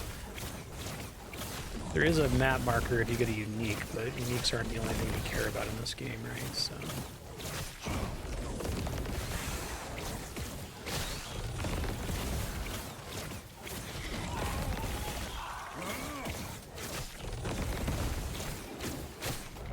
Just put the thing down.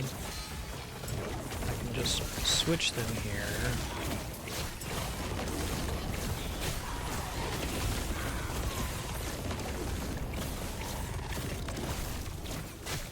Alternate glyphs and the other thing. Okay, yeah, that's my first actual cleared monolith. And I get a bunch of runes and a little chest, which I think is just a regular resplendent chest, so it doesn't have anything like special in it. Okay. I just noticed there's a spell here called Luminaire. There's also a spell that's one of the runic invocations that's called Antipode or Antipody or whatever, which is only people who are into Chrono Trigger would even bother to use that word to describe a combination of elements. It's pretty cool. I don't think this works with my setup. I don't want to waste putting a point into it if it doesn't do anything. So I think I'm just going to go for the increased damage and area the rest of the way here. It would be fun if it did work, though. This is a cool monolith. I'm pretty sure this map is like directly out of Sekiro. This is where you fight the true corrupted monk. This little bridge here. Oh, well, okay. Okay, I cleared it trivially the second time when I wasn't walking around trying to show you the zone, which is too bad. That was a book level. I think I'll have to do one more of these to get the level that I'm going for. Yeah, totally straight out of Sekiro. There's a couple other cute references in the game, but this one really stood out to me. Okay, I finished getting to level 55. Shouldn't make the boss that much easier. Like, the major issue is just getting one shot by one of his attacks, but at least mean I have to dodge for less time in theory, so that's nice.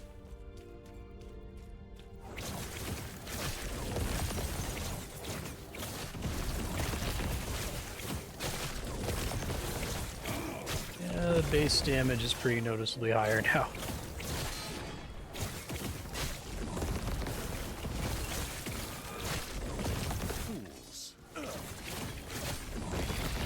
Go pick these up.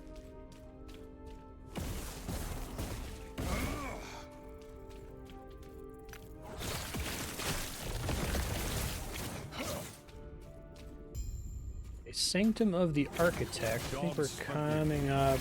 I'm actually starting to regret I never learned that drying cantrip.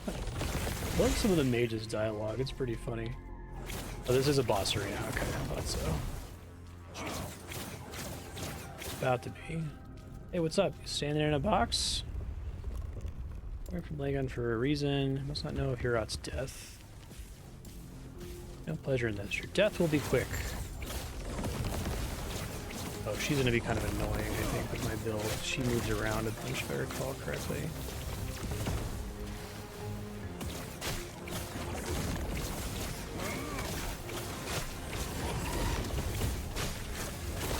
My glyphs make a difference in damage dealt.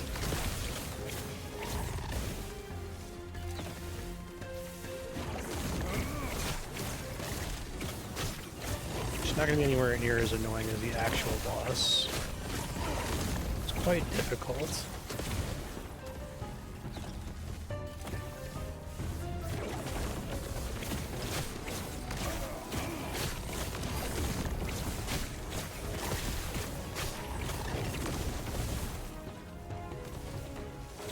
She's like the perfect annoying boss for my setup right now.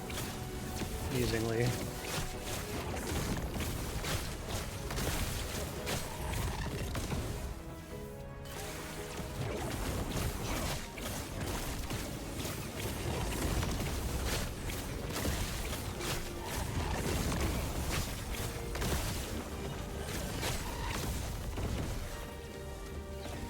I have so much ward now, it's like hilarious.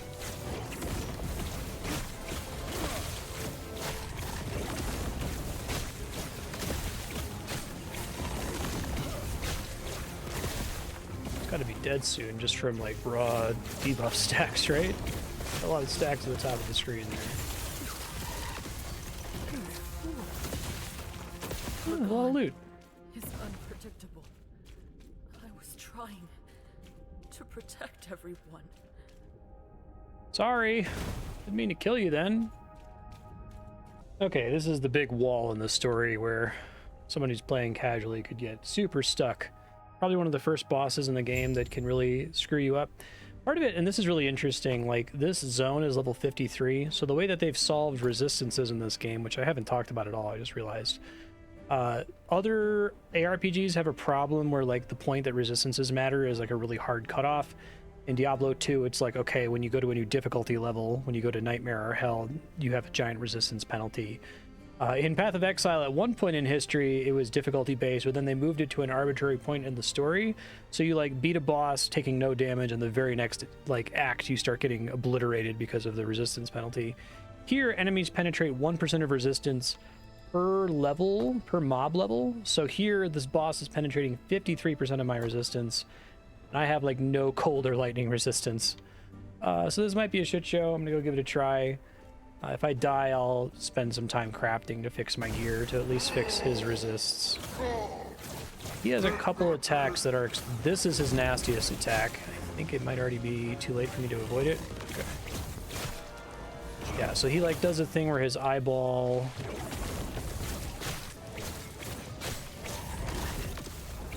He turns and he sweeps across the arena, and if you're standing in it, it'll probably kill you. Although maybe I have enough ward, that's not a big deal, I don't know. I need to not stand in that. Big moon attack is pretty bad. I need to get like stun reduction or something. I actually have pretty good DPS right now compared to me fighting him on other characters. I really struggled with this guy on the Necromancer just because he kept like deleting all of my pets without me getting a chance to re-summon them, you know? Okay, he's doing his little sweep attack.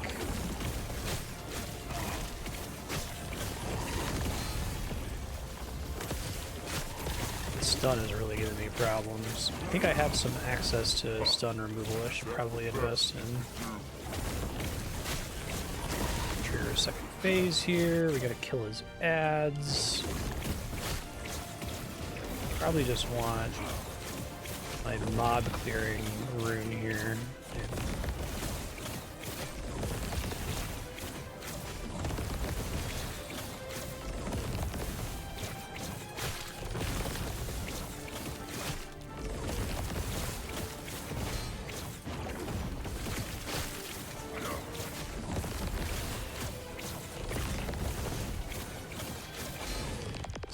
Going much better than I expected it would, but I also haven't stood in his laser attack yet. I think those waves are also going to hit me really hard. And I guess also I've never fought him with ward before, so maybe the fear I had is unjustified when I have this much ward running all the time. Okay, back to the fight proper. About to do his big eyeball.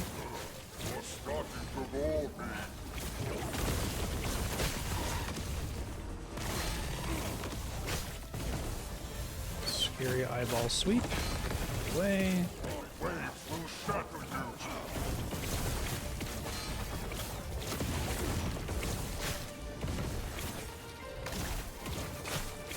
Up, get out of the way.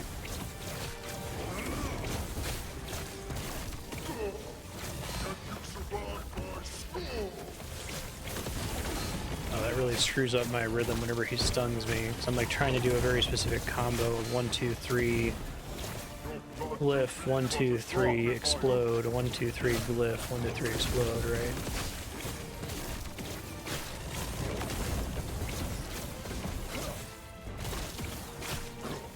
Uh-oh. Hopefully I went the right way there. Okay, great. I've died to mob packs constantly in the story, but didn't die to Lagon. That's the downside of watching a non-blind playthrough. I know how to fight this guy at least. Now, why have you come? Want your blessing, dude. Cthulhu-looking guy. He's a really cool-looking boss. I feel like the story should probably stop here because this feels pretty epic to get here. It just kind of keeps going for one more act, and I think there's still 3 acts to go after this. Brash Bird. Majasa would be next. Give your blessing to the lands of Heorot. How entertaining. You're an amusing thing. You may have my blessing. You don't seem to be concerned about Raya. Jasha. Yeah, so I guess now we're like killing the Lords of Hell at this stage of the story, or at least dealing with them, right? Heorot we're not killing. We are going to kill Lagon, we're going to deal with Majasa, and I guess Raya is going to be something in the story later on. Take some time trapped in that rotting body to remind her.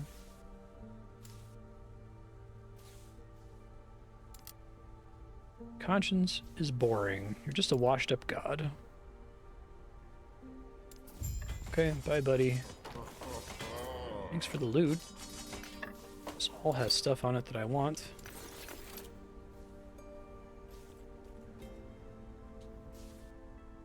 Oh, is this, oh, there it goes. Like, is it not working? Okay, turning in... Oh, did I miss a side quest? Don't really care. I think I already have... Can I see them here? Yeah, in the bottom left corner you can see I have all the passive points and idle rewards, so the remaining side quests are literally just XP. And it seems like there haven't been any side quests where you're like, whoa, really cool lore from this quest. They're kind of like, you can go collect the 10 bare asses, right? You're back. When Hearten returned without you, I grew worried. What happened? Lagon's on my side now, You or met something. Lagon and have his blessing? Oh, thank Atera. I only wish we could have won Liath's support. Did you have to kill her? I didn't want to. Surely there must have been some way to persuade If we her. persuade her in a different timeline or something. Architect Liath is no fool. It will be a long road to Majelka after, but you are used to walking, right? Yeah, let's do it.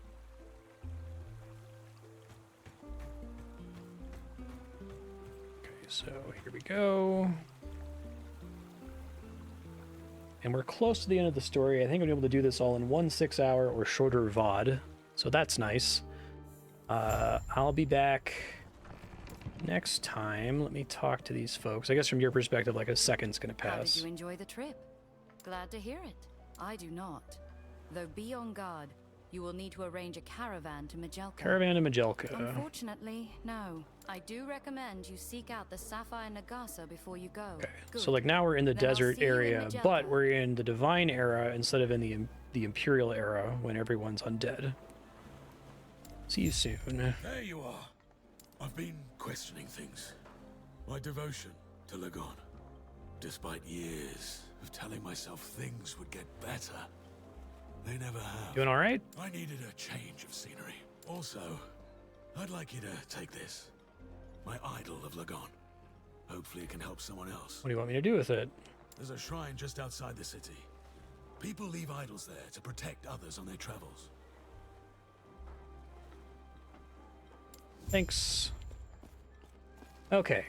Hopping off here. I'll be back in a few seconds from your perspective. Yeah, so I was really hoping to finish up this recording and get it uploaded, and then my stream PC died. I just fixed it so I can record again, but I haven't touched this character for a few days. More so that wherever you go, trouble and bodies soon follow. Would you care to dispute I should note that there was a patch that just went in that said that there was a bug on controller that caused certain dialogue options to skip or double up, which would explain why the story has been very confusing, because I must have occasionally been like skipping a step, which is a bummer that that happened in my recorded playthrough, but you know, whatever. I still was able to piece it together, I think. I appreciate your honesty. I enjoy the relative peace and quiet we've managed to establish for Surethka. The Osprix have generally left us alone, and knowing your reputation with them, I can't imagine that'll be the case if you stay here long. The Osprix are no fan of mine. I'd rather not run into them. Nor am I a fan of theirs. If you head out to the crossroads, you should encounter the staging area for our trade caravans. Talk with them, and they'll take you to Majelka. This is Majelka before it's ruined by the Immortal Empire. Okay. Thanks. Cool. It's nice to know that the dialogue isn't skipping now. Also, somebody pointed out that the if you already posted a mean YouTube comment about it, somebody pointed out, Spiky pointed out, that the increased, added, and more damage thing is straight out of Path of Exile. So props to Path of Exile for coming up with it. I appreciate it. To last Epoch's credit, though, I played Path of Exile for a good number of hours and got to the end game. Never felt like I was given the opportunity to be challenged to understand gear or passive nodes at all. Whereas this game, I've very much been able to follow what's going on, which is huge improvement, I think. This game is structured in such a way that I felt compelled to understand that mechanic during the story playthrough, right? Which I can't say for Yui. Alright, back to it. Let me remember what my buttons are. Bringing in Harton's Idol here. Place Harton's Idol on the shrine. Oh, that is Legon. That's cool. Have a fight off Osprix mission here.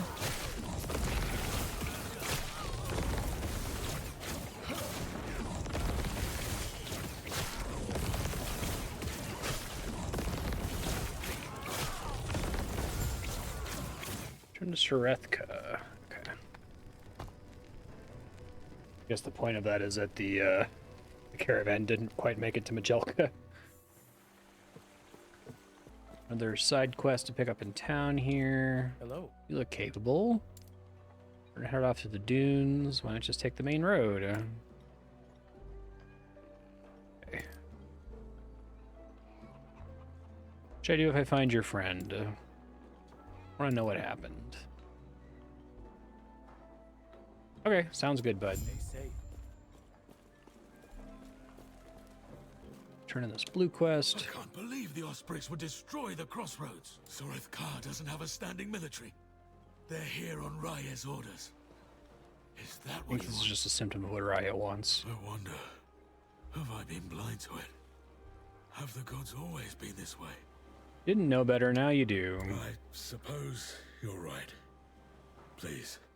What are you gonna do now? I'm not sure. So much of my life was devoted to Lagon. And now, no, not yet. And I think that's Take care of yourself, bud. Sorry your god's a dick. Hey, what's up, Yulia? I suppose dodging Osprix is off the table now. Fortunately, there's another path, but that puts us in Scalebane. Scalebane? They're a group of glorified bandits, organized. I really like the Not idea that like this entire company. chapter is like about snake people. There's a dried river that heads straight to Majelka. That should get you close to the city. Unfortunately, you'll go alone. There are a few things I need to take care of. What do you know here. about the Scalebane? They are bad news. Once they hated the Nagasa rule Oh, and formed hence a the name, okay. resistance. They eventually became corrupt Why the themselves. shift? I am not sure. They started by asking the public to pay for their services.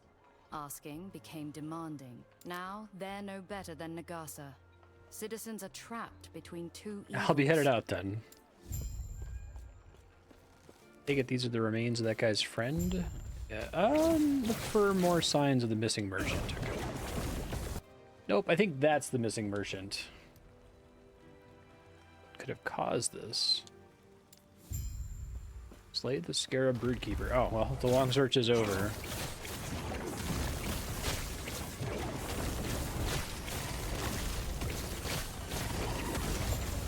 Okay, that works.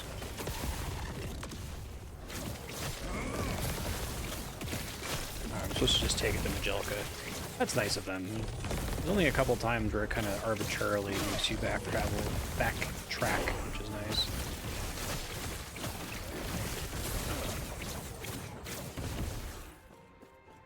So there's like a barrier here that I can't cross at the moment. I assume means I'm about to solve that problem.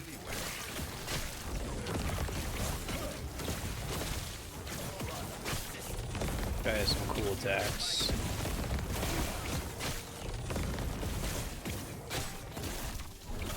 Oh, yeah, that's a cool attack. Don't stand far away from him, got it. I didn't realize he was basically a mini-boss. I probably could have used my more single-target attack. Hey, man. Thank you for the assist there. I was in a bind, and you got me out of it. I won't forget. Anytime. I could have gotten out of it at any point. But I was choosing to wait until nightfall to slip out undetected. Okay. You happened to come by and made that plan irrelevant. Besides, I didn't want to try my chances with so many of them, if I didn't have to. You're avoiding my question. Perhaps I'll tell you along the way. I presume you're headed towards Majelica as well. Well, if you are, I may be able to lend a hand. You're obviously able to handle yourself just fine. But I know my way around the dunes, and I have connections in Majelica. You helped me. Let me return the favor. All right. I can't complain about that offer. You ready to head out? Sure, let's go. Made it to Majelica, which means I made it to the mechanic, which when I first encountered it with my friend Kat, it nearly made me cry. I was so happy. I'll talk about it when we hit it here, but I think I've got some like story stuff to do. I think when we came on this long bridge in the Imperial era, that's when it was like full of enemy archers. I don't remember if that was the same place. I do like coming back to all these different zones and different timelines. I think that's cool. Too long have we all been bound by the chains of fate. I will shatter them, along with who would seek to bind me. Freedom will be our future. My future. At any cost.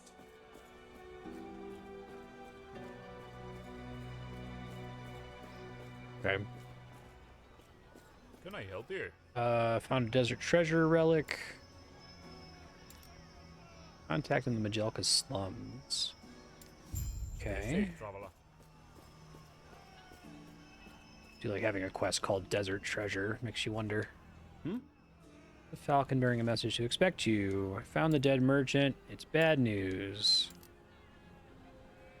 Okay, heading out now. Farewell. Hey, what's up?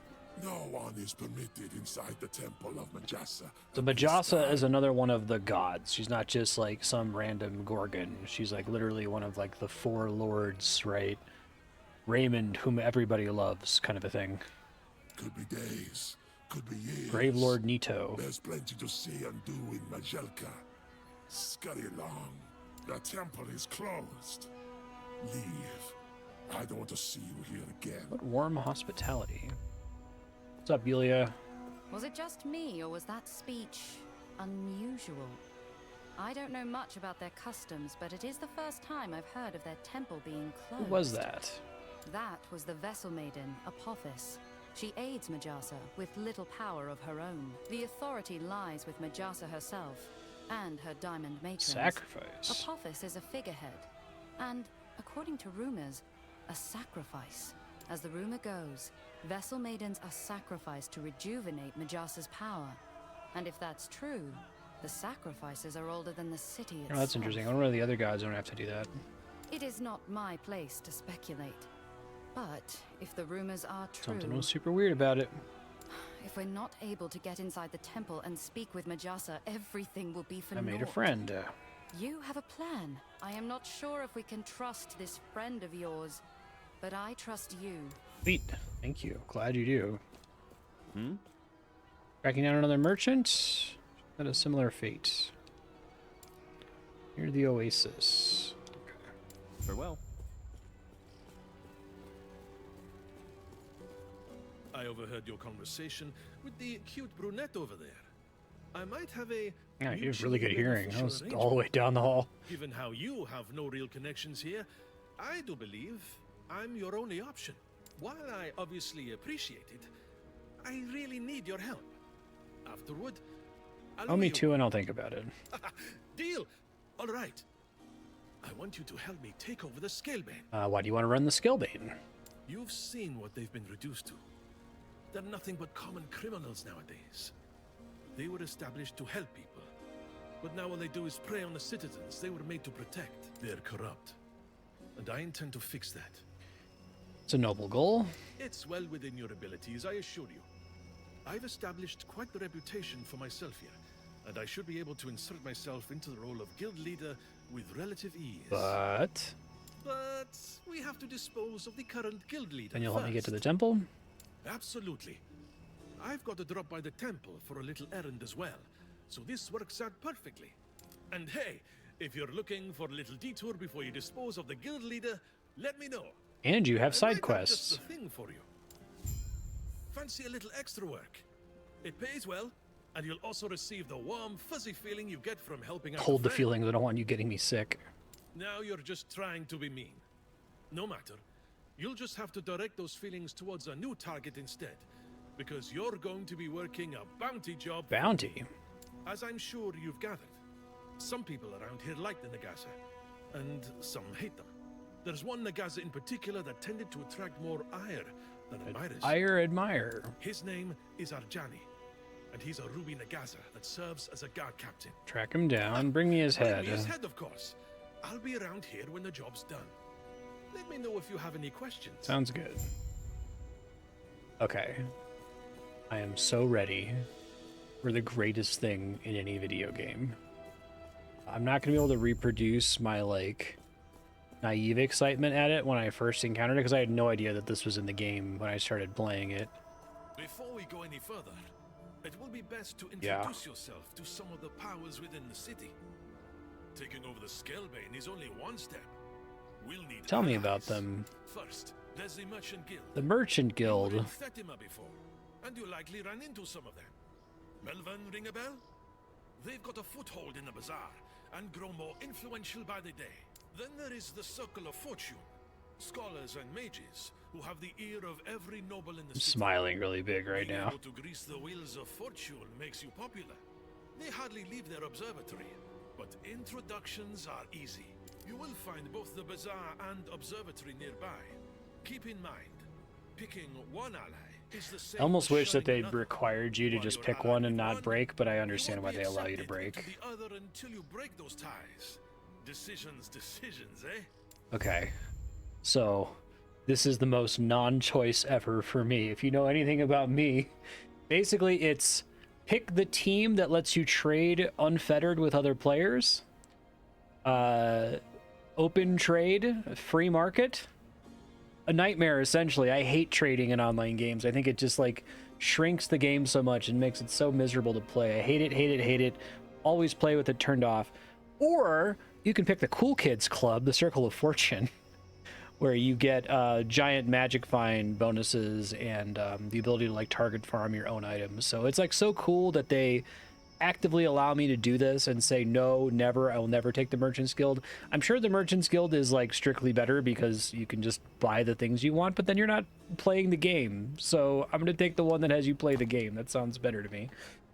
I saw this and I was just, like, delighted. Like, I'm so pleased that someone has finally done this. I haven't actually talked about the trading system in this game very much. It sort of borrows the concept from Pokemon Go, of all games. When I encountered it in Pokemon Go, I'm like, this is genius. I need, like, a real game to use this. But basically in Pokemon Go, you can't really trade with other people unless if you have an established relationship with them. Because I think the idea is that, like, trading things is fun if it's a person that you know in real life or a person you have a connection with. It's not fun when it's with the faceless marketplace, right? And so in Pokemon Go, you have to, like, interact with the person for, like, months, essentially, in order to be able to trade things with them at a reasonable cost. This game does something similar, as when you're playing with a friend, occasionally a coupon drops called a resonance, and the resonance enables you to trade an item to them even if you found it when you weren't playing together. And then like Diablo 3, if you're playing together and an item drops, you can just trade it freely without anything. But I think it's like the perfect middle ground solution, and I love it. Everything in this game that has to do with trading is brilliant. What brings you to the observatory? Care to change your fortune with a prophecy from the stars? Don't tell me. I can see it now. Zarek asked you to meet with the Circle of Fortune, How'd didn't you know? he? I would love to say that it was foretold in the stars. But the truth is that I saw you speaking with him from one of the balconies. My name is Galila, and it's my honor to offer any and all who have an interest in celestial divination to join us. The Circle of Fortune. What can the Circle of Fortune do? Very, open-ended question. I will have to restrain myself from telling you about the various fields of research we've pioneered, and keep to the more practical applications. If you assist in our research, your reputation among us will grow. Then we will be able to afford you greater access to our discoveries. Oh yeah. With our knowledge of the stars, one might gain prophecies and use their guidance to discover treasure where others would find naught. What do you say? Do you wish to have Hell yes. fate I've on never your windmill side? slammed an option so hard before, where it's like, well, you can join the Circle of Fortune and get a bunch of magic find bonuses and find your own gear, but the downside is that you can't join global trade. I'm like, I thought you said there was a downside. Let's fucking go. Yes, please. Thank you. Don't care. Oh, this is unfortunate. I had a hardcore self-found character who died, and apparently I carried over my progress from that, but that's okay. I'm almost at the end of the story. So basically, as you play though in normal mode, you start from rank 1 and you have to rank it up by killing monsters and, you know, spending your resources on it. You start by getting a higher enemy drop chance. You just have a 35% chance of enemies dropping twice as many items just right out the gate. That's the immediate benefit. This lets you, when you're upgrading an item into a unique, you just have a significant chance to save it. There's a 1 in 4 chance every time an idol drops for you to get 3 idols instead. Affixes are more likely to be exalted. Those are the T6 or higher affixes. When you get to the endgame monoliths, there's just a 1 in 3 chance for you to get double rewards. And then there's a bunch of other cool stuff that you get along the way. It's pretty neat. The main thing, though, is prophecies, which I'm not going to be able to afford to buy here. Yeah, so like prophecies are, say I wanted more glyphs for crafting, or more runes for crafting, or I wanted to get a unique idol, right? It gives you, you spend an amount of favor that you earn from killing things, and then it gives you a task to do. Like here it says, go to this dungeon, kill 9 of this enemy, and then this reward will happen, right? So it's like predicting this thing is going to happen. What if I wanted to get belts or body pieces or gloves or whatever? And you'll notice in the bottom left corner there's a place to put lenses in there. You can buy lenses with favor, and they let you like target a specific item. So you can say, please only show me gloves, right? Or please only show me chest pieces because I'm looking for this one unique that's really good for my build. It's incredible. Biggest smile on my face. A little bummed that it's taking my progress from my dead hardcore character, but I guess it's not a big deal. It's just going to make some more loot drop from now until the end. No big changes to the build, but I figured I haven't shown it off in a little bit, so this is what's happening whenever you see me cut away. It's this on many, many screens. Repeat. It's pretty fun to do, though. It's kind of satisfying. I can do this now with the glyph. I can just save that for bosses, though, because it's not really worth the extra button press. Extra brain space, you know?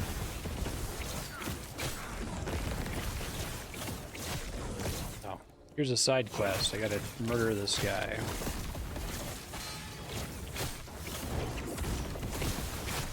That was easy. Ring I got? That's okay. That's more interesting, but I think my exalted one is still better. Yeah, story turn in here. Can I help you? Trying to walk inside.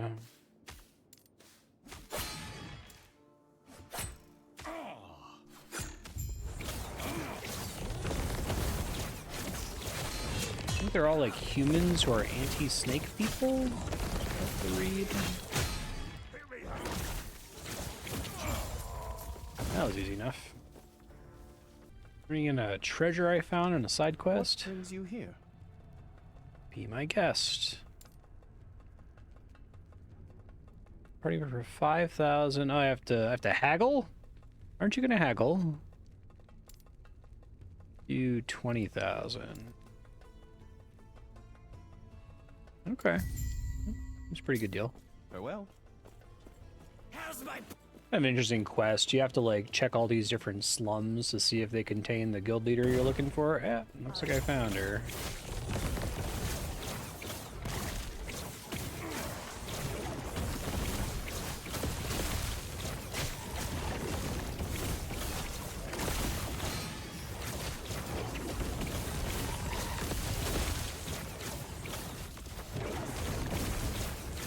Enemies like this are still a little annoying because they like jump around constantly. It's kind of hard on a controller to accurately target them with your shit. Phase 2, that's cool. Oh wait, she's secretly a snake lady? Corruption in the scale vein, apparently.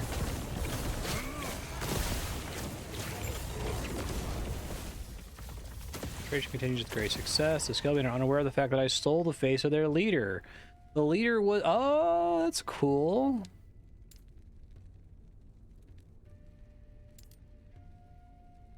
The Vessel Maiden is delving into forbidden magics. Huh. Okay, that's cool. I think I just head back then, right? Do you have good news? Johnny's not going to cause any more trouble. I never doubted you, but I'm impressed nonetheless. Tracking Arjani down and dispatching them as fast as you did. I couldn't have asked for it to have gone any Aim better. to please. After you're done with your business in the temple, I sure wouldn't mind having you around once the Scalebane are under new management. Plenty of jobs to do around here, and even more once I'm running I'll give the it show. some thought. Haha! You're now looking at the new leader of the Scalebane, thanks to your help, and plenty of my own effort. Of course. I may be a thief, and a rogue, and a backstabber, and wanted in every city you've ever heard. Hope you're going to say something reassuring. Despite all that, I'm true to my word, especially for a friend. I've already got everything laid out and ready What's to the go. plan? I know exactly how to get us both into the temple, since I need to head there for my own business as well. Win-win, right? All we need to do is go on a little jaunt, then steal a giant, Steal a giant eagle? and fly to our I'd destination. rather steal a Should be Piggly easy, Wiggly right? or a Kroger. All right. Well, first off, you're going to stop by the oasis. It's a lovely place this time of year, as long as you don't mind hordes of desert beasts who are looking to rip you apart. Once you're done there, you should reach the crystal mine. Not many people go in there and come out breathing, but I'm sure you'll be fine. Thanks for the vote of confidence. After that, you'll be awfully close to the Osprix war camp. I'll meet up with you just Why outside. there? Because that's where the giant eagles are. Where else would we be getting a giant We'll have to eagle? fight the entire camp. That's That's the a terrible plan. Oh, come on. Where's that fighting spirit? It's going to work. And it's not like you've got any other Got a options. point. Okay. Gotta go to the oasis anyway. Perfect. I might have enough favor from that last mission to be able to pick up a prophecy. Basically, you get favor as you kill stuff. I got 401 favor. That might not be enough because some of these prophecies are pretty expensive, but let's see. 800, 1100, 3750, 800. Yeah, so not yet. That's fine. Really hoping just for a change of pace that these merchants wouldn't be dead, but maybe they're not, because it does say enter the Spine Hunter Den. Okay, maybe they're still alive. We'll see. Spine Hunter Den, that's what these little wolves are? Okay.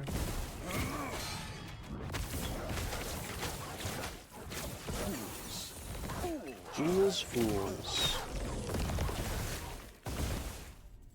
Oh, they seem pretty dead.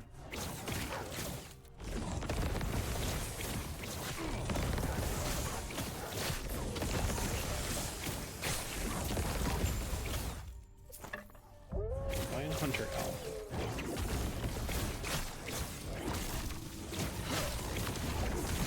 Okay. Sorry, no one is ever allowed to live in a Diablo-like game. Except for me, I get to live forever. Alright, got another side quest? Oh, he knows all about me. Good job for you. Let's hear it.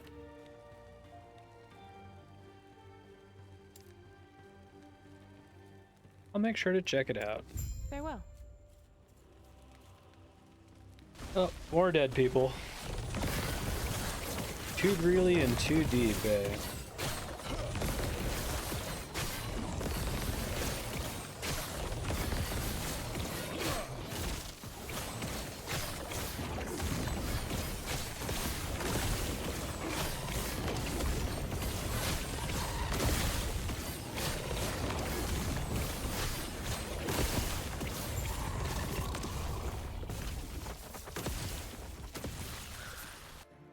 Okay, what's up, buddy? There you are. I was wondering if you were going to show Path up. you gave me wasn't exactly easy. Please. It was to get you prepped for this. Welcome to the walkout. Eagle in the background looks really cool. Not just any great eagle. We're looking for one named Why are we looking Talon. for Talon? She dumped me off the first 3 times I tried flying her back when I was selling weapons to the Ospreys. We want her specifically because she and I are familiar, and she'd likely still let me fly. Okay. If we tried to hop on any other great eagle, they'd probably rip us to shreds. And I don't know about you, but I like being unshredded. Like the voice actor's choice to pause there. All right, we'll look for Talon. Let's go thin their numbers a bit, shall we? Mini boss to kill here? Oh, it's not that difficult of a boss. Okay. What a workout. That was fun, eh? Consider fighting off an army fun? Like you don't. Okay. Here's time. You're looking a bit pale. Well, it's been a few years. If she doesn't remember me, well, we're not in for a good time. Sure she On top of will. that, I never liked heights. Hey, plummeting thousands of feet may be a good time for you, but I prefer to have my own 2 feet on the ground. Let's hop on. Try not to fall off. All we got to do is steer Talon towards the temple, and she should take care of the rest for us. Makes sense. I love that there's these, like, big platforms on the back of the Eagle. Big enough for you to fight enemies on, right? This is kind of a cool scene. I like those. Oh, you can see him piloting Looks there. like the Ospreys weren't a fan of us borrowing their bird. Get ready for a fight.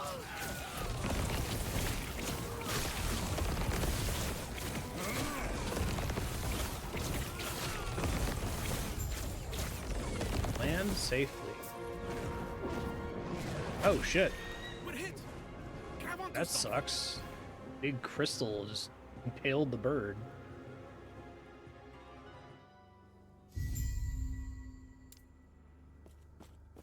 Well, that wasn't too bad. Or Talon. Unfortunately, this is where we part. For now, Thought at we were least. going together. You have yourself a giant snake to catch, and I have a coup to continue. I'll be headed for the temple's gates and letting in a few hundred of my closest friends. Splitting up is the best way of going about it. I wouldn't be a ton of use to you, and I can move way faster when I'm not worried about you. Fair enough. I look forward to seeing you after your chat with Majasa. You'll be 1 step closer to your goals, and I'll be about 20 steps closer to my own. Watch yourself. Hi, Zarek. Okay, so this is one of the funny maps I was referring to, where, like, the size of the map is completely absurd.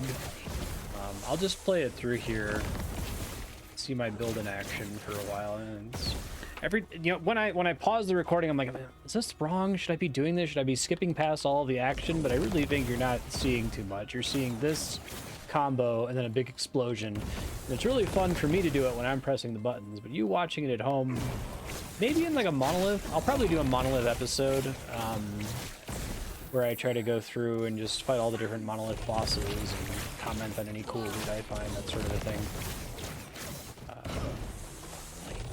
Yeah, already this roof is, I guess it's like a palace complex is supposed to be the idea. We haven't even started to see how much stuff is on this roof.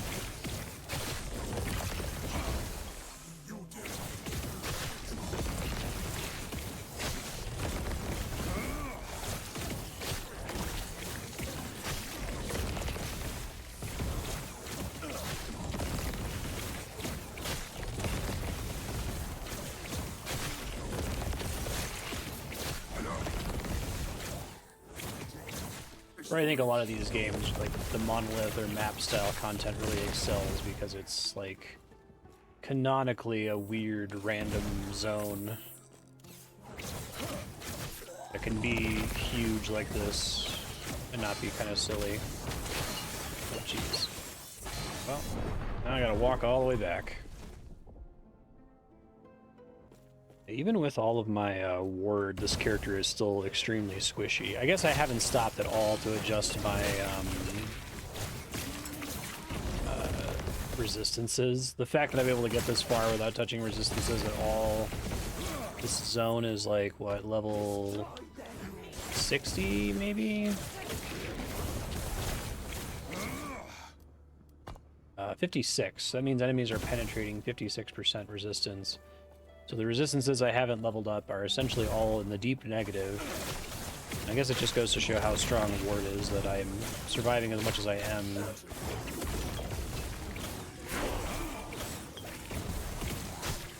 Despite having not looked at that at all, you know?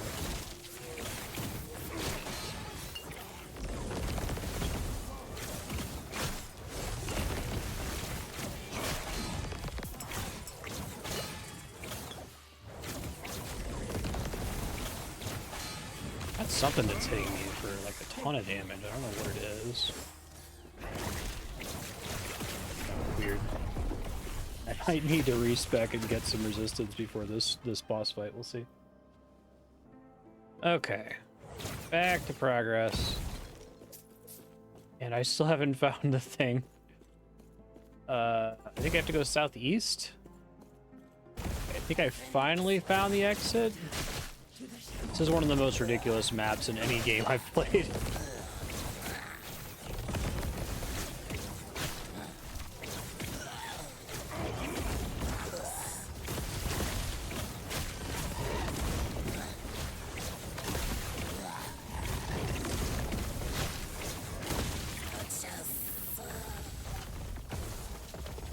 So many mini bosses on the way here. Jeez, it's like it doesn't stop.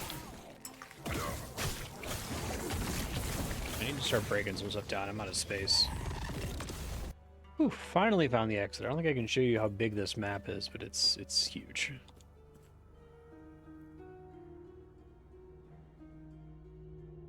We're getting close to the end of the story. It doesn't feel like it. This feels very abrupt. That's because there are still 3 chapters that are not in the game.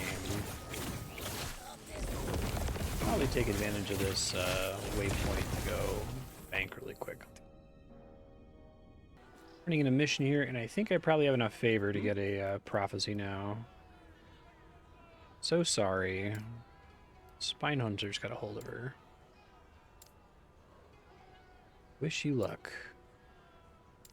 Farewell. Okay. Just deposit all of this. I will look at it later. This is all stuff that passed my loot filter, so it's all things that I'm likely going to want to break down later. I might do a discussion of all the uniques I found. None of them have been good for me so far, but maybe later I'll talk through all of them. I found some interesting ones, like this one I have on my my Necromancer, and it's really good. It's really good. Okay, I'm probably not going to get a chance to redeem this one for a long time. It's a bunch of glyphs, and I have to kill the Shade of Oribus and monoliths, but maybe I'll try to look for it later. So basically I take this, I say yes, it re-rolls all of the prophecies, in theory.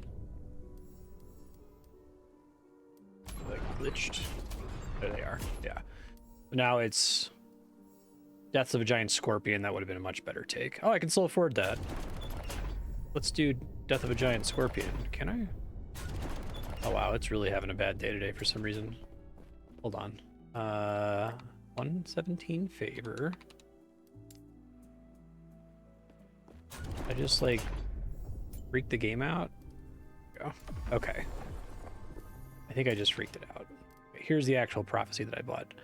So I have to kill 6 giant scorpions in monoliths, and that will give me 12 idols, which seems pretty cool. Welcome. You seek. I have another like mini boss type Were event. you hoping to find Majessa human? Office's minions. All you will find here is your death. Is it gonna be my tomb? Tomb will be my grave.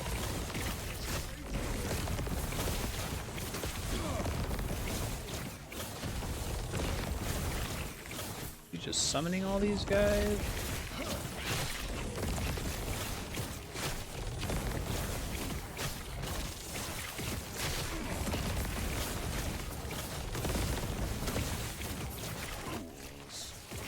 Fools, fools, fools. Yeah, yeah, yeah.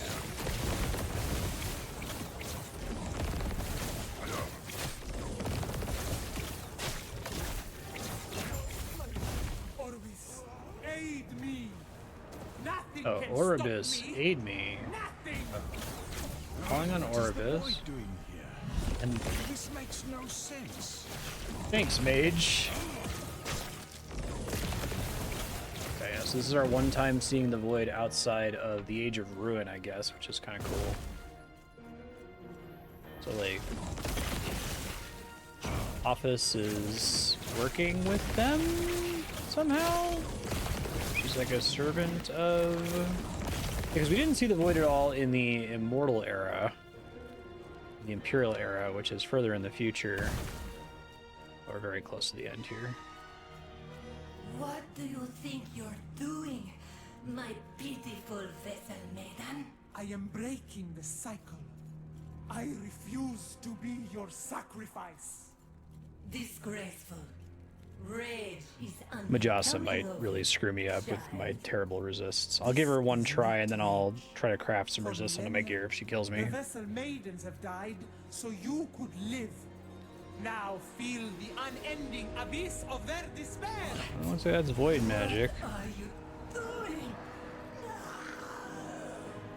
Why don't you show our guest the torment that now fills? So I assume we're going to fight Apophis in chapter 10, 11, and 12? I assume the story has to end with Oribus, right? Like, he seems to be the big bad, but we don't really see him very much other than a couple references.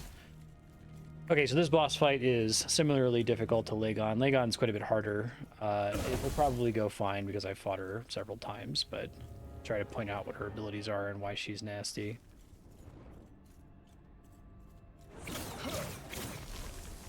She is Goddess of Opulence. That attack is very dangerous. It's like a gaze attack, essentially. If you happen to be standing in it, it does a ton of physical damage to you, and you kind of just have a bad day.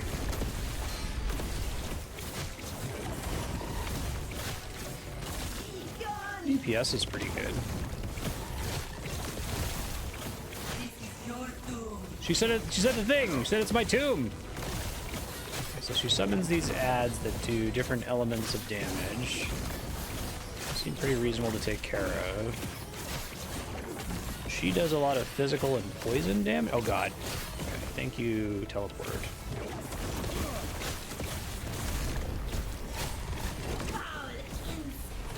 I think anything that looks like it's blood is physical damage in a game like this. It's actually pretty consistent with the color and stylings for different damage types, so you're not kind of stuck having to guess. Easily tell, oh, that must be necrotic, or oh, that must be poison. Oh, shit. I didn't even see the tell for that, but I got out of the way in time, it looks like.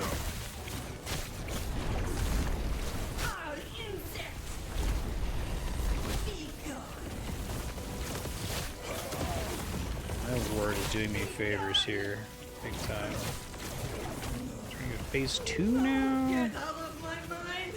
Get out! Yeah, so she like spits out the previous Vessel Maiden? Is that what that was? Pretty gross. A lot of blood everywhere.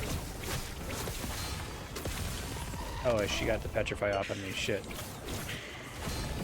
Thought I was standing far enough away from it. I guess not.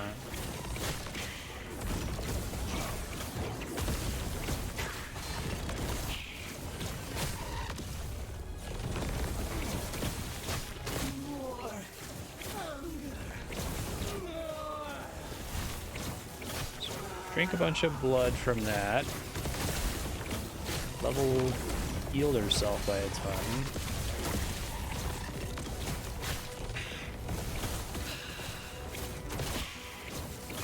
She's gonna heal one more time. There she goes. And that blood's gonna attack me at some point, which I gotta be careful about. Oh god.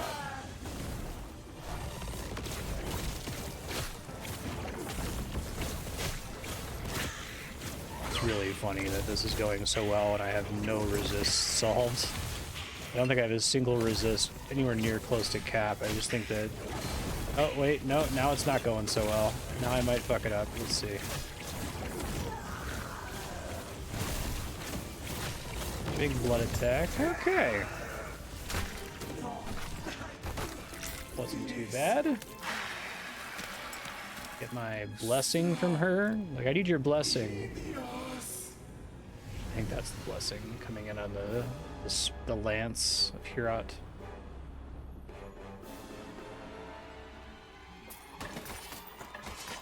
Fucked up death animation.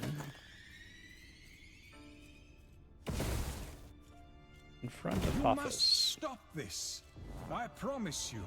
This will only leave you with regret. What you doing? Majasa is dead then.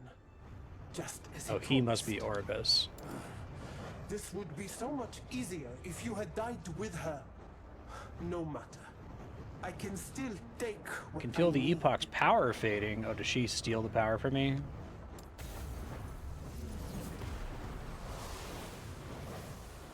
Yeah, I wonder if the void is like a consequence of time travel. You know nothing of the power I've been given. Orobis showed me the way. All I needed was the key. There's purple energy coming off it. Brought it right to me. The power of the Epoch is mine. What a bad spot for this story to end. It's like, it seems like something is like really happening that's a big deal. And it's just, that's the end. I think they made a little cutscene to like tide you over. We can talk to the, you know, Dark Souls Crestfallen Knight. Welcome back, traveler. Took you long Where's enough. Apophis? Ah, her. Just missed her, I'm afraid. You showed up a minute, Too late. Coming in the Epoch. The Epoch? Show me. Oh. I see. I've seen this before. But that I wonder if means... the Forgotten Knight is like a version of me. She drew on its power to create those rifts in time. A little trick Orobis must have taught her. From what I can tell, she's clumsy She's with working it. with Orbis. I need to go back. Back? When exactly? Do you intend to go scouring all of reality? She could be anywhere, any time. You have no way Not to until find her. they patch her into the game. Give up? That's what I'd do. Oh. But if you insist, I'd start by restoring the Epoch. Best to have it ready for when Apophis shows herself again. That's the problem. I only know of one way, and I don't know that you're I ready. wonder if this is going to change in the story, that it's not going to send me to the end of time here, or if they really are going to want you to do monoliths at this point for a bit. I've heard that before too. Take it into the Monolith of Fate. Repairing the lost timelines will help restore power to I do like the idea that the monolith is you exploring alternate timelines or like different things happened, right? That's cool. No. Yes. If you're really going in there, go speak to Agony.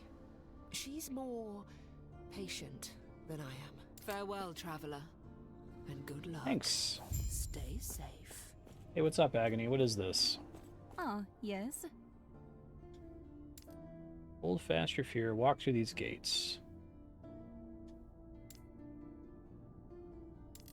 To explore the winding paths of the monolith, be careful. Each choice will make your journey more strange and perilous.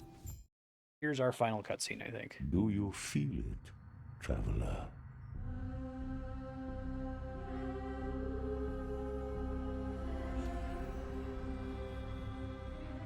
The shackles of fate binding tighter.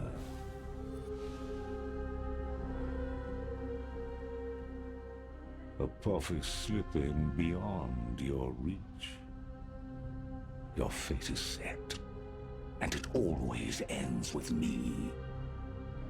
Come. I really hope Orobis is like a weird, fucked up version of myself. It's like a future main character. There are other realities, that fought against their fate. But no matter their sacrifice, they fell. Champions, empires, gods, or in the end, aberrations. Everything is void. It's really cool. There is no escape from the void. There is no escape from me.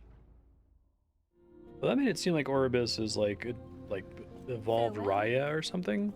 Okay, so that's the end of the story. That's Last Epoch. Thanks for watching. I hope this was fun to watch with all the edits and stuff. I guess I will go do a monolith to close this out and give some of my thoughts here.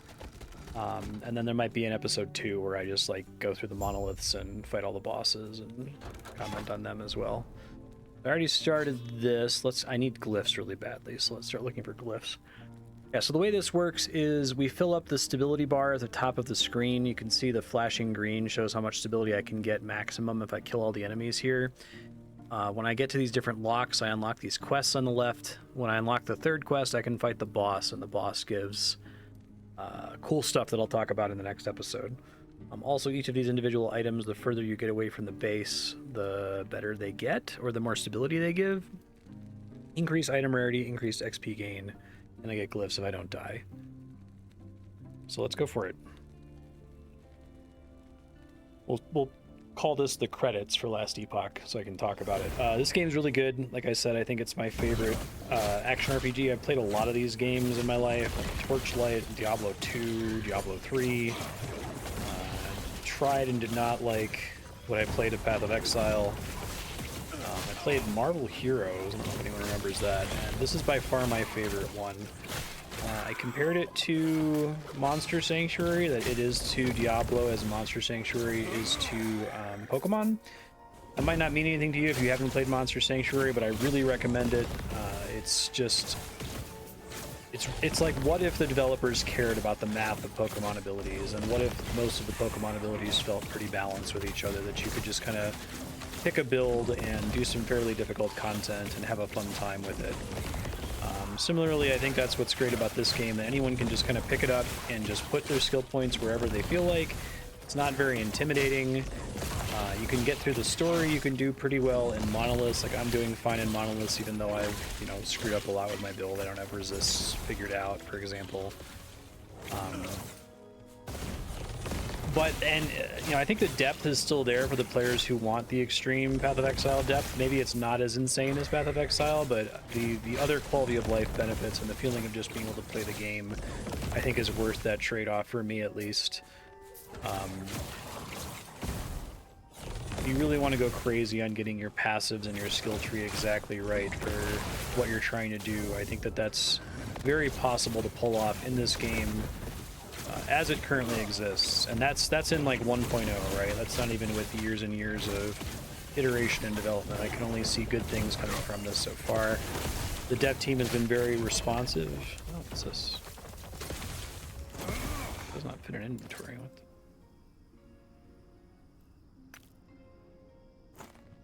Gambit of an Erased Rogue. Okay, so it's not for my class. +1 to rogue skills. That Weaver's Will thing is really cool. Basically, the way it works is when you equip the item while it's equipped, it will randomly either give you a new affix from any possible affix on that item, or upgrade one of the existing affixes on it until it runs out of Weaver's Will. So it's a really neat concept. It's kind of fun to like find one of those and equip it for... It doesn't take very long for it to add and upgrade the affixes. You don't need to wear it for like maybe 30 minutes for it to do everything. But they're really fun to find and they're very satisfying to use. Yeah, the devs have been super responsive on Reddit. They've, I think they're being very reasonable. The player base, every player base is unreasonable. I think the player base in particular was very unreasonable about the launch difficulties they had. They posted this great retrospective about what exactly went wrong in the launch, and having actually worked in tech before and done project management, I have nothing, and testing, I have nothing but sympathy for them. I'm really sad that the launch went so poorly because it led to the game getting kind of review bombed on Steam. This game has, I think, mostly positive Last time I checked, it should be overwhelmingly positive. Like, the game is really good. Especially if you're just kind of like a regular ARPG fan. If you're a kind of person where like you want this game to completely dominate your life and have it be the only thing you do while you poop socket for 12 hours a day for a year, okay, yeah, you might get bored. After 3 or 4 months of that, you may have tried every build and every mastery. But if you're just a person who likes this kind of game and are happy to sink a couple hundred hours on it, you know, maybe playing it for a couple hours on the weekends, this will give you plenty of material to do that.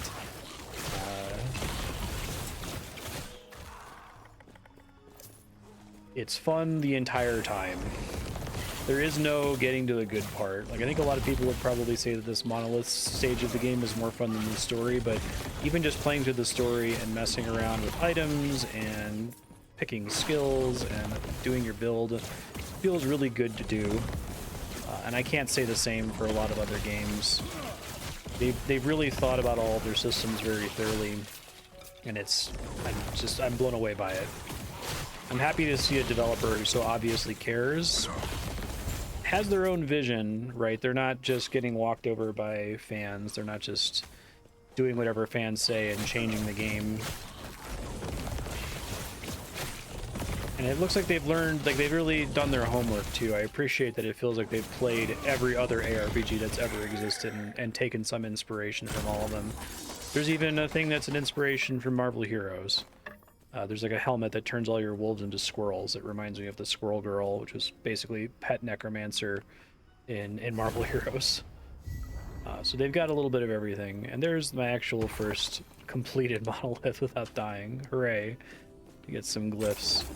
Thanks for watching. Totally check out this game. It's super good. I will probably do a second episode here of monoliths and bosses and talk about blessings and all that stuff that I didn't cover this time. Catch you later, guys. Bye.